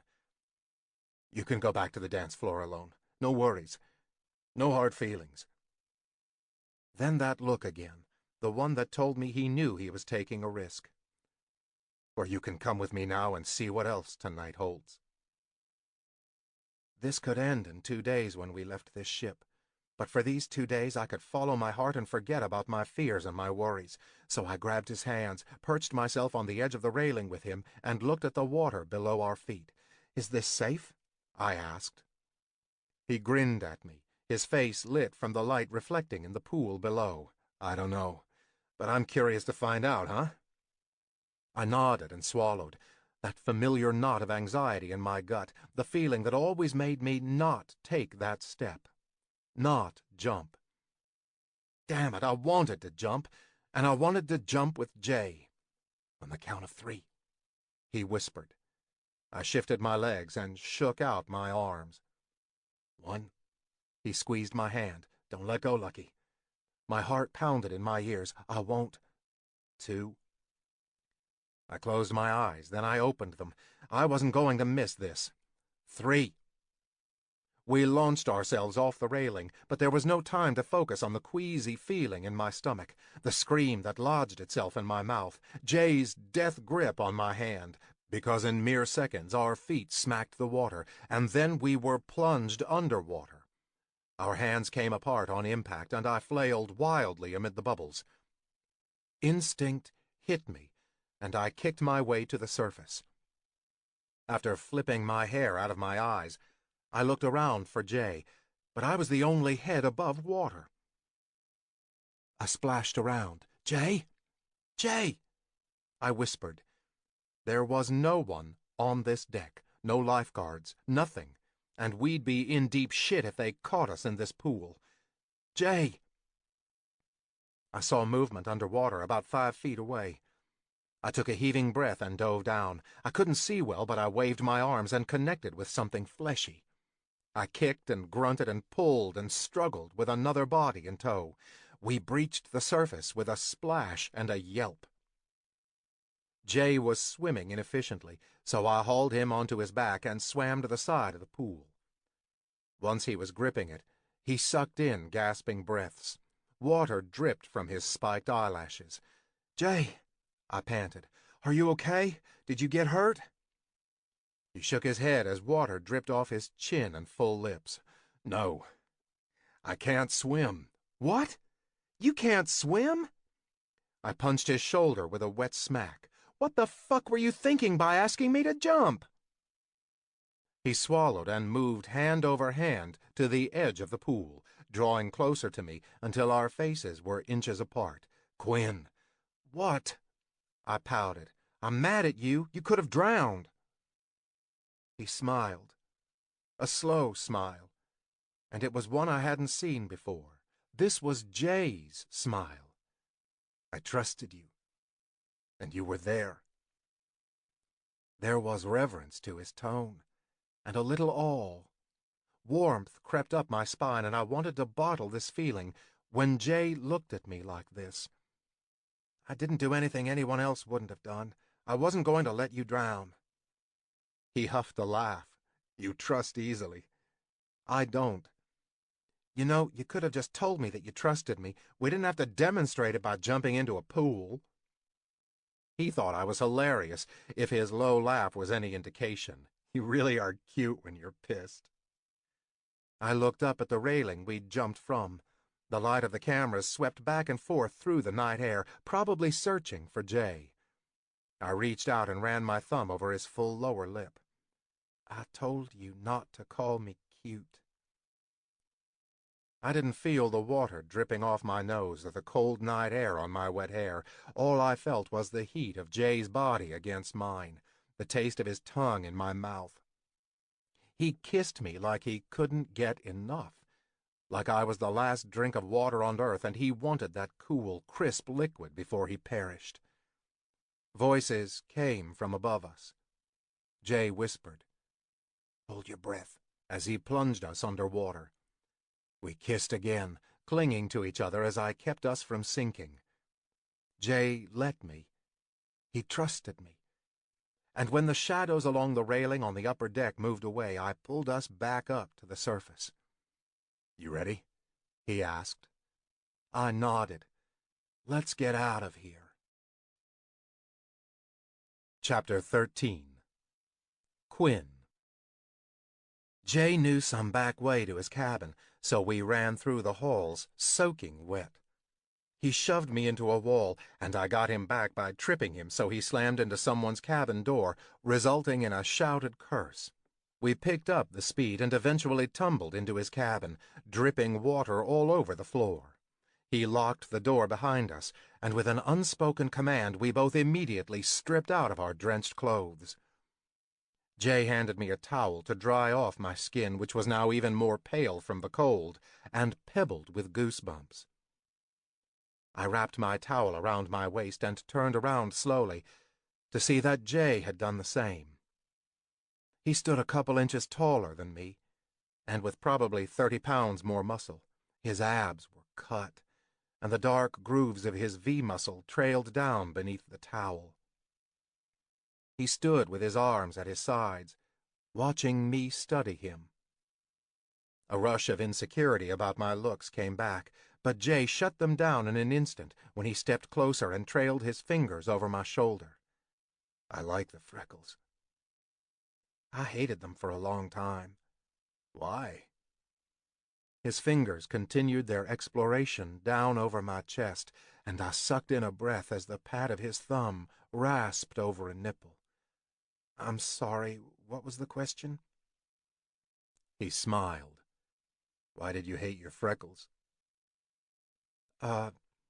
Because they made me different."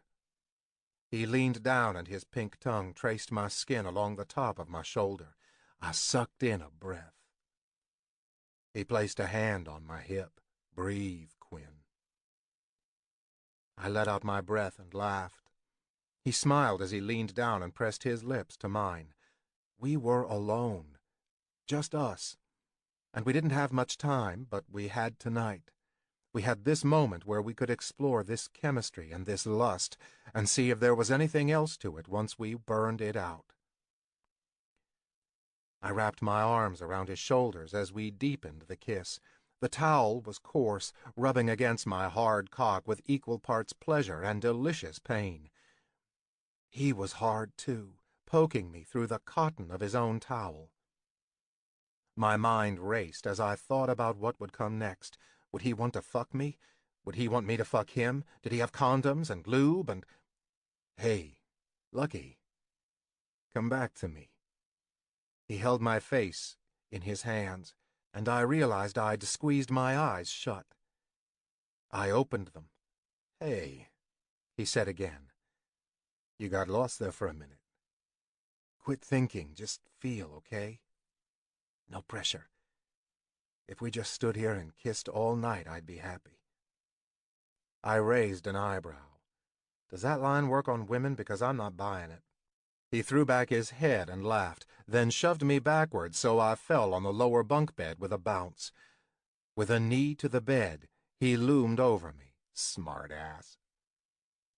His lips were the most kissable lips I'd ever seen, ever felt, ever touched. And when his eyebrows lifted and said lips quirked, I realized I had said that out loud. "Oh." He shook his head and ran his hands up my side. I shimmied as he hit a ticklish spot over my ribs. The knowledge clearly pleased him because he grinned. "Ticklish? Why else do you think I'm gritting my teeth right now?" His fingers danced over the spot, and I squirmed. Then his head dropped, and I wasn't so ticklish anymore. Now I was turned on as fuck because his lips were there, and his tongue. My skin tingled and rippled under his attention.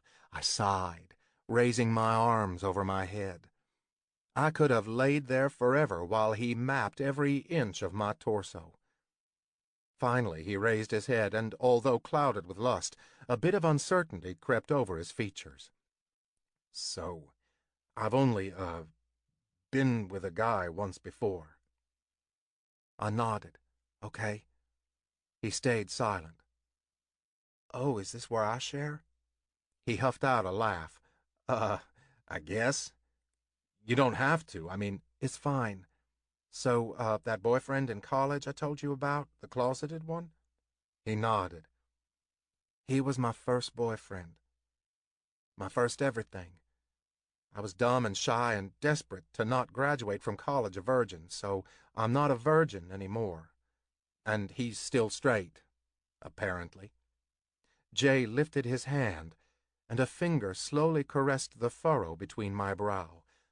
I relaxed my scowl under his gentle touch. I'm sorry that happened to you. It wasn't...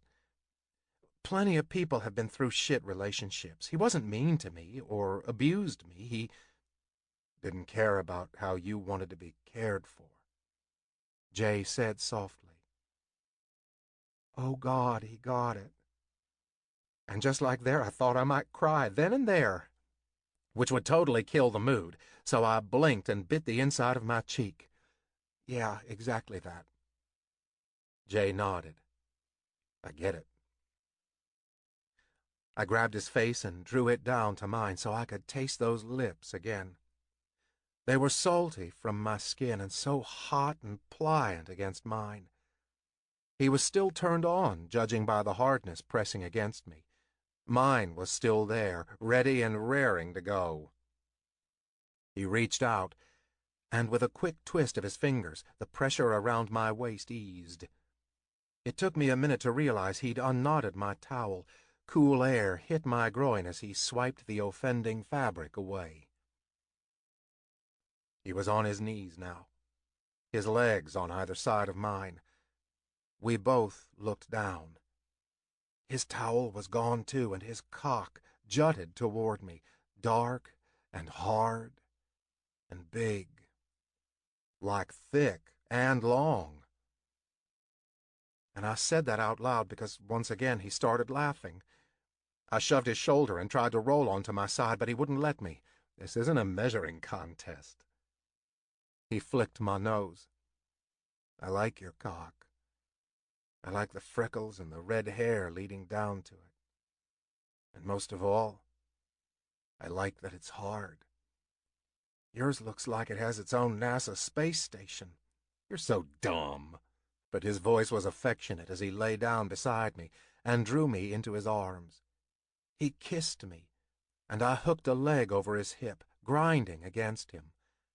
Our cocks brushed, and every point of contact sent shivers down my shaft, up my spine, and into the synapses of my brain that controlled everything that was pleasurable.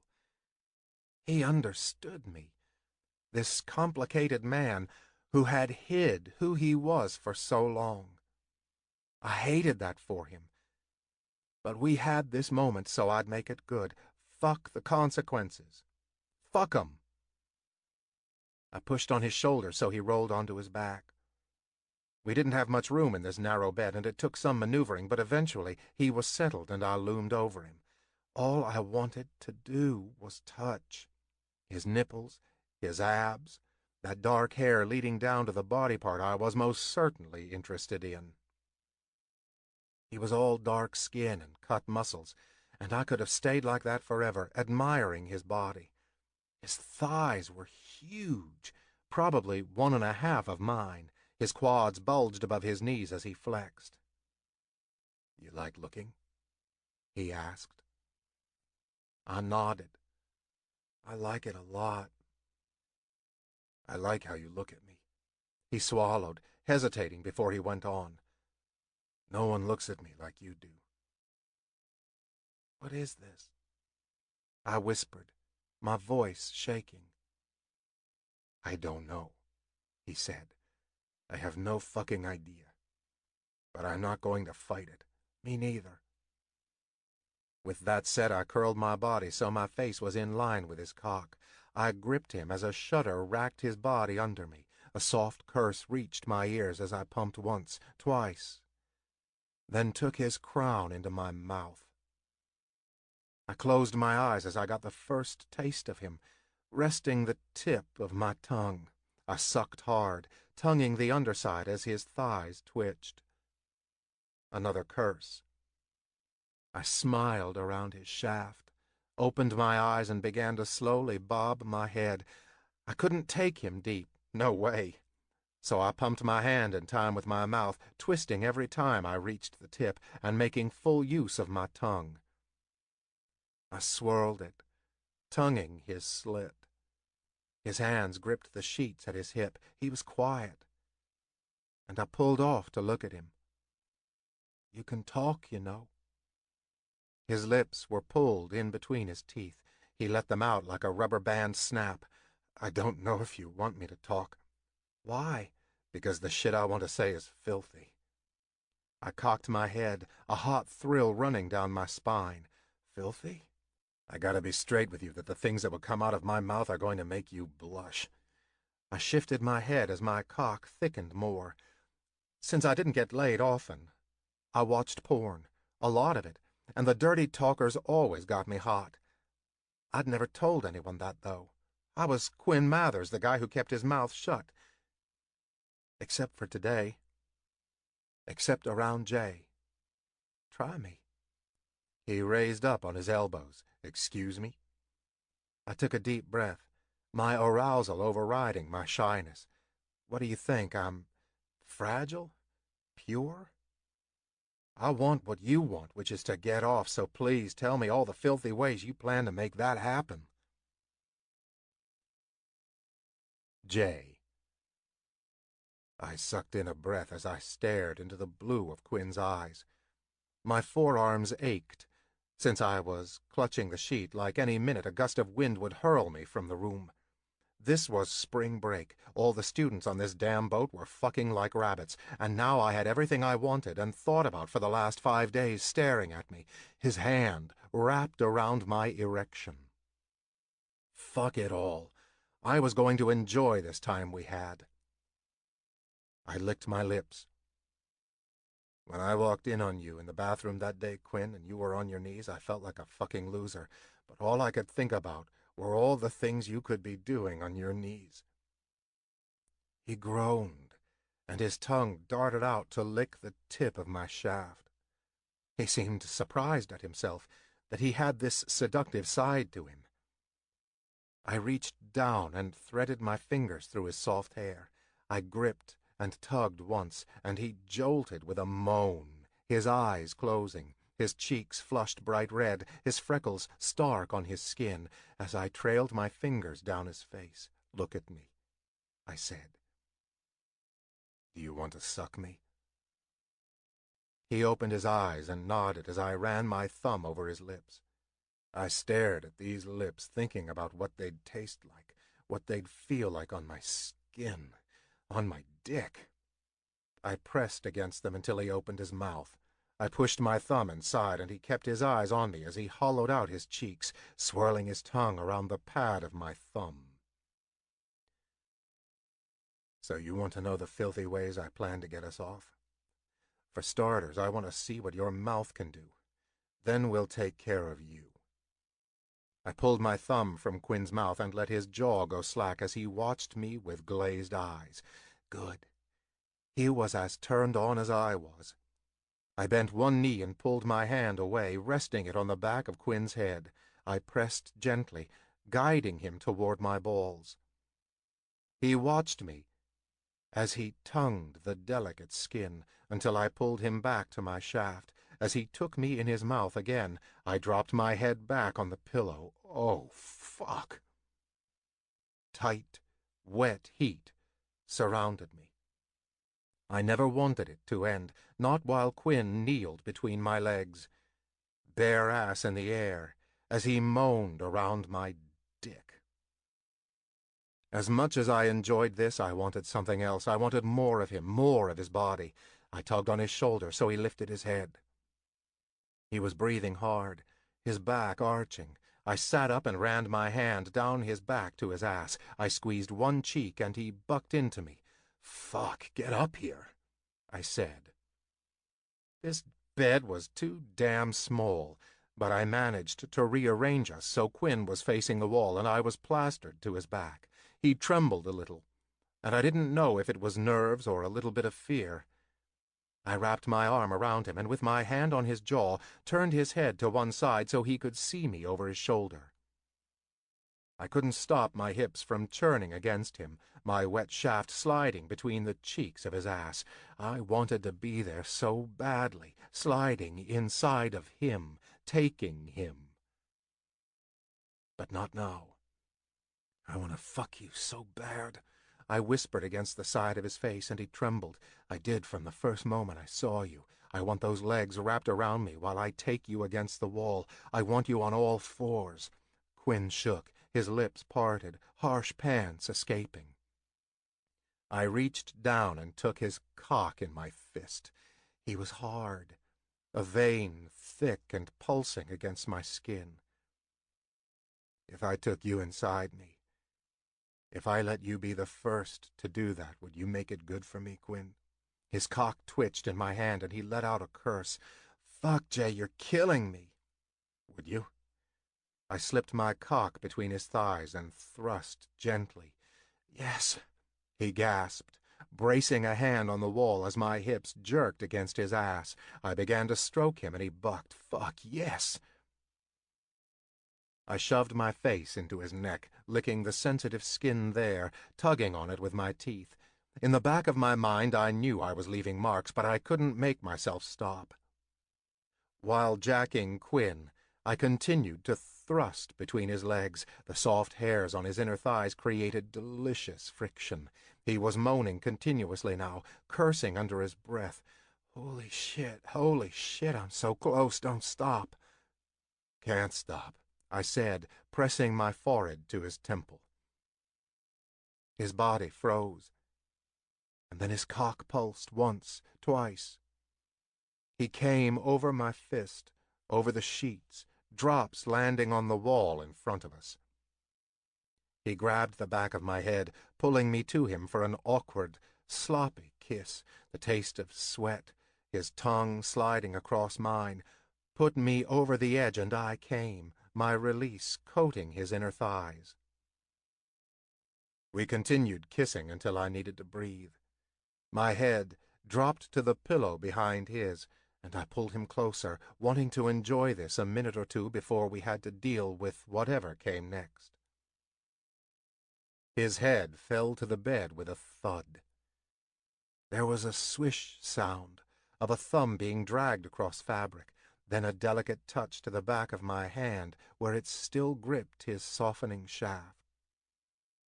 Slim fingers threaded through mine, and we held hands, not caring about the stickiness or anything but the weightlessness of post-orgasmic bliss. Eventually, Quinn shifted, and I became uncomfortably aware that we needed to clean up. I pressed a kiss to the back of his neck and separated our bodies. "Let me get something to clean up with," I said. He nodded with a sigh, a red flush creeping across his chest and neck. In the bathroom, I ran a washcloth under warm water. After I cleaned myself, I returned to the bedroom with a clean one for Quinn. He hadn't moved. And I reached out, about to clean him, when I hesitated, unsure if I should hand it to him or if he wanted to do it himself. If he had been a girl, I would have done it myself. But was there a gay dude etiquette? I hadn't been out long enough to...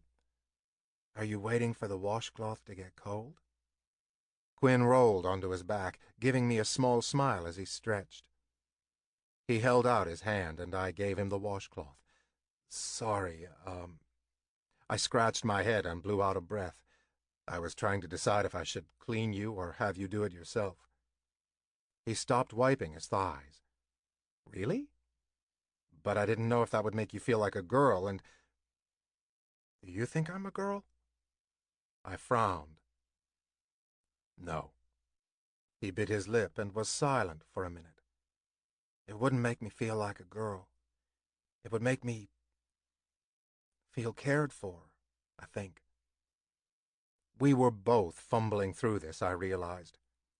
I sat on the bed and took the washcloth from him, cleaning my release from the rest of his skin. I didn't meet his gaze, but I could feel him watching me. I probably took way longer than I needed to, but focusing on Quinn was peaceful. It felt right. Finally, I pulled back. There. Thanks. Next time it's my job to, care for you. That flush was still there. I leaned down and kissed him. Yeah. Next time. He wrapped his arms around me and pulled me to him. I dropped the cloth on the floor and braced myself on my elbows over him. We have 2 days, right? Well, tomorrow is our last full day. Not much time. Damn. Then what? I brushed a lock of hair off his forehead. We can do this. We can avoid the cameras and make the most of it, right? I'm willing if you are. They'd have to sink this boat to get me away from you. The little voice in my head was screaming a warning at me, but the smile Quinn gave me was enough to drown it out. Chapter 14. Quinn. I stood at the door to my cabin and took a deep breath. It was after midnight. There were hickeys all over my neck. My lips were swollen. Jess would know something was up, and then the Inquisition would start. Except now I had permission from Jay to tell Jess his story. No more lies. At least, not to my best friend. And on this trip, other than Jay, she was the only one who mattered. I was about to knock when the door opened and a guy stepped out. His head was down, so all I saw was blonde hair until he lifted his head, and our eyes met. Casey. A half-naked Casey Arlington was leaving Jess's room at midnight with his shirt fisted in his hand. I stared. He stared back. He mumbled, scratching his head. He grinned, but it was tight. Hey? What are you doing here? Quinn! Jess said from somewhere inside the cabin. The door opened wider, and her blue eyes peered at me from around Casey. She pushed him to the side with an irritated sigh. Okay, so have a nice night. Casey had been dismissed, and he was staring at her like he was half in love. He walked backward, trying to look cool, except he stumbled over a seam in the carpet and almost fell on his ass. He righted himself and laughed it off. Right, so I guess I'll see you around. Yep, Jess said, grabbing my arm and pulling me inside. Later. She slammed the door and turned on me. Where have you been? No way. I ask the questions now because I caught Casey Arlington leaving your room at midnight. I poked her in the chest. What the hell, Jess? I hissed. You said you hated him. She fisted her hands in her hair and tugged. Ugh, I still hate him, but I also want to fuck him. I didn't know what to say to that. Uh-oh. Wow. I'm doomed to be attracted to men who are probably not good for me. What is with that? I don't know. You're the therapist on this friendship. You tell me. She flopped onto my bed in a heap of limbs. I'm great at telling other people how to run their love lives, but I suck at introspection of my own. I tapped her foot. Sorry to bring this up now, but do I need to change my sheets? Because she glared at me. We didn't do anything in your bed. Okay. And I also thought we agreed you were going to put a sock on the door or something? I jerked a thumb behind me. I want it on record there was no sock. Enough about me. She pointed at my neck. Who gave you those? I clapped my hand over my neck and used my other to point at her. Hey, you have beard burn on your face. Don't look at me all accusingly. She covered her cheeks in a huff. We glared at each other in a hickey standoff until she dropped her hands with a sigh. Look, I was worried about you. Could you have texted me? Oh, shit. I hadn't texted her to tell her where I was, to make sure she was okay. Guilt twisted my gut. I'm so sorry. I'm a shit friend. She smiled. You're not a shit friend. I had these visions of you falling overboard or something. Didn't stop you from making out with Casey Arlington, though. I pushed her shoulder with a laugh. She flushed, then patted the bed beside her. Sit down and tell me who put that smile on your face. I hesitated. Look, I really need a shower. Can you tell me his name? I chewed my lip, wondering if she was going to be pissed when she realized I kept this a secret from her. His name is Jay. Okay. She drew out the word. Is that it? She raised her eyebrows. You didn't get his last name? Wow, look at you, loving him and leaving him. Butler, I blurted out. She froze, then slowly cocked her head to the side. When she spoke, her voice was deceptively calm. What did you say? I sank down on the bed beside her. Don't get mad. I have my reasons for keeping this from you, but I can tell you now that, I have a thing with J.R. Butler, or Jay. She didn't speak or blink. I waved a hand in front of her face. Jess? Finally, she came alive with a flail of arms and legs. You have a thing with J.R. Butler? A thing? Tell me everything. I started at the beginning, not getting into too much detail, but explaining that there was no Andrea, that he was bi, and that he was apparently out of his mind because he found me attractive. Shut up. She said to that with an eye roll. You are the cutest ginger on the 7 seas. Whatever, I muttered. So I'm sorry I didn't tell you about him, but it didn't seem fair to tell his secret without permission. I twisted my fingers in my lap. Jess touched my knee. Hey, I'm not mad. You were being a good friend to him, and that's who you are. But can I just add a word of caution? Because Alexander, he was deceptive, I said. I don't think any part of Jay is being deceptive. He doesn't really know how to be out, exactly, as bisexual. But he's not deceiving me. In fact, he's been brutally honest in a way that's goddamn refreshing after what I've been through. He's not asking me to go into the closet with him. He hasn't asked me for a damn thing. We both agreed that for one day we'll hide from the cameras and keep our relationship between us. For one day. I can do that. She leaned forward. And then what? And then I shrugged. And then I'll go back to class on Monday and I'll live my life. Are you okay with that? What else is the outcome? We elope and get married? Come on. I scoffed. We like each other. A lot. I love to dream, but I'm a realist, and the realist in me says enjoy tomorrow because once we leave this boat, that's it. No one will know but us. And you. And that's okay. She ran a thumbnail over a design in the sheet and stayed silent. What about you? I said. Going to go steady with Casey? She looked at me from under her lashes. Doesn't he wish? Not sure what you did in here to him, but he couldn't take his eyes off you.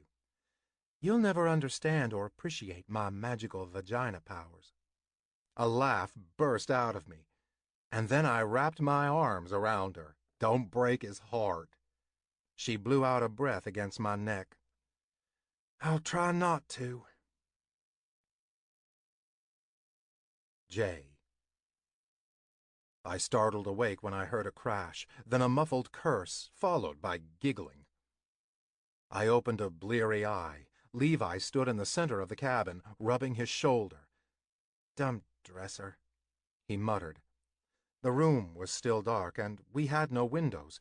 I reached under my pillow and pulled my phone out to check the time. It wasn't 6 a.m. yet. Good. Where were you all night? I asked. Levi jumped about a foot in the air, crashing into the dresser for what I assumed was the second time. He howled, "Damn it! What is with this thing trying to kill me?" I sat up and rubbed my eyes. Seriously, where were you?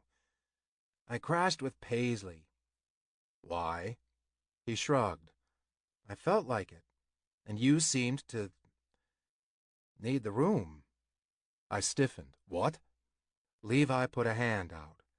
Don't get mad, okay? But when I came to the door last night, I heard, noises, and left. Wow. I refused to be embarrassed about it, about Quinn. Thanks for giving us the room. Levi's mouth dropped open. Whoa, looks like getting laid appeases that legendary J.R. Butler temper, huh? I threw a pillow at him, which he caught with a laugh and threw back at me. Then he sobered. So where is he? I stood up from the bed and stretched. Back in his cabin. I walked into the bathroom and didn't bother closing the door while I pissed. I'd taken a shower last night, so all I had to do was swipe on some deodorant and I could head out. Levi stood in the door with his arms crossed. Is that it? What do you mean? I washed my hands and dried them on the towel, then stood in front of him until he moved back so I could leave the bathroom. I mean, did you get him out of your system? I paused while shoving my legs into my shorts. Out of my system? Hell no.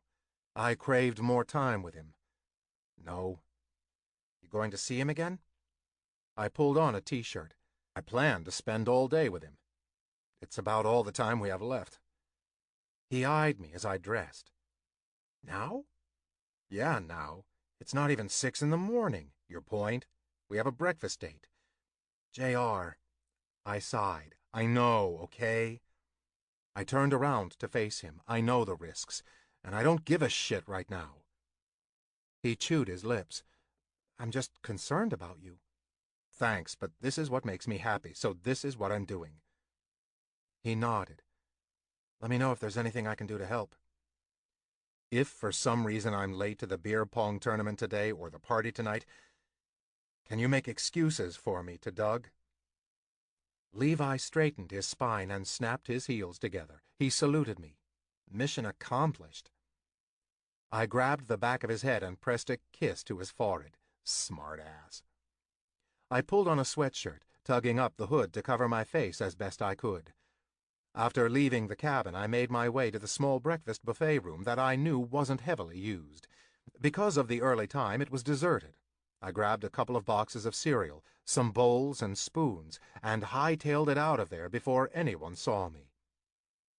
While clutching the food to my chest, I took the stairs to the deck 2 at a time. At the top, before I pushed open the doors, I hesitated. When Quinn left my room around midnight, we'd decided to meet at our spot on the deck in the morning. Doubt crept over me now.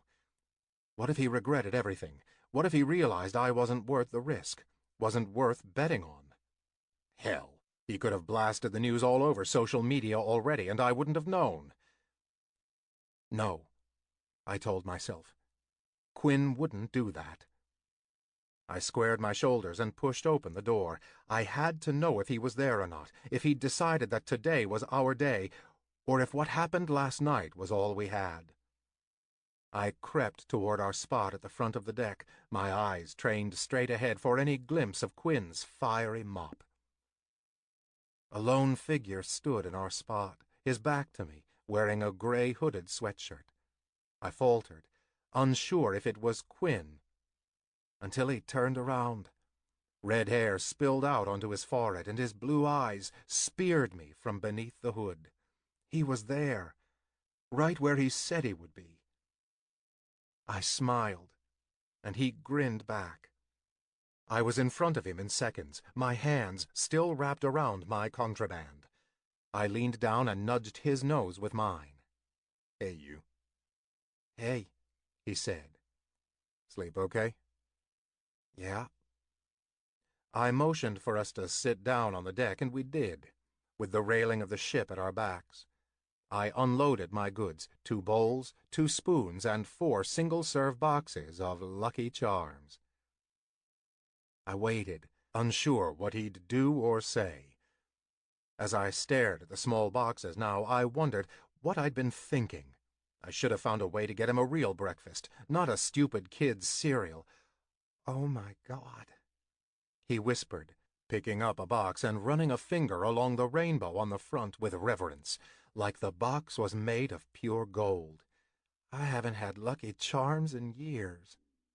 He glanced up at me, eyes bright. "You remembered." "Of course I remembered. You just told me 2 days ago."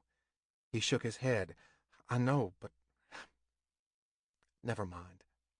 "What? What were you going to say?" "It'll sound pathetic and whiny." "Just tell me." He ripped off the top of the box and didn't look at me as he tore open the plastic sleeve inside. "I was just going to say that most people don't remember things about me. I'm the wallflower, the guy in the corner, the redhead, like that's all there is about me, like that's the only description that needs to be made. I told Alexander multiple times I didn't like our dining hall's chicken sandwiches, and yet every time I went to his room, he had a chicken sandwich for me. I usually just ate it anyway." He rolled his eyes. "That's whiny and dumb. Forget it." I handed him a spoon. "That's not whiny or dumb. And I'm sorry that's the way people have made you feel. But not me, okay? Not me." His gaze shifted over my shoulder, then back to me. Sometimes I wonder if I'm being punked. Like any moment the cameras are going to come out from behind a wall and shout, "Surprise, we made you fall for J.R. Butler." Aw. I nudged his knee, trying to cover up how much those words had pierced me. "You're falling for me?" His eyes narrowed. "Now I hate you." I laughed, then opened up my cereal and dumped it in the bowl. I stared at it, thinking there was something I forgot. Milk! Quinn crunched on a piece of cereal. "What?" "I forgot the fucking milk." He shrugged. "Yeah, I noticed. But it doesn't matter." "You sure? I can run and get some." He made a face. "Don't be dumb. I'd rather sit here and eat dry cereal with you in the brief time we have. It's not a big deal. You're not just saying that. Or is this like the chicken sandwich situation?" He shook his head with a smile. "No. This is amazing. Lucky Charms on the deck of a cruise ship." Quinn swirled his spoon in his cereal. "Best date I ever had." I tapped my chin. My best date was probably with Andrea. He raised an eyebrow, his lips pressed together to suppress a grin. "Seriously, she took me to Tahiti and we rolled around on the beach and made out on the sand while the waves crashed over us. It was basically a cologne commercial." He reached over and shoved my shoulder. "You are so full of shit." "Hey, I made her up. I can make her an excellent date planner." He crunched his cereal. "Were you glad you had her?" I shrugged. It was nice to have an excuse not to date. My head was so messed up when I signed that contract. I was only thinking about how this was my shot to get noticed, and I didn't take a second to step back and wait for something better. "I'm sure many people would have made the same choice you did." "Maybe." I spooned a bit of cereal into my mouth. "So, did you tell Jess about us?" His head shot up. "Oh, my God, I have gossip for you." "Gossip?" "So last night when I went back to my cabin, Casey was walking out. Shirtless." I sat up straighter. "What?" "I know." Quinn was vibrating with glee. "They hooked up. Jess looked pissed off that it had happened, and Casey was looking at her like she was his queen." "Wow." "He's not with Selena anymore, is he?" I shook my head. "No, they both made it clear they were free to do whatever or whoever they want on the ship." "Okay, so you feel Casey out. What's his story anyway?" "Casey is a good dude, but he can be a little entitled, you know? Look at him. He's been handed a lot of things in his life. Girls pretty much throw their panties at him. Jess is giving him a hard time. Yeah, he always goes for the challenge. But is he an asshole? I shook my head. No, but he's human, you know? Yeah. He was thoughtful. Jess did seem like she was still hooked on him, even though she tried to hide it. I'll talk to him. Quinn held up his hand for a high five. Q&J matchmakers, getting spring breakers hooked up in the Atlantic Ocean since, Sunday. I laughed as I smacked my palm against his. You're fucking cute. I told you not to call me cute. I leaned in and pressed a kiss to his cheek. Whatever you say, Lucky. Now eat your charms. Chapter 15. Quinn. Jay and Casey stood at the opposite end of the beer pong table, whispering to each other, while Jess fidgeted with the red Solo cups in front of us, double-checking the beer levels. Maybe I should go over and look at their cups. I don't trust them not to cheat. Jess, there aren't that many ways to cheat in beer pong. She glared at Casey, who hadn't taken his eyes off her the whole time he and Jay had been strategizing. Finally, Jay turned to me. Okay, you're up. It was hard not to launch myself across the table at him, but I had to keep my hands to myself. We were playing in the beer pong competition and the deck was packed. Cameras were everywhere, and drinks were flowing even though it was only a little after lunch. Our game was almost over. Jess and I were winning with 2 cups left, and the guys had 1 cup. All we had to do was sink 1 shot. Jess took a ball out of the water cup and shook it off. Standing with her feet shoulder-width apart, she bent her knees and narrowed her eyes. Casey stepped right up to the end of the table and went with the classic distraction tactic technique of humping it. They were playing dirty now. I groaned, but Jess didn't move, all her concentration on the game. She threw. The ball bounced off the front cup, then onto the table, and was then caught by Casey. Oh, baby, I'm sorry. I realize it was hard not to stare at my package. I think you have some drool there, too. He pointed to the corner of his mouth. Jess ignored him, threw her second ball, and missed again. Damn it, she said. He's throwing me off my game. Casey was up next, his expression smug. As he lined up his shot, Jess slowly removed her shirt, so she wore only a pair of tiny shorts and a string bikini. Casey swallowed, but otherwise showed no sign he was affected as he lifted his hand above the table for his throw. Jess braced her hands on either side of the table, leaned down, and with her elbows pressed her boobs together for maximum cleavage. Casey threw, and the ball hit her right breast, then bounced onto the floor.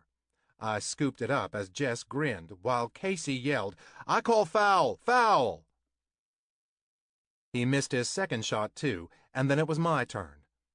I smiled at Jay, preparing to be the responsible couple of the game, until he slowly removed his shirt and tucked it into the back pocket of his shorts.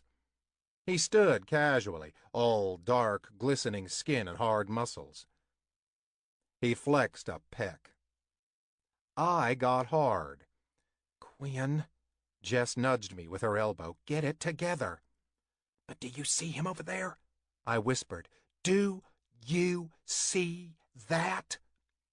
Yes, I see that. These boys are playing into our weaknesses. I clenched my jaw and threw my first ball. I missed, but I sank the second shot. I hollered, and Jess and I high-fived, but the game wasn't over yet. The guys still had a shot at our last cup. As Jay chugged the beer, his dark eyes watching me over the rim, I wiped my forehead. Okay, Jess said, as Jay got ready to throw. Do something sexy. What? Do something sexy. I don't know how to do anything sexy. Jay threw his first ball. The ball went into one of our last 2 cups. No! Jess shouted like I'd thrown the ring into Mordor. "We can't lose!" She took the cup away and began drinking. She paused long enough to hiss at me while Jay prepared for his next shot. "Do something!" I didn't know what was sexy. I didn't do sexy. So I did the first thing I could think of. I turned around so my back was to Jay and Casey. Then I lowered my pants and mooned them. Jay's ball went flying past me as he completely missed the cup. Jess threw her hands in the air, and I pulled my pants up in time to complete our victory dance. Casey drank the rest of the beer straight out of the pitcher, and Jay looked like he wanted to devour me. Anyone who looked at him right now would see how he was looking at me, and the truth would be out in a heartbeat. I whispered into Jess's ear, "Gotta go." She leaned back to look into my eyes and understood what I needed to do. She smiled and kissed me on the cheek. "Have fun." I glanced at Jay and with a jerk of my chin, made my way off the deck. Jay. I had to ditch the cameras first. They seemed intent on following me, and I wasn't sure why. I wasn't doing anything other than walking back to my cabin, but apparently Doug had told them to keep an eye on me. Asshole. Turning down the hallway toward my room, I went to pull out my phone when I heard voices that sounded a lot like some of the camera crew.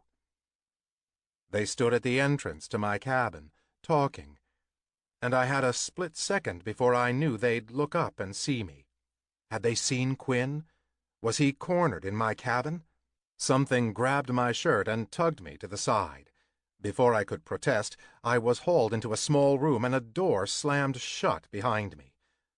"What the—" "Shh!" Quinn clamped his hand over my mouth. "Did they see you?" I couldn't talk because of his hand over my mouth, so I stuck my tongue out and licked it. He dropped his hand with a yelp. I tugged him to me, wrapping my arms around his waist. "I don't think they saw me. Where are we?" Quinn laid his hands on my chest, curling his fingers slightly into the muscle. "The storage closet." "Thinking on your feet." "I wanted to be alone with you." I raised an eyebrow. "How do you think I feel? I got to see your ass and I couldn't touch it." His body was hot, the muscles quivering under my palms. "You can touch it now." I wanted him laid out on my bed. I wanted to take my time, kiss every inch of skin. But this would have to do for now. As much as I hated having to hide, it was exhilarating, too, knowing we were doing something we shouldn't, something that could have far-reaching consequences for both of us. I cupped the back of his head and brought his lips to mine, this ginger kid who calmed me, who reminded me I was Jay, not J.R. Butler, who was willing to bet on me, and who turned me on like a motherfucker. I pressed his lower back against me, so his legs straddled one of my thighs. He began to ride me slowly, rubbing his hard cock on me. He made small sounds in the back of his throat, and I swallowed them down as we kissed. This wasn't working, this standing thing. I broke the kiss and glanced around. We were in some sort of laundry room. There were linens and towels. I pulled a couple of towels off a shelf and tossed them on the floor, then laid Quinn down on top of them. He didn't even hesitate as I lay beside him, as I pushed down his board shorts so his hard cock sprung free. He watched my hand as I pumped him, as I rolled his tight balls in my palm. His breath hitched, and his body shook. I grabbed his head and made him face me. "Hey," I said as I continued to stroke him.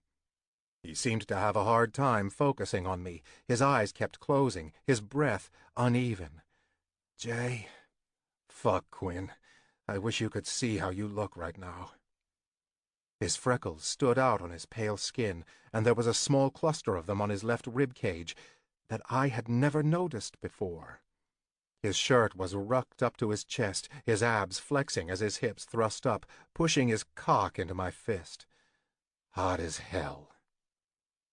I moved down his body and took his cock into my mouth.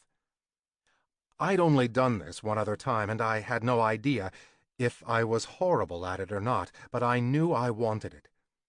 Quinn's shaft was salty sweet on my tongue as I sucked on the head.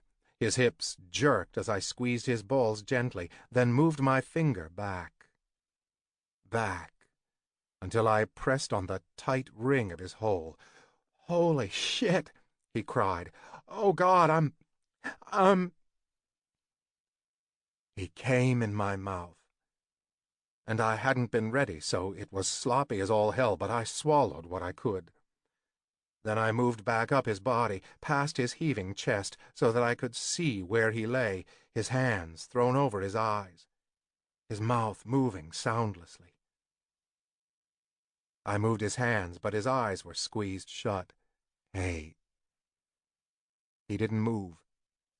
I lightly tapped his cheek. "Hey, look at me." He opened one eye slowly. "I'm so sorry." "So sorry for what?" "That was fast, like teenager fast, and I didn't warn you. I'm the worst." I couldn't help it. I kissed him, a soft, hard-pressured kiss. I pulled off with a smack and looked down at his two wide blue eyes. I loved it. It was a compliment that I got you that hot. Unless you were thinking of someone else, like Channing Tatum. He smacked me. "I promise I wasn't thinking of anyone but you, and especially not J.R. Butler. Ugh!" He sighed dramatically. "That guy is awful." "Horrible human being. Did you hear he eats all the marshmallows and Lucky Charms first? First! What kind of monster does that?" I rolled onto my back, laughing, and Quinn came with me, lying across my chest. He smiled at me and gently pulled off my shirt, then began to slowly work his way down my body, leaving hot kisses in his wake. I sighed as he swiped his tongue across the base of my throat and shivered when he gently tugged on a nipple. I gripped the towel beneath me when he circled my belly button, and I couldn't stop the groan from escaping my mouth as he lowered my board shorts and began to suck me. He went slow, taking as much of me in his mouth as he could before slowly pulling off with hollowed cheeks. I lifted up on my elbows so I could watch his slender body kneeling between my spread thighs. When I came, it was a slow orgasm, one that started in my balls, then rushed out through my dick and echoed into every limb, every digit in my body. I collapsed onto my back and wrapped my arms around Quinn as he stretched out on top of me. We didn't speak for a long time, and when Quinn broke the silence, his voice sounded hoarse.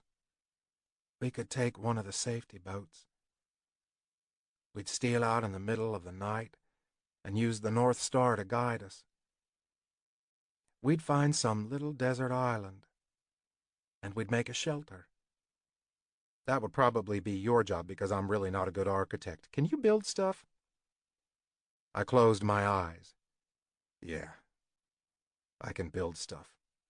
"Good," he said. "That's settled, then. I could probably cook our meals. I know how to make food stretch as a broke college student. Oh, and I would totally find a plant that has some sort of oil that we'd use for lube." His voice was rising in excitement, and I smiled as he continued to talk. "Yes, that's it. I'd find a natural lube, and we'd swim all day and fuck all night with the lube I made and the shelter you built." His fingers flexed against my side. "That'd be fun, huh?" I didn't open my eyes because I knew I wouldn't be able to handle the longing in his. The same emotion that was currently tugging in my heart, pulling it in a million different directions. Sure, that'd be fun. But there was my job. And Darren. Was this what it was like to be an adult? To feel like every single decision I made was the wrong one? Quinn. I think we dozed in that closet, lying on a towel, our shorts around our knees. There was no effort to move, no desire to return to the complicated world outside the door. In here, it was safe, and we could be together. In here, Jay didn't have to worry about money or cameras, and I didn't have to worry about consequences. I lifted my head eventually and pulled my phone out of my pocket. "It's almost dinner time," I mumbled. Jay's eyes were closed. Not hungry. His stomach growled beneath me like it had its own brain. I scooted up his body as a smile spread across his face and his eyes opened. "Oops." I kissed him slowly. "Man, am I glad I jumped with you." He ran his fingers through my hair, sifting the strands between his fingers. "Me too." He met my eyes. "What are we doing, Quinn? What is this?" "I don't know," I said softly. I've thought about this a lot, wondering if you're only interested in me because I'm a gay guy on the ship." "Hold up," he said. "I managed to keep my hands off every person I've found attractive since I've been on this show. It's not because you're available, Quinn. It's because you're you." I tried not to show how much those words affected me, but I must have done a shitty job because he cupped my face. "Aw, damn, look at you." "In my head," I said, letting out a long exhale, "I'm calling it a spring break fling. But my heart is telling me something else. And I get that this can't go any farther, but it's going to break my heart to see you in public and miserable." His eyes closed slowly. "Fuck. You're such a sweet guy. So fucking sweet, Quinn." He pressed his lips to mine, a kiss that started out chaste, but soon had us rutting against each other. Jay reached down, wrapped his hand around our shafts, and stroked us until we both came. I could have napped again, but our phones were beeping, and we needed to leave our cocoon. After grabbing more towels and cleaning up, we dressed. Jay glanced at the door. "I fucking hate that we have to make a getaway plan, but we do." I nodded. "I know." "Can you take a look outside and check to make sure the coast is clear? You can slip out, and then I'll wait and get out in a few minutes." I hated this a lot, but I knew this situation wasn't anything like my situation with Alexander. I'd do this for Jay. I cracked open the door and stuck my head out, peering up and down the hallway. There was a kid a couple doors down fiddling with his lock, but other than that, no cameras. I turned back to Jay. "It's all good." I hesitated. "Will I see you later?" His features were soft, and I liked knowing I got to see him like this. "The big party is tonight, right? The last hurrah?" "Yeah?" He chewed his lip. "I don't know how much... Shit. And it's the last night, too." He slammed his hand against the wall. "Motherfucker!" "Hey!" I shut the door and grabbed him. "At least we had this." "I wanted..." He shook his head. "Never mind. Can we meet tomorrow morning? Our spot?" "Yeah, of course. I'll be there." "Me too." After another quick kiss, I was out the door, speed-walking to my cabin. I wanted to cheer that we'd gotten away with it, that we'd beat the house. I should have known. The house always wins. Chapter 16. Jay. I was out of the shower and getting dressed when the door to my cabin flew open, and Levi rushed in, slamming the door behind him. He looked at me with wide eyes. Houston, we have a problem." I had just pulled on my shorts and stood with my shirt in my hands. "What?" "Where were you this afternoon?" "With Quinn." "Where?" I ducked my head. In a supply closet, actually. There were cameras swarming the cabin." Levi grabbed his laptop and sat on my bed, his fingers a blur as they flew across the keys. "Yo," I said. "What's the deal?" "This," he said with a final click of the keys, "is the deal." It took me a minute to understand what I was reading. And then I swore a wave crashed over my head. I couldn't breathe. I couldn't do anything but stare at the message boards for Trip League, which were flooded with posts about JR cheating on Andrea with a girl named Quinn. Holy shit. My knees buckled and I fell to them on the floor, not taking my eyes off the screen. I took the laptop and set it on the bed, my fingers scrolling down the trackpad. It was everywhere. And there were links to gossip sites and... Oh, fuck. I'm going to be sick. I rushed to the bathroom and threw up what little I had in my stomach.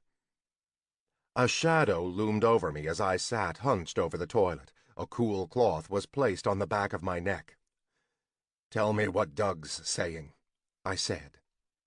"JR. Just fucking tell me, Levi." He was silent for a moment. "They're scrambling. Some live feed cameras caught you telling me that you were going to our cabin to meet Quinn, and I made some sort of joke about using my condoms." He winced as I nodded, remembering that had been right after the beer pong game. Fuck! How could we have slipped up? Levi's fingers skimmed my head. "Everyone assumes Quinn is a girl because you're straight. Doug doesn't know how they missed it, but this is drama, and right now, I'm sure there are cameras outside our cabin door waiting for us to come out." I squeezed my eyes shut. That time in the supply closet felt like years ago. I wanted to regret it all, but I couldn't. I loved every single minute of my connection with Quinn, eating crabs and playing craps, dancing and eating Lucky Charms and taking that leap into the pool. I groaned, flushed the toilet, then stood up to brush my teeth. Levi stood in the doorway, his arms crossed. "What are you going to do?" I shrugged with my toothbrush in my mouth. Then I spit and washed my hands. "What do you mean?" "I'm going to stay in my lane, I guess. I can't risk them finding out who Quinn is, and I don't want Quinn to be shoved into the spotlight. That's not fair to him. He's already been on camera, but not linked romantically to me, and no one knows his name." I walked past him into the cabin and pointed at the laptop. "They're freaking out, and they think he's a girl. Can you imagine if the real truth came out? No." I shook my head. "Absolutely not." Levi chewed on his lip and stared off to the side. "What?" I asked. "I don't like this," he said, spearing me with a glare. "I don't like it at all. You've been different since you met Quinn, happier. And the way you looked at each other when we were playing beer pong? Oh, boy. Did you plan to see him tonight?" "I was going to try, and then we were going to meet tomorrow morning." He nodded and straightened. "Then you're going to see him tonight. I'll make sure of it. It's my mission. And I'll enlist the others."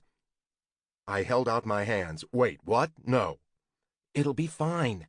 Everyone thinks Quinn is a girl. You can totally have one more night with him." "Dude, I know we got off to a rocky start. It was jealousy. I hated that you could be yourself." His smile was sad. "I see that now. But we're a team, this cast. And hell, I don't really have anything better to do on this trip. So let me talk to the rest of the cast on the down low." "What?" "Well, I can't get everyone together at once and talk about something top secret. The cameras would be there." "Wait, are you going to tell everyone? Is that okay?" Was that okay? I didn't even know anymore. The internet was blowing up and my head was still fuzzy from my Quinn-induced orgasms. Most of all, I was tired. Bone-fucking tired of the bullshit and the lies. I blew out a breath. I feel like I've been living inside this little brick tower, and one by one the walls are being torn away. I'm so fucking scared about what it's going to be like once everyone can see in, Levi. His face softened. I get it. I so get that feeling. So what do you choose? The tower or the view? I met his steady gaze and swallowed my nerves. The view. He smiled. Leave the mission to me, then. The mission? The mission. He shrugged. All you gotta do is make the most of it when you get the shot, okay? Levi, promise, okay? I pulled Levi to me and dropped a quick kiss on his head. Promise. Quinn. It was our last night on the ship. Tomorrow we'd pull into the dock where Colin and Riley would be waiting, all smiles and eager to take us back to school. That would be it. The end of the trip that had managed to make me look at myself as someone completely different, as someone actually prepared to make a tough decision and take risks and be an adult. On my own and without my parents guiding my steps. I had Jay to thank for that. And Jess. And mostly myself, I guessed. I had to want it for myself. Jess wore a blue sundress that swirled around her thighs. She clutched my elbow as we walked into the ballroom where the big party was being held. It was our last hurrah. I hoped I was able to find some time to spend with Jay, but I was trying to be realistic. There were cameras everywhere and way too many people. Jess jerked beside me, and I turned to see Casey tugging on her arm. A camera was nearby, but Casey ignored it. You look great, babe. Jess blushed. Blushed. Wow, this trip had changed both of us. Thanks, she said. Casey's gaze snapped to me once and back to her. So, did you hear the rumors? What rumors? She asked. JR's been messing around on Andrea. The breath left my body like I'd been stuck with a pin. Jess's grip on my arm tightened, and I turned my back to the cameras to fake a cough when really I was gasping. What do you mean? Jess's voice sounded far away as a white noise filled my ears. Was I going to pass out? I risked a glance at Casey, who was watching me again. He knew. I could see it all over his face, in the way he studied me, clearly checking my reaction, eager to see me crumble when he spilled the truth. That asshole. I clenched my jaw, unwilling to show any emotion, then opened my mouth, but Casey cut me off. Yeah, the rumors are that it's with some girl named Quinn.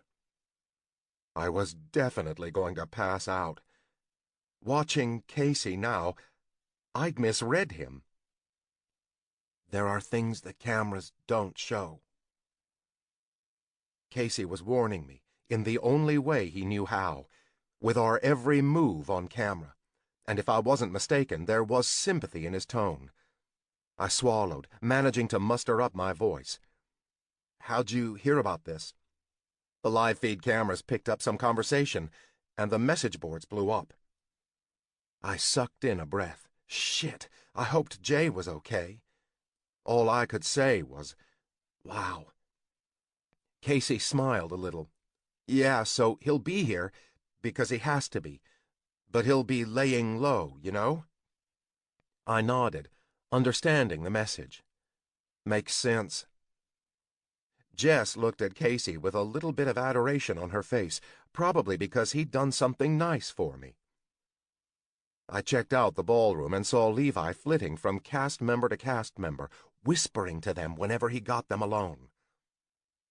Something was up, but I didn't see Jay. I rubbed my palms on my pants and wiped away the sweat that was beading at my temple. You okay? Jess asked me. It's hot in here, right? Jess patted my cheek. Yeah, sure, it's hot in here. I blew out a breath. Let's get something to drink. Casey squeezed Jess's shoulder and said something in her ear, then left us alone. What did he say to you? I asked. Just that he'd see me later. She hid her eyes from me, and I wondered what she wasn't telling me. Why the change of heart about him? She shrugged. He's complicated. I like it. I snorted and ordered piña coladas from the overworked bartenders. We clinked glasses and began to drink. The night went fast after that. Jess and I danced and ate and drank more. We were on the dance floor, Jess pretending to reel me in because we were dorks like that, when J.R. walked into the room, a camera behind him. I stopped moving toward Jess like a fish, while J.R. slunk around the outside of the ballroom, a scowl on his face. He held his body stiffly, and I knew he was submerging himself back in J.R. Butler mode. My J wasn't anywhere in that face. Hey, you're not playing along, Jess grumbled, then turned her head in the direction I was looking. Oh. She pulled me off the dance floor while my stomach flipped and flopped. I couldn't stop glancing at J.R., but every time I did, his sullen expression was a punch to the gut. Jess directed us to Casey, who stood along the wall. He jerked his chin at her, and when she reached his side, he tugged her to him. His eyes flicked once to me, then to Selena, who stood a couple feet away. In the corner of the room, a shout went up as the DJ began to play a new song. Paisley climbed up on the bar, swaying a little. Using her fist as a mic, she began to lip-sync. She wore a skimpy dress, something I'd never seen her wear in her life, and every time she twirled, the crowd below her got a clear view of her underwear, or whatever she had, or didn't have, on under her dress. Her hips swayed, and her long hair, which was usually in a ponytail, was drawn around her shoulders in waves. She looked beautiful, and it was pretty impossible to take my eyes off her. That was, until Adriana showed up. She decided it was time to lay on the bar as a line formed to take body shots off her. I watched some guy take his shot, lick the salt off her neck, then bite the lime from her lips, except he spit it out and kissed her instead. She curled her arms around him and leaned into the kiss. What the hell? I muttered, turning to Jess. Are we in opposite world, or... I forgot where I was going with that sentence, because right in front of me, Casey bent down and began to kiss Jess, and by kiss, I meant devour. His hands cupped her face. His jaw worked. I wasn't sure what to do, but standing there right beside them seemed awkward as hell, so I did what I always did. Retreat. I blended into the wall, something I had a lot of practice doing, and made my way to the corner near the door. There was a screech, and the partygoers and cameras weren't watching the bar. They were now watching the trio of Casey, Jess, and Selena. The small Latina cast member screamed at Casey, her words undistinguishable but clearly angry, as she stood inches from him, her finger pointed in his face. I couldn't see Jess's expression because her back was to me, but Casey was standing protectively between her and Selena. I began to inch my way back toward Jess, when whatever they were fighting about became insignificant compared to what was going on at the bar, which was also a fight.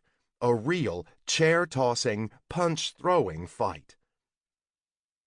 Was there something in the water, drinks tonight?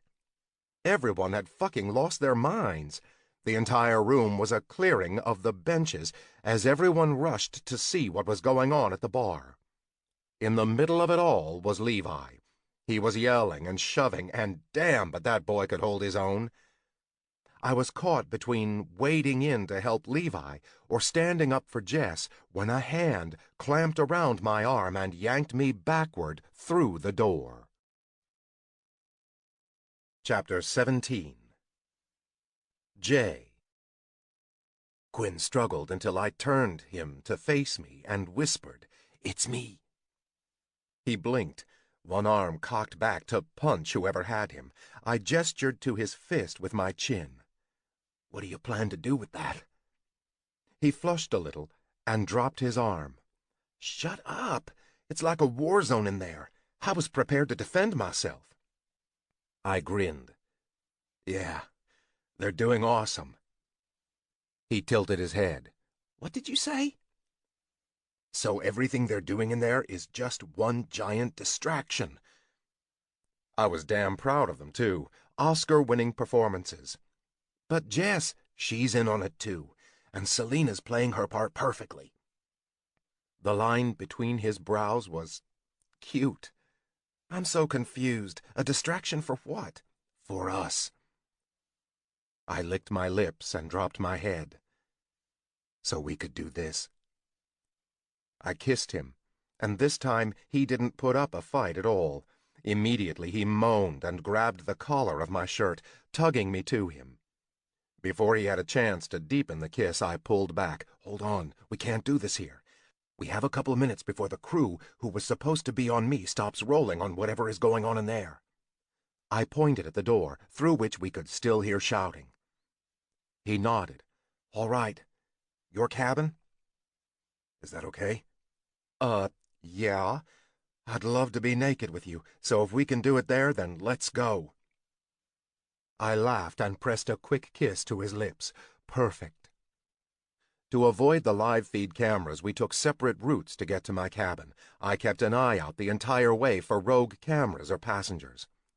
I felt a little like Clark Kent, like I needed to shed these clothes and get down to my real self. The one who wanted to be with Quinn. The one who was so tired of hiding. The one who wanted to be honest. I was in my cabin for a minute when there was a soft knock at the door. I opened it up and tugged a panting Quinn inside. He leaned back against the wall to catch his breath. We stood facing each other for a minute, the air between us heated and crackling. I braced my hands on either side of his head. "One last leap with me, Quinn." He brushed the back of his hand along my jaw, then swiped his fingers over my cheekbone. "I'm ready." I kissed him, wishing like hell we had more than this, more than tonight. We'd get off this ship tomorrow and Quinn would return to school and I'd be signing my life away again. Quinn pulled my shirt over my head and I did the same to him. Then we stepped out of our shorts, mouths crashing together, fingers touching skin. I laid him down on the small bed and covered him with my body. Reaching between us, I stroked both of us in my fist. Quinn's eyes were glazed over as he arched into my touch. His lips were parted, his entire body flushed with arousal. I kissed his nose and his jaw, licking his neck and nibbling on his ear. His fingers dug into my shoulders, my back, my ass, as the muscles flexed every time I thrust against him. I wanted to say so much, to tell him what this meant to me, to tell him what I wanted to do, but our pants and our moans and our groans somehow made words unnecessary. Finally, when we were both close, I touched our foreheads together. "Let me get the stuff, okay?" His eyes were huge, pupils blown, and he only hesitated for a second before nodding. He made a sound of protest as I let go of him to roll off the bed. I rummaged around in Levi's drawers until I found what I was looking for. Then I was back on top of Quinn, a condom and lube beside his head. I straddled his hips, my hands near his shoulders. There were so many things I wanted to do with him, and not near enough time to do them. He rolled his hips beneath mine, his tongue swiping his lower lip. "What are you waiting for?" "I'm not waiting for anything," I said. "I'm enjoying. I'm appreciating. I'm so fucking happy in this moment that I'm with you." Quinn groaned and smacked my shoulder. "Quit saying sweet stuff like that." Why? What do you mean, why? Because you'll ruin me for everyone else, and then I'll be a crazy old gay with 12 cats and no sex life. I shook my head. That was dramatic. Leaning down, I nudged my nose with his. Quit thinking of anything else but right now. Right here. With me. His arms wrapped around my neck, and his fingers dug into my skull. He pulled my head back so our eyes met, and his expression was earnest. You're right. Just this moment. Freeze frame it, I whispered. He made a clicking sound with his tongue, like a camera shutter. Done. As I stared into his eyes, I knew this was a moment I'd remember, one of those 10-second memories that replayed in my head sometimes, like my first kiss with my first crush, a girl named Dawn, like playing football with the neighborhood kids and catching the ball one-handed to score a game-winning touchdown. When we won state championship in basketball, and my parents cheered and clapped for me in the stands. And now, this moment here, where I knew without a doubt that I was falling for Quinn, that I'd always care for him, wonder where he was, how he was. This quiet boy I'd met on a cruise ship, who would change the way I looked at myself. The guy I trusted enough to ask him to fuck me. I opened up the condom and rolled it down over his dick. His body stiffened, and I didn't look at him in the eye as I smoothed it down, then coated him with lube. Finally, my gaze met his. Will you fuck me? He blinked a couple of times. Wait, you were serious before? Yeah, I'm serious. I want to know what it feels like. I want to know if I like it, and I trust you, Quinn. Please? I sat up, and, with a crack, my head slammed into the bunk above me. Fuck! I hollered, clutching the back of my head as I collapsed down on top of him. Oh my God! His fingers massaged my head. Are you okay? I began to laugh. Not just a small huff, but a full-on belly laugh. Shit! This is ridiculous. Could I get any sexier? You turned on now that I have head trauma? After a second of silence, Quinn laughed as well, his hands cupping my face as he kissed me. Then he smacked my shoulder. Get up. I have a better idea. I stumbled out of bed, still rubbing my head and aware that despite the crack in my skull, my dick was still hard as a rock.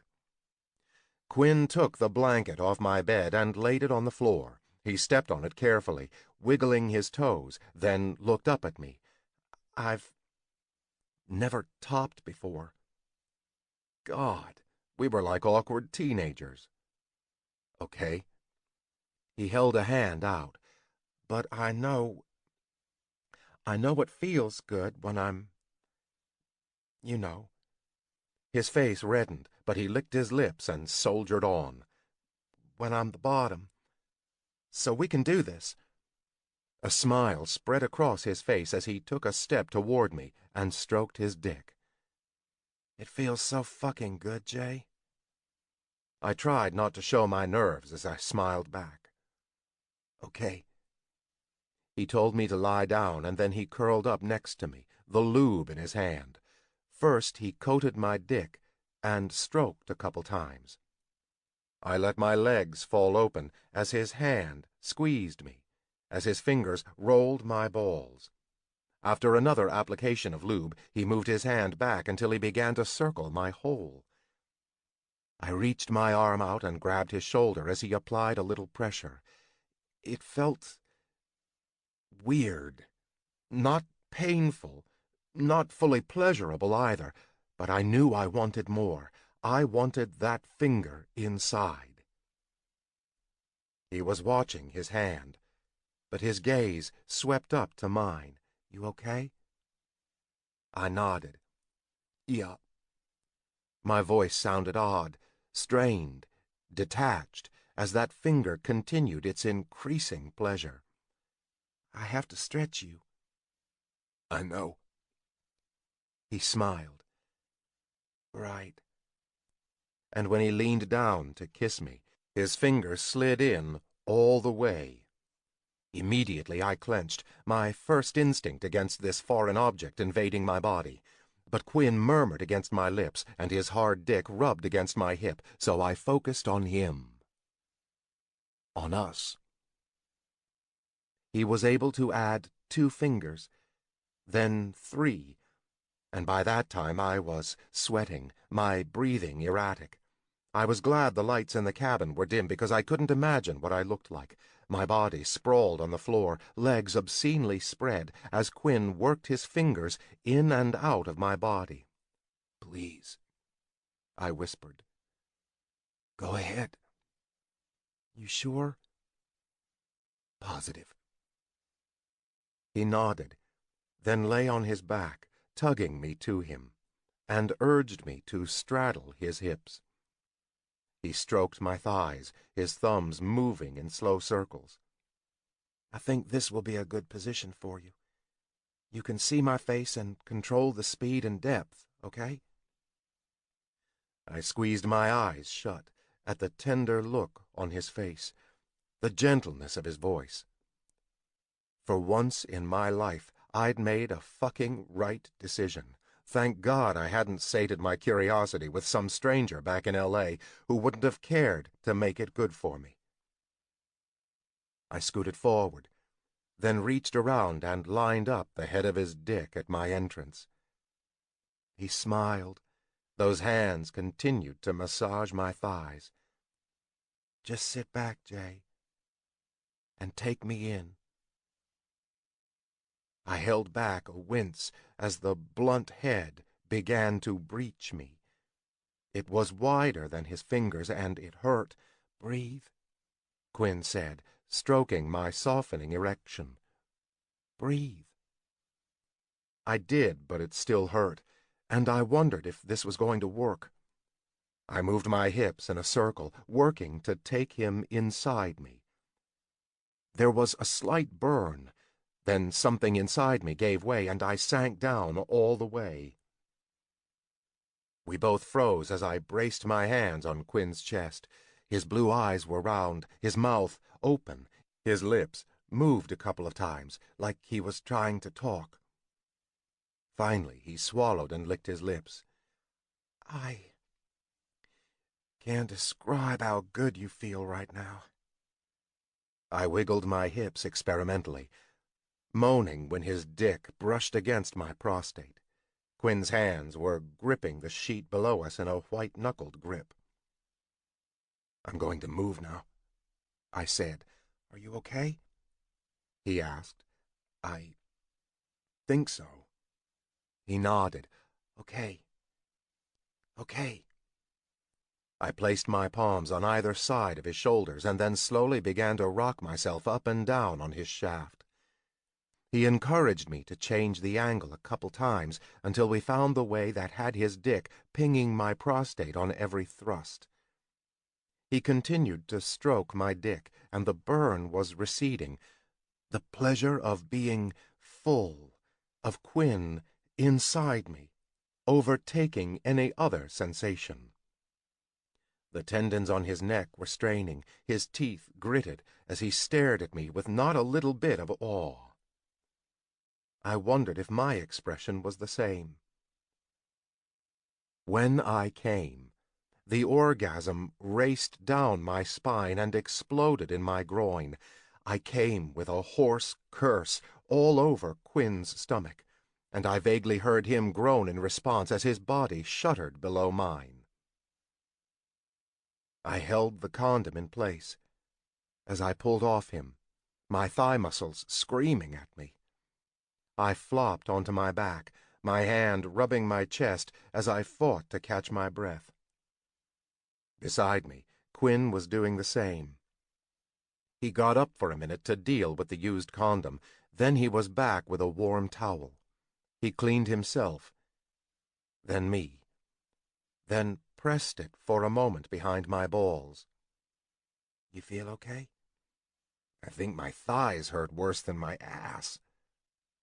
He laughed at that and then tossed the towel back into the bathroom. Might want to up the weights on leg day, huh? I turned to him as he braced himself above me with his elbow on the blanket. "Thank you," he said, his fingers tracing my collarbone in a gesture I now recognized was comforting to him. "For trusting me." "Thank you," I said, "for being the one decision in my life I don't regret." Quinn. I woke up an hour later needing to take a piss. Jay was beside me, snoring softly. When I returned from the bathroom, he was awake, watching me. Those deep brown eyes, so focused on me, tightened my chest. I blinked my eyes and made the clicking sound with my tongue. "Freeze frame," I said. He grinned and rolled onto his side, tugging me closer. Then he mimicked the sound and the blink. "Me too." A strange sense of possessiveness swept over me. I wanted to stay here forever and hide Jay from everyone out there wanting him to be someone else. When he was with me, he was kind and caring and passionate. And not straight. I wanted the world to meet Jay, not JR. It killed me to think they never would.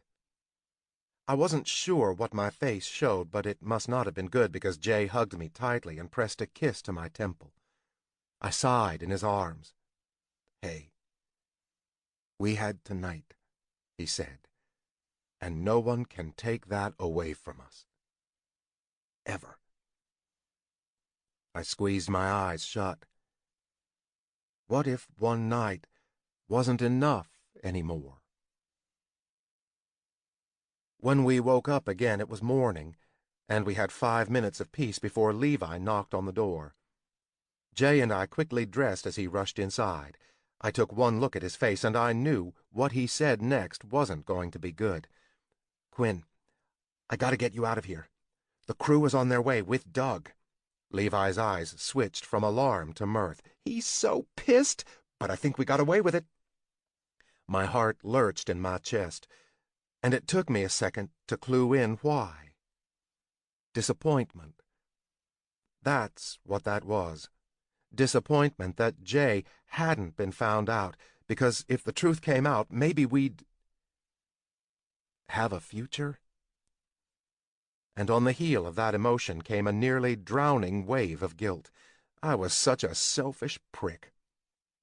Jay's entire body sagged with relief at Levi's words. He'd been forced to hide this whole time, so it should be on his terms when he decided to tell the truth. So I beat my selfish desires back and smiled as brightly as I could at Jay. "That's great we pulled it off." Jay turned to me, and it had to be my imagination that I saw a brief flash of disappointment on his face, too. "Yeah, it is." I stepped toward Levi. "So, I guess I should go." My words were cut off as I was yanked back into Jay's arms. He shoved his face into my neck and squeezed me tightly, so tight I could barely breathe. But I didn't protest, not at all, just closed my eyes and hugged him right back. His head came up so he could whisper in my ear. "I'm sorry it has to be like this." I melted into the heat of his body. "It's okay." He leaned back and pressed one last kiss to my lips. "Take care, Lucky." I pulled a chip from the casino out of my pocket, one that I'd never cashed. I wanted it as a souvenir, but now I couldn't think about keeping it. I placed it on his palm. "You too, Jay." He stared at the chip in his palm, then raised his gaze to meet mine. Before he changed his mind, before he called me back and ruined his future, I turned around and slipped from this cabin with Levi. He walked me down the hall, arm in arm. Our heads dipped as the cameras walked by us on their way to Jay's cabin. In the elevator, when it was just the two of us, I sagged against the wall. "You'll make sure he's okay?" Levi nodded, his face pale. I'm worried about him. His agent is pressuring him to stay quiet and audition for this pilot. Blowing out a breath, Levi stepped toward me. I'll watch out for him. But you watch out yourself, okay? I'm pretty sure we didn't expose you, so you should be fine. Don't you get it, though? My shout bounced around the four walls of the elevator, and Levi stepped back, clearly surprised at my rare outburst. I don't care about being exposed. Normally that would make me break out in hives, the thought of cameras and attention and whatever, but I'd do it if it meant supporting Jay. If he wanted to tell the truth, I'd be there for him. I lost some steam. I want what's best for him. And I hate that it doesn't seem like any decision he makes right now is best for him. How is that fair? Shit isn't fair, Quinn. Levi's face was twisted into an uncharacteristic sneer. You came on this trip to party with your friend and have a good time and gawk at the cast members, right? The elevator stopped at my floor, and before the doors opened, he cast a parting shot. Well, guess what? We got problems. This is our job. This is our lives. So just go back to yours and don't worry about us. The doors opened, and I backed out of them, unable to take my eyes off of Levi. He looked tired and beat, and while a part of me took offense to his words, I knew there was more to it. This wasn't about me. As I stood in the hallway, the doors began to close. Levi's face softened. His last words to me were quiet. Have a nice life, Quinn. I didn't see J.R. after that. I assumed he was holed up in his room. Jess sat next to me in the lounge while I stirred a rum and coke. She rubbed my arm and offered to text Casey to see if Jay had any messages for me. But I didn't want that. Jay had made it clear that this ended here. We were done, and I had to deal with that. Levi's words, while harsh, were what I needed to hear. This wasn't about me. Jay had much bigger problems than my hurt feelings. When we disembarked, Colin and Riley were waiting for us. We spotted them before they saw us. Colin's brow was furrowed as he searched the crowd for his sister. Riley was chatting away about something. When Colin found Jess, he smiled and waved. Riley waved as well. Jess turned to me with a wary expression. You okay? I was getting a little tired of her asking that. I'm fine, really. She bit her lip. Okay. When we reached the dock, Colin hugged his sister tightly and grabbed her bags. Hey, you guys have fun? I expected to pick up 2 liquor-soaked rags, but you don't look too bad. I felt like I'd aged 10 years in a week. Was that what a first love did? Because if I understood anything, it was that I'd fallen for the famous bastard. Jess was chattering about the parties and about Casey as she walked next to Colin. Riley fell into step beside me, his brown eyes thoughtful. You're quiet. I'm always quiet, I said. He wasn't having that. This is a different kind of quiet. Something happened? Colin and Jess were about 5 feet in front of us, and because of the noise of the crowd, I didn't think they could hear me. Riley and I hadn't ever clicked. I thought we were too different, but he clearly cared and was amazingly perceptive. So I hitched my bag higher on my shoulder and swallowed. I met a guy. Ah, Riley said. What does that mean? He smiled and looked down at his feet. I know what it's like to meet someone in unusual circumstances. It's like every emotion is heightened. He glanced at me. This guy treat you okay? I took a deep breath. I think he really cared about me. Me. Like he saw me, you know? Riley's gaze drifted to the back of his boyfriend in front of us before returning to me. Yeah, I do. So are you going to see him again? I shook my head. It's complicated. Riley was silent for a long moment, and I thought the conversation was over until he said, "Complicated doesn't mean it's impossible." Chapter 18. Jay. 2 months later. From the driveway, I could smell the spices of Ma's famous ribs. I inhaled deeply, closing my eyes, letting it soak in like a balm to all the cracked pieces of my soul. I was home. "Ma, Dad, Dee," I called as I opened the front door. "In the kitchen," Ma yelled back. I towed off my shoes because no one tracked dirt in Ma's house and padded my way down the narrow hallway. In the kitchen, my family stood around the center island. Dad drank a beer while Darren stole a hunk of rib meat from the steaming plate in the middle. Ma wagged her finger at him. "I told you we were waiting for your brother." Darren pointed at me. "I know, and I listened, but he's here now, so let me get those ribs." Ma rolled her eyes, then came toward me with her arms out. "Hey, sweetheart." I wrapped my mom in a big hug, breathing deeply, her familiar perfume surrounding me. She wore the same paisley, threadbare apron she always did. We got her a new one last Christmas, but she wasn't having it. She said this apron was her lucky one, the reason her food came out so delicious. Since no one wanted to mess with her kitchen skills, we promptly returned the new apron. "Hey, Ma." Recently she'd cut her hair, so there was about an inch of short curls on her head. With her high cheekbones and light eyes, which she'd inherited from her white father, she was striking. "You look beautiful." She cocked a hip and raised an eyebrow. "I know." I shook my dad's hand.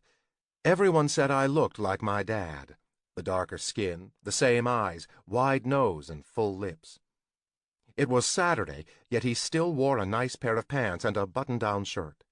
Teacher mode was his default, and even now, with his glasses perched on his nose, brown eyes studying me, I wondered what he saw, because I'd learned a hell of a lot the last year. "Good to see you, Dad." He squeezed my shoulder, his hand lingering. "You too, son." The sounds of chewing made me turn to Darren. "Man, you can't wait 5 minutes?" "I'm hungry," he grumbled, but a smile was there. I pushed his shoulder gently, and he grinned, then clapped me on the back. My season of Trip League was over. I was home for a couple days before I flew out to film the reunion episode. I missed my family so goddamn much, it was like an ache in my gut all the time. I hadn't been sleeping or eating well. Now that I was home, around my family who loved me, smelling the macaroni and cheese my mom was pulling out of the oven, I wanted to eat until I burst and then sleep for 5 years. It was spring in New Jersey, so we ate outside on our patio. I knew I had the sauce from the ribs smeared all over my face and hands. Oh, and there was a spot on my pants. But I didn't even care. I set down a rib bone I'd picked clean and took a sip of my water. "How are classes, Dee?" He swallowed a forkful of mac and cheese. "Good. I got finals next week." Darren took classes at our local state college. He lived at home to save money, and most of his tuition was covered by a scholarship because he was smart as hell.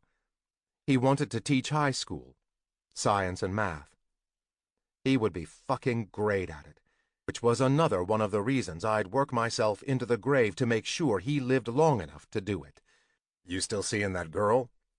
He pushed around the coleslaw on his plate, then peered up at me with a grin. "Yeah." "Good deal," I said, smiling back at him. Ma leaned forward. "So tell me more about this audition." I wiped my hands on my napkin and leaned back in my chair. I belched and slapped my hand over my mouth. Maybe I shouldn't have had that extra helping of everything. Ma glared. Jay! Sorry, I muttered. Excuse me. She rolled her eyes. So talk. About the audition. I gulped more water and then spun my glass on the table as the ice clinked together. It's a high school football show with the TW network. I'd play the quarterback in a small southern town. I'd gotten the audition materials from Carl and gone over the lines a couple of times. I wanted to hate the part of Drake Mason. Too bad I didn't. Not at all. I wanted the part. I just didn't want everything that came with it. Darren pushed his plate away. The TW network, huh? I nodded, and he leaned forward with his forearms on the table. There were lines at the corner of his eyes, and his color had paled. Hey, you okay? Want to go inside? He glared. I'm fine. You look. I'm not in pain, Jay. I'm pissed. What aren't you telling us about this? I glanced at my parents, who sat still and silent. When I met my brother's eyes again, I swallowed. My agent says it's a family-friendly show and network, so I gotta play straight. The table erupted. Darren pointed his finger at me, his voice low and deadly. Ma was yelling, and Dad put his head in his hands, shaking it back and forth with a groan. The neighbors were gonna think we were all fucking nuts. Everyone, stop! I slammed my palms on the table. It took another minute or two for the grumbles to die down until I could speak again. What the hell do you want me to do? This job could mean everything. I stared down my family. Money for Darren's treatments, his surgery. Money to help pay off the fucking 2 mortgages you put on this house. Money so you could actually retire before you're fucking 70. I blew out a breath. It's fine.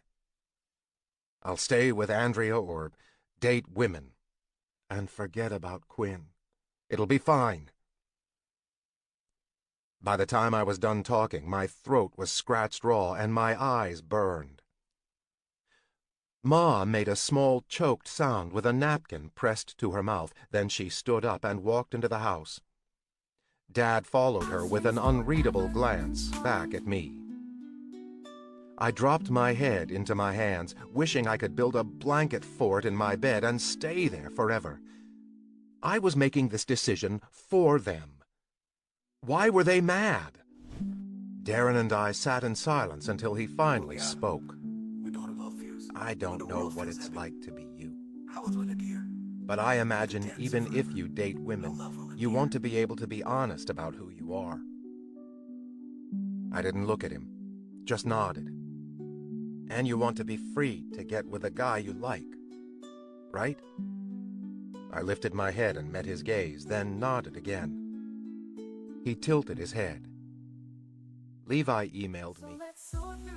Did he tell you that? No. After the cruise, he asked me to check in on you. Why is that? I dropped my gaze to my empty plate. I don't know. Jay, I sighed. I met a guy on the cruise. He was... I leaned my head back, staring at the waning, or was it waxing, moon in the dusky sky. My hand strayed to the pocket of my shorts where I always kept the chip Quinn had given me. He was so fucking nice. I was sick the first morning on the boat, and he saw me on the deck and offered me these stupid wristbands, but they worked. And he was quiet and was good at craps and loved to eat Lucky Charms, but he always saved all the marshmallows for last. I laughed, remembering eating cereal on the deck with him. I looked at my brother as my vision blurred, as my cheeks grew hot. I think I did something for him, too. I don't know. I guess I like to think I did. He's a really cautious guy, you know. Darren nodded. We had to hide to see each other. It was a risk, since he could have been exposed too, but he took that risk for me. With me. I pulled the casino chip out of my pocket, rolled it in my fingers, then tossed it to Darren. He caught it and studied it, then looked at me with a raised eyebrow. I shrugged. He gave that to me. I don't have his number or anything, but I have that. Darren swallowed as he ran a finger over the chip, then threw it back to me. So that's it? What? You only saw him on the ship, and... Yeah, what choice do I have? Would you have wanted to see him again? If you didn't have to hide? I'd told myself I wouldn't, but I wasn't as good at lying to myself as I was to everyone else. Yeah. I'd want to see him again. Darren shook his head and kicked the table, his face tight. I don't want you to do this. Do what? His gaze burned into mine. Hide. I can't stand it anymore. Ma and Dad hate it because they see how miserable you are. I'm not. You are. When you first started Trip League, you were okay because you didn't think it'd be long, but I can see what this is doing to you. JR isn't my brother. Jay is. Jay is a whole lot of things, and bisexual is one of them. You should be allowed to say that, to tell people. Carl said I'll get less offers if I come out. Fuck Carl! Darren sneered. I can't tell you what to do, Jay. But don't sit there and tell me you don't want to come out. You talked all the time about how excited you were for your contract to be up, for you to be able to be honest with everyone about who you are, so don't act like that doesn't mean anything to you anymore. What do you want me to do? I pleaded. I'm doing this for this family and for you, and... Darren's lower lip trembled. I rarely saw my brother cry, even when his pain was at its worst, even when the doctor asked him for a scale, and Darren had to gasp out that he was at a 10.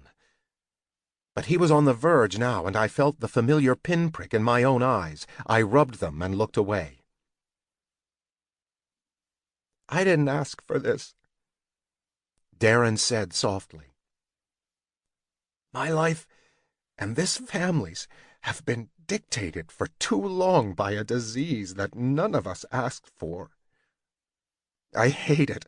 I fucking hate it, and I feel helpless. I risked a glance at him.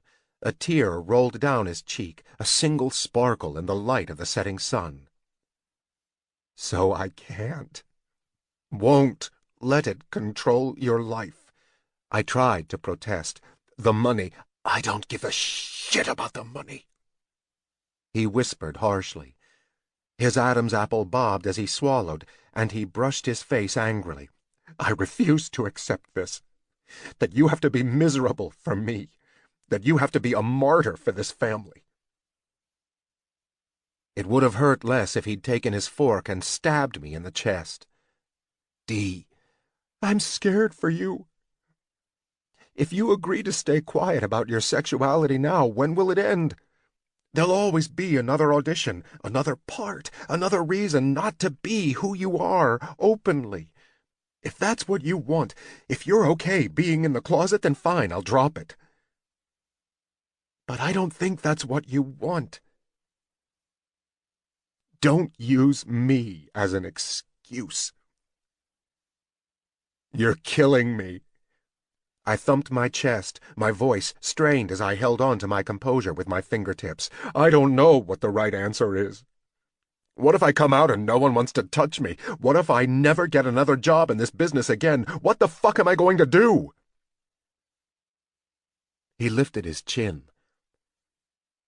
But what if you do come out and people do want you? What if more doors open because of it? What then? I pressed my lips together and shook my head. all the words I wanted to say colliding into the lump in my throat that prevented them from escaping. That's on you to make the decision. If you want to take that risk.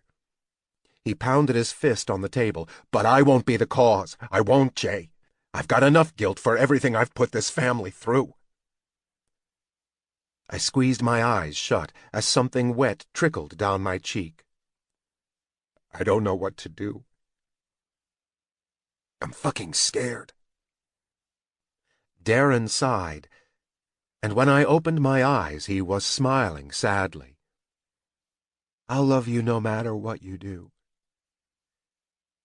Just please, for fuck's sake, do what makes you happy. Coming clean to my castmates about who I was made me happy. Quinn made me happy. The thought of being honest with everyone sent a bolt of exhilaration and terror through me at the same time. I laughed softly and gulped the rest of my water. What would make me happy right now is to sleep for about 12 hours. Darren gestured at the table in front of us. Let's clean up for Ma and Dad and then go into a coma. That's a good plan. For now, that's my only plan. How does that sound?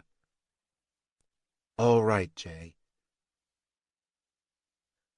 My mother had calmed down by the time we finished cleaning the dishes.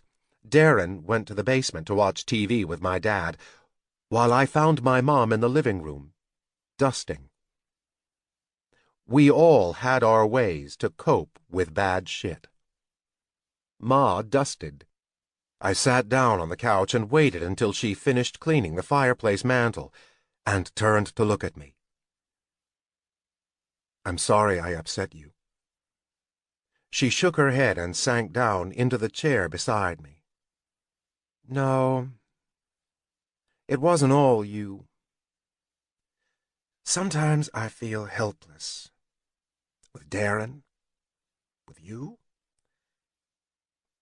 I want you both to be happy, but I can't snap my fingers and make it happen. Your mac and cheese helps. She smiled and patted my hand. Well, that's something I can do then. I stared at her hand over mine. Darren thinks I should come out. Her red nails dug into my skin until I raised my eyes to meet hers. What do you think? I think it's complicated. How so? There's more to it than... Spell it out for me. She leaned back and speared me with that Mama Butler intensity. It can't be too complicated that we can't sort it out. You make it sound easy. Sometimes... She let her gaze travel around the room. The problem seems too big. Too much. And I'm so anxious about it that I make myself sick. If I actually sit down and pick it apart until there's no aspect of the issue I've left uncovered, it doesn't seem quite so bad. Or at least, I've addressed the big, bad unknowns. What are the big, bad unknowns? I chewed my lip. I stay in the closet, but I'm miserable. Why would you be miserable? Because I can't be honest with anyone. I couldn't see a man, want him, and act on it. I blushed a little at this conversation with my mother, but she didn't even blink. If I fall in love with a woman, I'd want to tell her about me. So what's the alternative? I come out and my career goes in the crapper. Do you think it would? I don't know. But if it does, how will I help you? How will we save enough for Darren's surgery? He told me he doesn't care, that it's not worth it to him for me to be miserable. And is that your only fear? Money? I had to be honest with myself, didn't I? God, my throat was tight and my head pounded. The introspective shit was hard. I think I'm scared too, Ma. I'm scared to lose friends because of who I am, to read what the press has to say. I braced my elbows on my knees and wrapped my hands around the back of my head. Shit! The couch dipped beside me, and then lips pressed against my temple. I closed my eyes. "No matter what," Ma whispered, "I will love you. And I'm proud of you. And this family will survive because we don't know how not to." Later that night I lay in bed on my back, staring at my ceiling. I'd left the blinds open and the moonlight filtered in, catching on the trophies and medals I'd earned in high school. I rotated my cell phone in my hands, then turned it on, quickly typing in my passcode and flipping to my photos. I smiled as I found the photo of Quinn and myself that I'd taken on the boat the morning we'd eaten Lucky Charms. Quinn's red gold hair was blown back from the wind, his blue eyes as bright as the sky behind us. His mouth was open in mid-laugh. His head half turned to look at me. I was beaming at the camera, and even I knew that was the smile of Jay, not J.R. Sometimes I texted Casey, who was still talking to Jess. I'd get updates from him about Quinn, but I wouldn't let him tell Jess or Quinn that I asked about him. I told myself it was for him, but really, it was for me. I knew if I heard from Quinn one word that he wanted to talk to me, I'd cave. But now that I was home, now that I'd begun to sift through everything in my head, I wasn't so sure anymore if I was doing either of us any good. Even if Quinn never wanted anything to do with me, even if our time on that boat was all we had, I didn't know if I could do this again, sign on for another period in my life when I couldn't be who I was. I turned off my phone, rolled over, and decided I'd think more tomorrow. Tonight, I'd sleep. Chapter 19. Quinn. I retied the bandana around my forehead and wiped the sweat out of my eyes. The kitchen at Patty's barbecue was always a fucking sauna. Well, a sauna that smelled like smoke and barbecue. Colin, who was now the manager, peeked his head into the kitchen and spotted me. "That was the last car, so we're closing the drive-thru. Your parents are out in the dining room when you're finished." I nodded and bent my head to begin cleanup. Graduation had been a couple weeks ago, and I returned to Plymouth, North Carolina to work at Patty's for the summer. Colin and Jess's parents owned Patty's, and it was the only job I'd ever had. It was hard, sweaty work, but I was going to miss it when I was sitting in my pampered office. I hadn't told my parents yet where that office was going to be. They still thought I was going to stay in North Carolina, living at home. It had taken a cruise ship and a reality show celebrity for me to see that I couldn't do that. To be the man I wanted to be, I had to get away. I had to live on my own. I had to start a new life, even if it scared the shit out of me. It was rather calculating of me, but I planned to tell them now out in the dining room. My mom refused to make a scene in public, so she couldn't get hysterical this way. Once I'd finished wiping down the kitchen, I washed my hands and face, then quickly changed my shirt, since it was streaked with sweat and food. I still smelled like a barbecue cook, but whatever. When I walked out into the dining room, I spotted my parents in one of the corner booths. They sat beside each other, leaving the booth across from them empty for me. This was going to be an interrogation. I slid into the booth and they looked up. "Honey," Mom said, "how was work?" I snagged a French fry off her plate. "Good." "Manners," she tisked. "We got you a soda. Do you want us to order you something to eat?" I shook my head as I ripped the paper off my straw and dropped it into my drink. "I'm all right. I grabbed a sandwich earlier." We fell into silence as I drank my soda, letting the bubbles fizz on my tongue. "So," my dad began, "have you thought about, I'm taking the job in California?" I blurted out, just like that. I vomited the words out on the table where we all sat staring at them like they were poison. "What?" Mom finally whispered. "What did you say?" I was an adult, damn it. I could do this. I looked her in the eye. "I decided I'm taking the job in California, but I'm in a rut here. And if I stay, I'll never get out of it. I need to be forced outside my comfort zone for me to realize who I am and who I want to be." Wow, this was becoming an epic speech. I wished I was recording myself to play it later when I had an anxiety attack over moving across the country. I know in my heart that this isn't where I want to be. I love it here, don't get me wrong, but I want to experience new things and challenge myself. I can't do that here. Dad's jaw was nearly on the table, and my mother looked near tears. "Quinn," she whispered, "let's not make any hasty decisions." "We're not making any decisions, hasty or otherwise. This is my decision." I thought my entire body was going to go up in flames. I'd never talked to my parents like this, but it was time, and I couldn't handle it anymore. I need to do this. Please understand. "But where will you live? Who will you know?" "Mom, I'm not the first person to move to a new place for a job. The company has a department that will help me find an apartment. I'll meet my coworkers, and hopefully some of them will turn into friends. It'll be okay." Mom didn't look any better, but my father seemed almost proud. I clenched my fists into my lap. "What do you think, Dad?" He took a sip of his iced tea, not speaking for a full minute. Dad never rushed his words, always working them out in his head before he vocalized anything. Finally, he met my gaze. "Your mother and I will miss you. Very much. But I think this is the right decision for you. I worried a little bit about you staying here." "John!"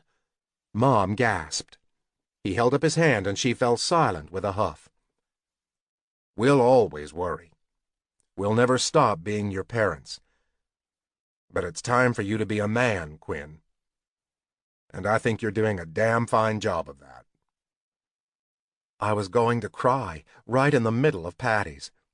It wasn't like my parents hadn't ever told me they were proud of me, but this was a decision I'd made all on my own, one I'd agonized over repeatedly. I didn't need my parents to approve, although it sure helped. "Thank you," I said. "I promise we'll keep in touch all the time. I'll call and we'll FaceTime. You can come visit." Dad smiled, while Mom dapped her eyes with a napkin. "We'll do that." Suddenly I was hungry again. Turned out life decisions took a lot of energy. I flagged down a waitress and ordered a late dinner. I woke up the next day to banging, and then excited voices. I rolled over and checked the time, noting it was 9 in the morning. I didn't have to work today, so I had planned to sleep in. What was that racket? I was about to holler at everyone to shut up when my bedroom door burst open. I yelped and tugged the sheet up to my neck as Jess raced in and jumped on my bed. "Quinn!" "Jess, what the hell?" She rolled her eyes and tugged on the fabric. "Stop! I've seen you without a shirt, you weirdo." I sat up and the sheet pooled around my waist. "Why are you here? Why are you in my bed?" She blinked at me. "You really don't know, do you?" I slapped my hands down on the bed. "Jess, what the hell? What were you doing last night?" I came home from work, showered, and then read." Her eyes widened. Then she hopped off my bed, grabbed my laptop from my desk, and sat down beside me. "So, the Trip League reunion show was on last night." "Oh." I had known that. I wanted to watch, but I needed time to shore up all my emotions before I saw Jay again, although he'd be JR on the show. I wasn't sure if that would be more or less painful for me to see. She tapped away at the keys, then slid the laptop onto my lap. "Watch."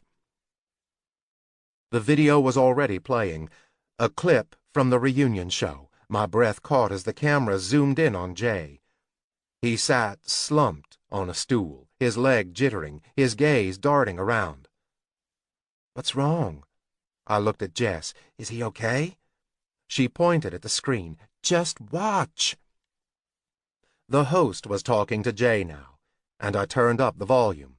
"So, Jay, rumors have dogged you since the cruise. You want to give the audience any insight on whether or not you were unfaithful to Andrea?" I rubbed my chest. Oh, God, poor Jay. He froze for a second, his gaze darting to Levi next to him before he focused back on the host. Yeah. I'd like to address that, actually." Oh, no. Jay ran his tongue along his bottom lip, pausing when he reached the corner, before leaning forward on his stool. His posture was better, his eyes a little brighter. "So, I have some things to admit, and I hope people can forgive me because I've told some lies and omitted some truths. I thought I was doing the right thing for my career and for the show, but I can't keep this secret anymore." He took a deep breath, and I took it with him as my fingers strayed to the screen, brushing it where his hands lay in his lap. "There is no Andrea. We made her up, my agent and me, to hide the fact that I'm bisexual." The audience gasped, and the host's mouth gaped like a fish. Levi slid off his stool, wrapped his arms around Jay's waist, then hopped back into his chair, a triumphant grin on his face. Casey high-fived Jay, who laughed breathlessly. One by one, the cast members offered their support on camera with a hug or whispered words or a kiss on the cheek. I was fucking crying. Jay wasn't done. "I'm sorry. I'm so sorry to everyone who feels hurt or betrayed. There are many reasons we did this. Most I can't say publicly, but I hope everyone understands it was complicated. I thought that, at the time, it would be fine. I could date women and it wouldn't matter, but—" He shook his head. "It does matter. It matters that I can't be who I am, that I can't be free to date or be with anyone I'm attracted to, that even if I were in a heterosexual relationship, I wouldn't be able to tell them the truth about me, for them to know all about me." "Well," the host said, managing to find his voice, "congratulations on the truth." Jay smiled, and it was Jay's smile, the one I loved. "Thanks. So this Quinn?" Jay looked down for a minute, his lips moving without sound. The camera zoomed in as he lifted his head and looked right into the lens, his face taking up the entire frame. "I met a guy on the cruise. He showed me what it was like to leap, and proved to me that I was someone worth betting on." He sniffed and dipped his head as his face scrunched up. I couldn't breathe. I was going to have a heart attack. He stared into the camera again, his eyes wet. "Lucky. I don't know where you are, or if you're even watching this, but I still have that chip, and I think I'd like to cash it in." He laughed softly. "The house didn't win. We did." The camera panned away, and I lost it. "Oh my God, oh my God, oh my God!" I held my breath and rocked back and forth as the clip stopped on a freeze frame on Jay's face. Arms wrapped around me, blonde hair tickled my ear. Jess. Jess was here. I turned and clung to her like a lifeline. I know, she said. I know. But what if he fucked everything up? What if he can't find work? What if he can't help his family? I'm not worth this. Jess grabbed my face between her hands and squeezed. Quinn, get it together.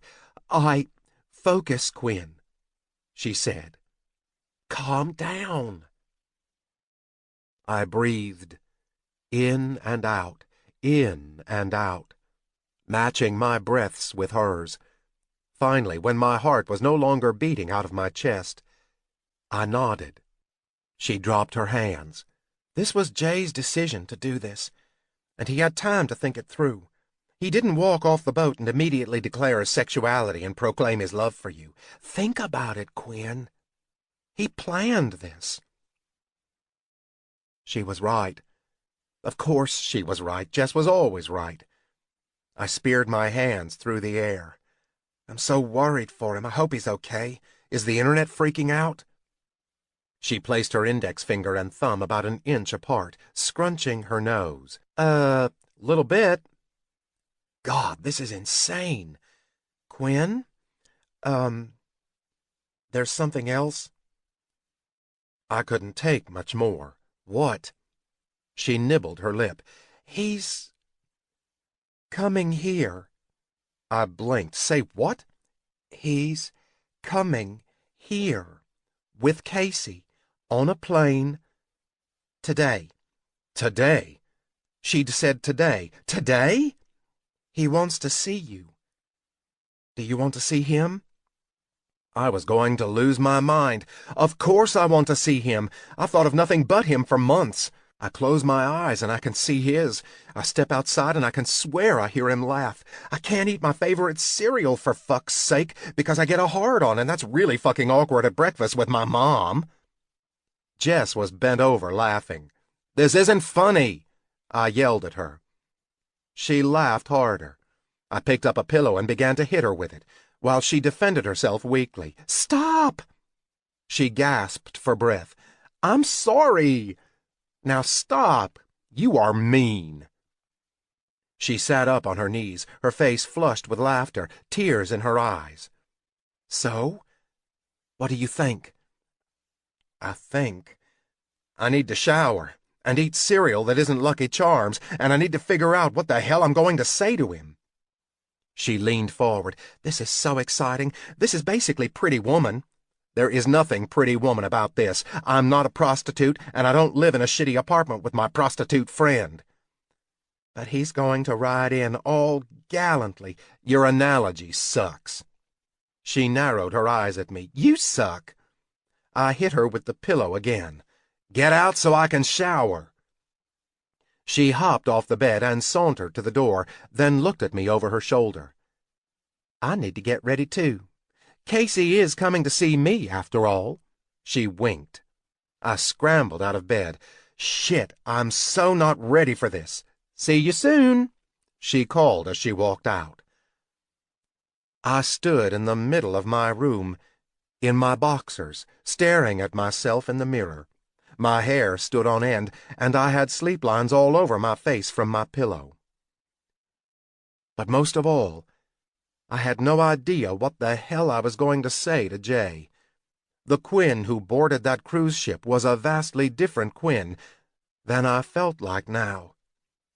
Would I still feel the same when I looked at him? Would he still feel the same way about me? I was going to barf. Chapter 20. Jay. I saw his hair first, and it was a little blonder than I'd remembered. Casey and I had no idea what the fuck we were doing. He wanted to see Jess. I couldn't wait to lay eyes on Quinn, so we'd flown to North Carolina and rented a car and found the nicest hotel we could that was close to Quinn's town, which was seriously in Narnia. But I didn't care, because as I pressed my nose up against the glass of my hotel room like a little kid, Quinn was walking through the parking lot toward the front doors, arm in arm with Jess, his head down. I rubbed my palms on my shorts and checked the air conditioner in the room for the umpteenth time. I'd already taken a shower, or I'd do it again based on how much sweat was soaking my t-shirt. Gross. I had offered to share a room with Casey, but he wanted to be alone with Jess. It wasn't that I didn't want to be alone with Quinn, but I wasn't sure how this was going to go. It was only a couple of months since I'd seen him, but it felt like years. We'd had only a handful of days, and they'd done so much to change the course of my life. When I could no longer see Quinn, I stepped back into the room and sat down on the bed. Since the show aired, I hadn't looked online. Hell, I'd barely been able to breathe, every inhale catching in my chest, my lungs pierced with 1,000 fishhooks. The last thing I'd wanted to see was what everyone was posting on the show's message boards. They could be cursing me out and hurling every gay slur at me in the book for all I knew. I'd given my agent a heads up about what I'd planned to do, and he told me he could no longer represent me because I was committing career suicide. The audition he'd gotten for me was canceled because they'd heard the news and said I was no longer right for their network because of my values. The thought that I was now untouchable, toxic, and that my career was in the tank before it ever started sent a streak of white-hot fear through me. I couldn't dwell on that now, though. I focused on one thing at a time. My family had called me, all of them screaming with excitement, at once, over FaceTime, their faces blurred because they wouldn't stop moving. I hadn't seen Darren that happy in so long. He said he wasn't crying, but I saw the tear tracks staining his cheeks dark. And then there was Quinn. I'd planned out what I'd say on TV, but I hadn't planned to address Quinn. It must have been the adrenaline of the situation or the gratitude I was feeling toward the man who'd begun the push to get me out of the rut I was in. I had to talk to him. I had to see him. There was a knock at the door. With a deep breath, I opened it, and for the first time in months took in the sight of Quinn Mathers. I was greedy for him. He wore a green t-shirt, black shorts, and checkered Vans. I meant to say, "Hey," or something appropriate, but the first thing that came out of my mouth was, "Did you see the reunion show?" Quinn swallowed, then nodded. He didn't speak, and I flexed my grip on the door. "What did you think?" He glanced down the hall, then back at me. Like a dumbass, I hadn't moved out of the doorway so he could walk in, so I backed up now, holding the door open for him. He took 2 steps inside, and I shut the door. I didn't know what to do with my hands, so I shoved them in my pockets. "Quinn." He launched himself at me, and I fell back onto the bed, Quinn landing with an oomph on my chest. "You did it." His eyes were huge, and I wanted to stay locked on them forever. "Yeah, I did." Quinn's palms squeezed my cheeks. "Are you okay? Is everything all right?" He scrunched his face. "No one said anything crappy to you, did they? I'll punch them in the junk." I laughed. No one was mean, but then I haven't signed online to see the shit show. Quinn's thumbs stroked my cheekbones. "Fuck 'em." He rolled off of me and sat on the bed with his legs crossed. I braced myself with my hands behind me and twisted at the waist to face him. His eyes were down, fiddling with a loose thread on the sole of his shoe. I leaned closer. "Kinda feels weird to be near you on solid ground." He lifted his head, and I was struck again by how blue his eyes were. "When I went back to school after spring break, sometimes I had to convince myself that whole trip was real, that it had actually happened, that I met you and that I—" He blushed and looked back down. "That you what?" His lips shifted over his teeth, and then he tilted his head so one blue eye squinted at me. "That I fell for you." His words hung in the air between us for a minute, and then they dropped, each one soaking into my skin, sending my heart into overdrive. I'd laughed it off the last time he said those words. I wasn't laughing now. I put a knee to the bed and rose up on my hands to lean over him until he was forced to lay back. "No. You didn't fall for me." Quinn didn't move, didn't breathe, as he stared up at me. I didn't? You fell with me, Lucky. We fell together. I pressed my lips to his, and he opened immediately, tugging me down, taking my weight. His legs fell open, and I settled myself between them as we poured everything we had into each other. Beneath me, Quinn sighed and moaned. His slender body wriggled and squirmed, like he wanted to levitate off the bed with me. I rucked his shirt up to his chest and splayed my hands along his rib cage. The skin jumped below my palms as he wrenched away from my kiss. He lifted his forehead, touching it to mine, as we stared down our bodies. Then he let his head fall back on the pillow with a soft laugh. I bet I can get undressed quicker than you. I raised my eyebrows. Oh, yeah? He nodded, biting his lip. On the count of 3. 1, 2, 3. I levered myself off of him, already pulling my shirt over my head as he arched his back to tug his pants down his legs. He towed off his shoes at the same time as I struggled with the button on my shorts. I should have worn fucking baseball shorts because now Quinn's shirt was off and he was naked. Completely naked. And my pants were around my knees. Damn it! I tried to shove them down the rest of the way and only succeeded in tangling them up with my ankles and falling to the bed on my side. Quinn laughed, helping me with my shorts as I lay on my back. Then he crawled over me and kissed my chest. What do I win? What do you want? He traced my collarbone with his tongue and my cock jerked against his hip. How about a private island? I'm not Idris Elba. He changed direction, going lower now, and I lifted up onto my elbows to watch him. He winked at me. I guess I'll settle for sex with you in a hotel room in North Carolina. You'll settle, huh? I'm patient. We can work up to the private island. And then he took me into his mouth. I sucked in a breath as the sight of his pink lips stretched around me, his cheeks hollowed as he sucked. I had to touch him, because this wasn't some random faceless guy in a club. This was Quinn. I ran my fingers through his hair and kneaded the muscles in his shoulders. Quinn moaned his appreciation, sending waves of vibration down my shaft and into my balls. He pulled off and began to kiss a trail up my chest to my mouth. Please tell me you have stuff. I want you to fuck me. Please, Jay.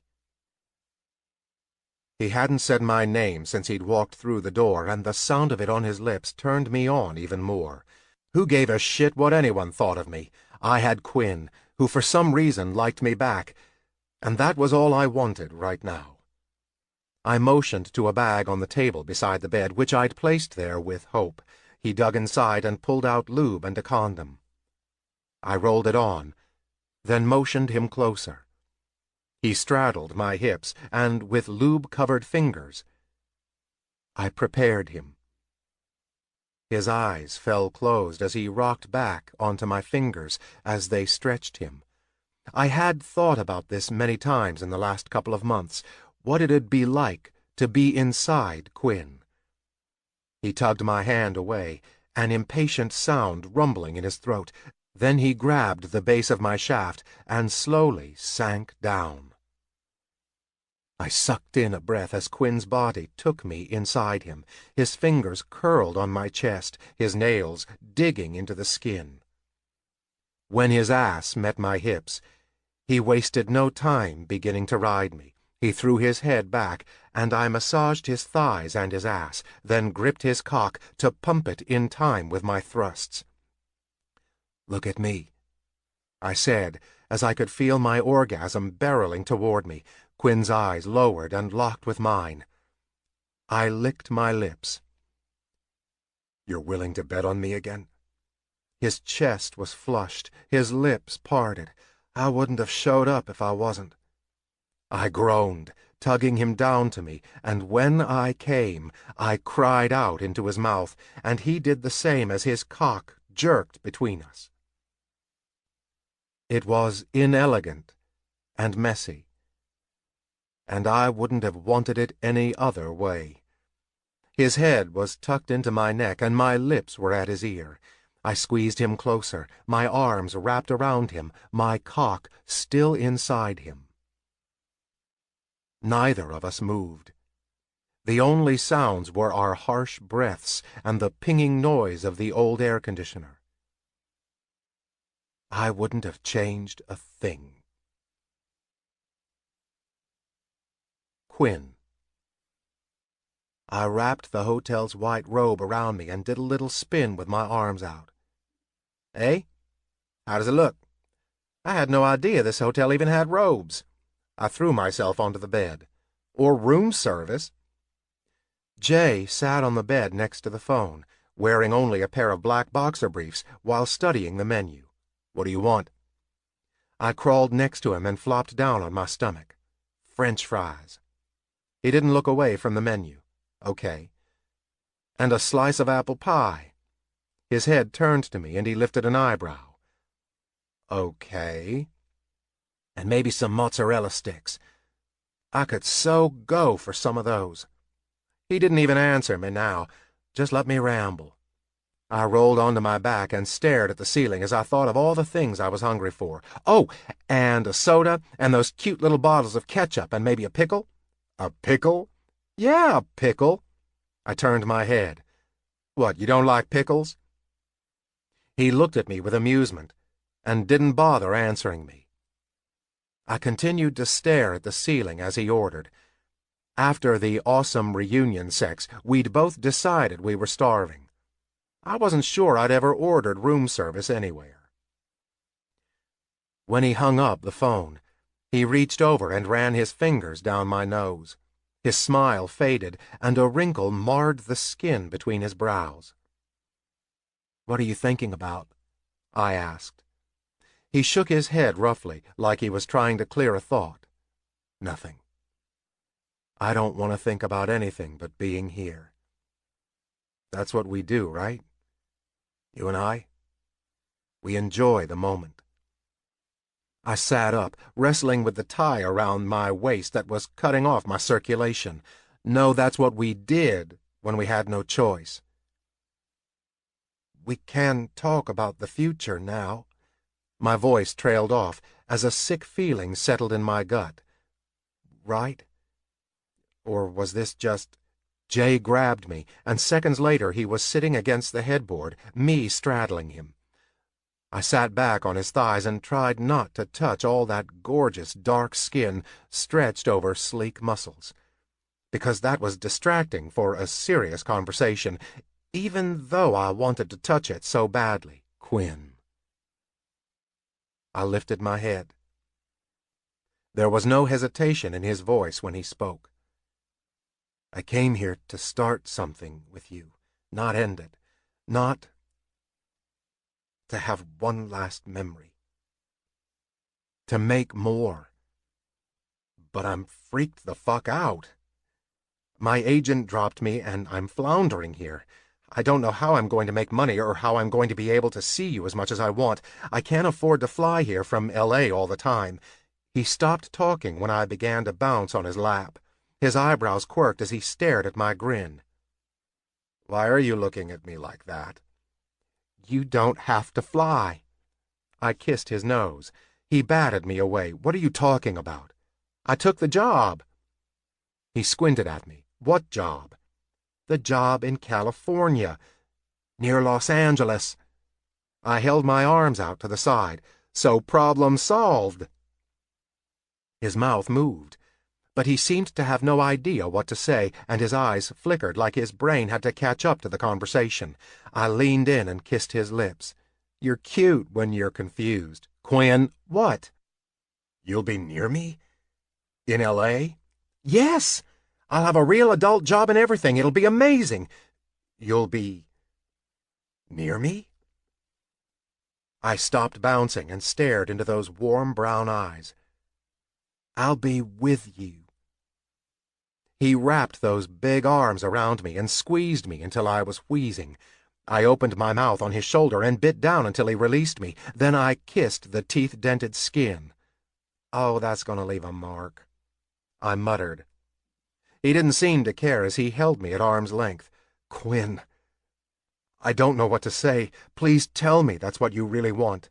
I made the decision before this happened. I made the decision a month ago. I need to get away from all of this." I waved my hand around the room. My parents, this town. I want to start somewhere new where I have to figure out who the fuck I am and who I want to be, because the only thing I know for certain right now is I want to work and I want to be with you. Jay hugged me wordlessly, not so hard this time, but he trembled a little under me.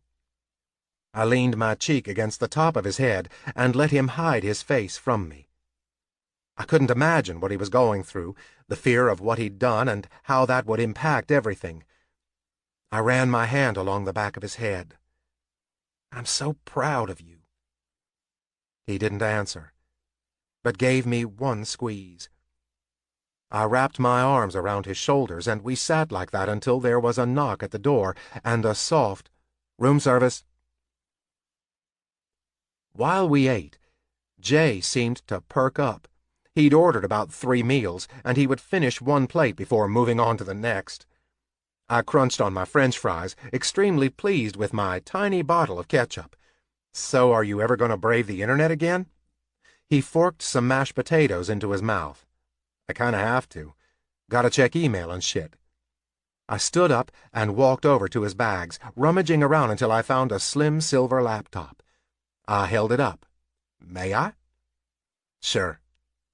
I sat cross-legged on the bed and opened up the laptop. Jay rolled the desk chair over beside me, holding a plate so he could eat and look over my shoulder. When the password prompt came up, Jay mumbled, "Captain Crunch 99, all one word." I raised my eyebrows at him. "Hey, don't judge my password. Yours is probably Fruit Loop 69. I shoved him and he almost dropped his plate. "Foul!" he yelled. I shook my head at him and typed in his password. The first thing I opened was his email. I squinted at the screen. "Is your agent Rick D. Fox?" "Huh?" he asked, scooping the last of his chicken into his mouth. "No, why?" I pointed at the screen. "You got an email from him and the subject line is Inquiry for Representation. You got another one, too, from Margot Bossman, and Katie Re—" The laptop was turned as Jay abandoned his plate and hunched over the computer. His finger flew over the trackpad and his mouth dropped open. Lower. Lower. Small gasps and muttered curses escaped. Finally, he leaned back and stared at me with wide eyes, hands on top of his head like he'd just run a marathon. "Quinn." "What? I can't see anything." "Quinn. Quit saying my name and tell me what's going on." "I don't know what's going on. All I know is that I have a lot of people asking to represent me because—" He licked his lips. "Because studios have been putting out calls asking for me. They want to know who my agent is." I jumped up and stood beside him to stare at his overflowing inbox. "Are you serious? Like they want to offer you work? Or auditions, or what?" His head slowly turned. He was like a shell-shocked soldier. He just nodded, then went back to his computer, his hands flying across the keyboard. He did a quick Google search of his name, and we stared in awe as headline after headline made it seem like he was the most in-demand TV personality. "He told me it'd be career suicide, that fucking bastard," Jay murmured. "Fuck him. I'm black, and I'm bi, and I'm still standing." I began to pace. "We need to strike while the iron is hot. New head pictures, or whatever those are called. Headshots. And I can build you a website. Do you have a website?" He shook his head. I threw up my hands. "I can help with that. I can be useful, and—" He tackled me so hard my breath left my chest. 1 minute I was standing, the next I was on my back, in the bed, Jay on top of me, grinning. Lucky. I growled, "What?" "Stop." I want to be supportive. He cupped my face, placing his thumb over my lips. Don't you know? You're my good luck charm. All you gotta be is you. That's all I need. I blew out a breath as he moved his thumb away. Well, I muttered, I guess that's good. That's all I know how to be. Thank God, he said with a laugh. And then he kissed me. Epilogue. Quinn. Just lay down. No. Come on, you can rest. Close your eyes. Oh, for fuck's sake, Landry, no. I won't do it again. Yes, you will. Get away from me.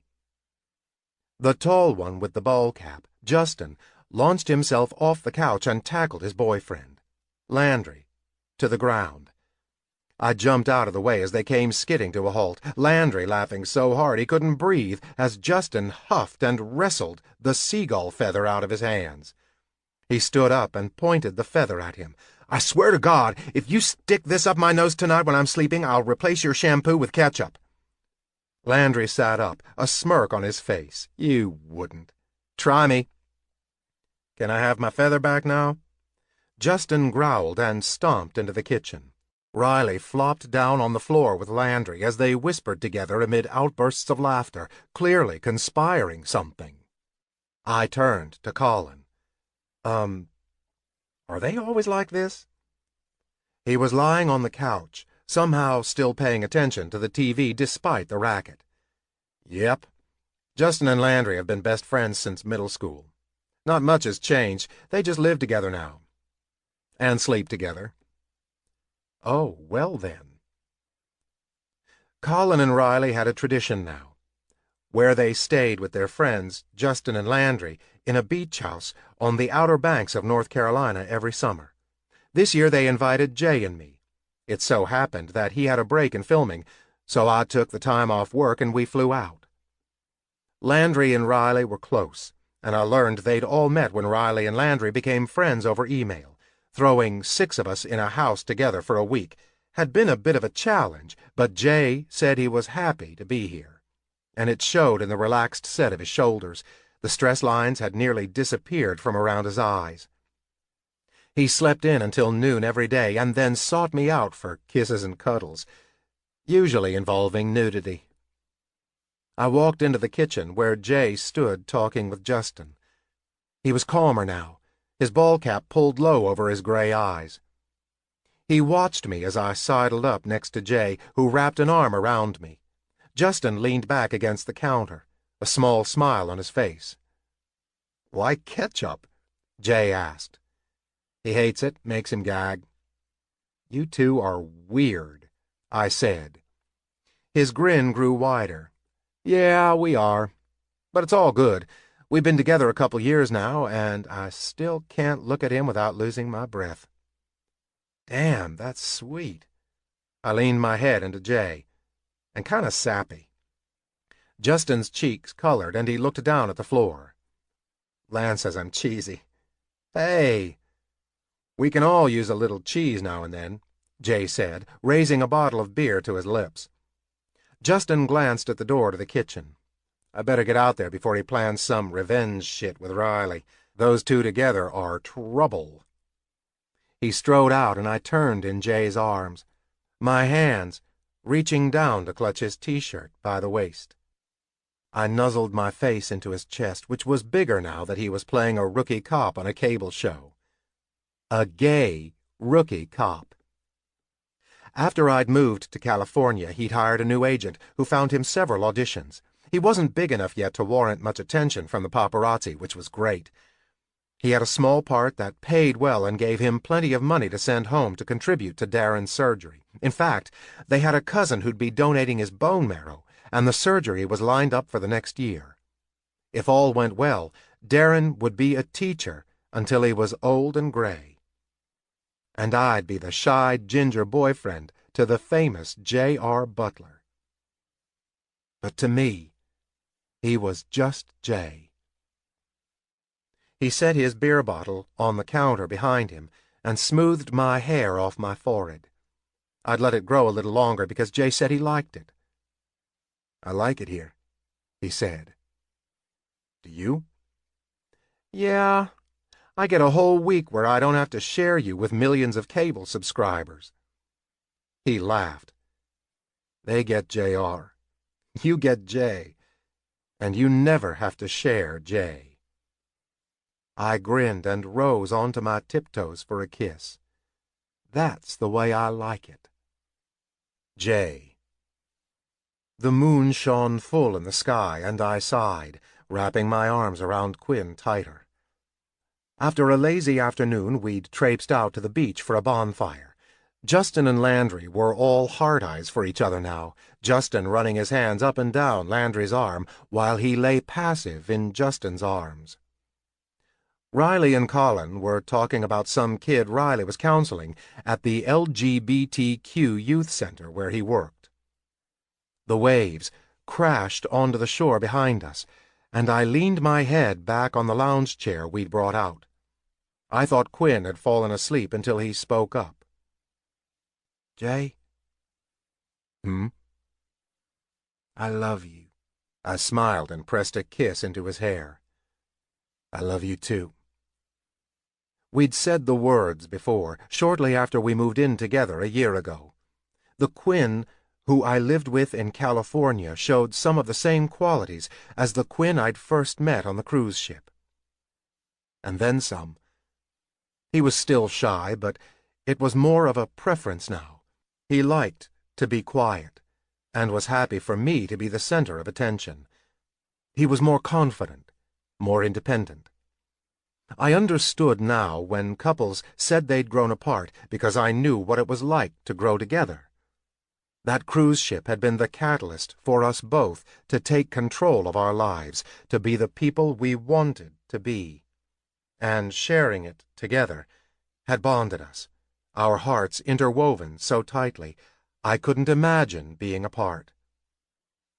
That was so cheesy. I was turning into Justin. Want to head back? I murmured into his hair. His head bobbed, and we climbed off the chair. I folded it up and hiked it over my shoulder, reaching out to take Quinn's hand. When I felt it slip into mine, I turned to the other guys. We're going to go back, that okay? Justin and Landry nodded, and Colin looked up. Be safe on the walk back. Our house was right on the beach, so it wasn't much of a walk, but Colin was kind of a dad to us all, so I just nodded. Sure thing. Quinn bumped into me as he stumbled on the loose sand near the stairs to our house. We brushed off our feet and padded barefoot down the wooden walkway. When we reached the gate, I unlatched it and motioned Quinn through. He paused when he spotted the hot tub. Want to get in? Hot water jets blasting my muscles? A wet Quinn? Hell yeah! We stripped down to our underwear and stepped inside. I hissed as the hot water enveloped me, and I perched on the seat, leaning my head back. I opened my eyes to see Quinn playing with the bubbles on the surface of the water. Come here. He glanced up, and although his cheeks were reddening from the heat, they flushed even redder. He paddled over, and with a grunt, straddled me. I settled my hand on his cotton-clad ass. Look at us. We're having a great week, and there's no need to hide and take leaps into large bodies of water. Quinn laughed. We just stepped into this hot tub. We're such adults now. About no more leaps for a while?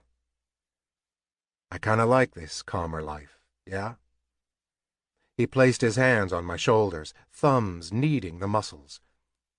I focused on his face, damp from the water, the steam curling his hair and spiking his eyelashes. I'd never tire of looking at him. His eyes fluttered for a moment before he locked gazes with me. I'd do it all over again, even if we didn't end up together in the end. I'll always leap with you. I brushed the mole over his right cheekbone, and he pressed into my touch. I'll always leap with you too, Lucky. This concludes Out of Frame by Megan Erickson, narrated by Mark Bachman. Copyright 2016 by Megan Erickson. This unabridged audiobook is recorded by arrangement with Intermix, an imprint of Penguin Publishing Group, a division of Penguin Random House LLC, and was produced in the year 2016 by Tantor Media, Incorporated, a division of Recorded Books, which holds the copyright thereto. Please visit Tantor.com for more information on our growing library of unabridged audiobooks and to take advantage of special offers. Audible hopes you have enjoyed this program.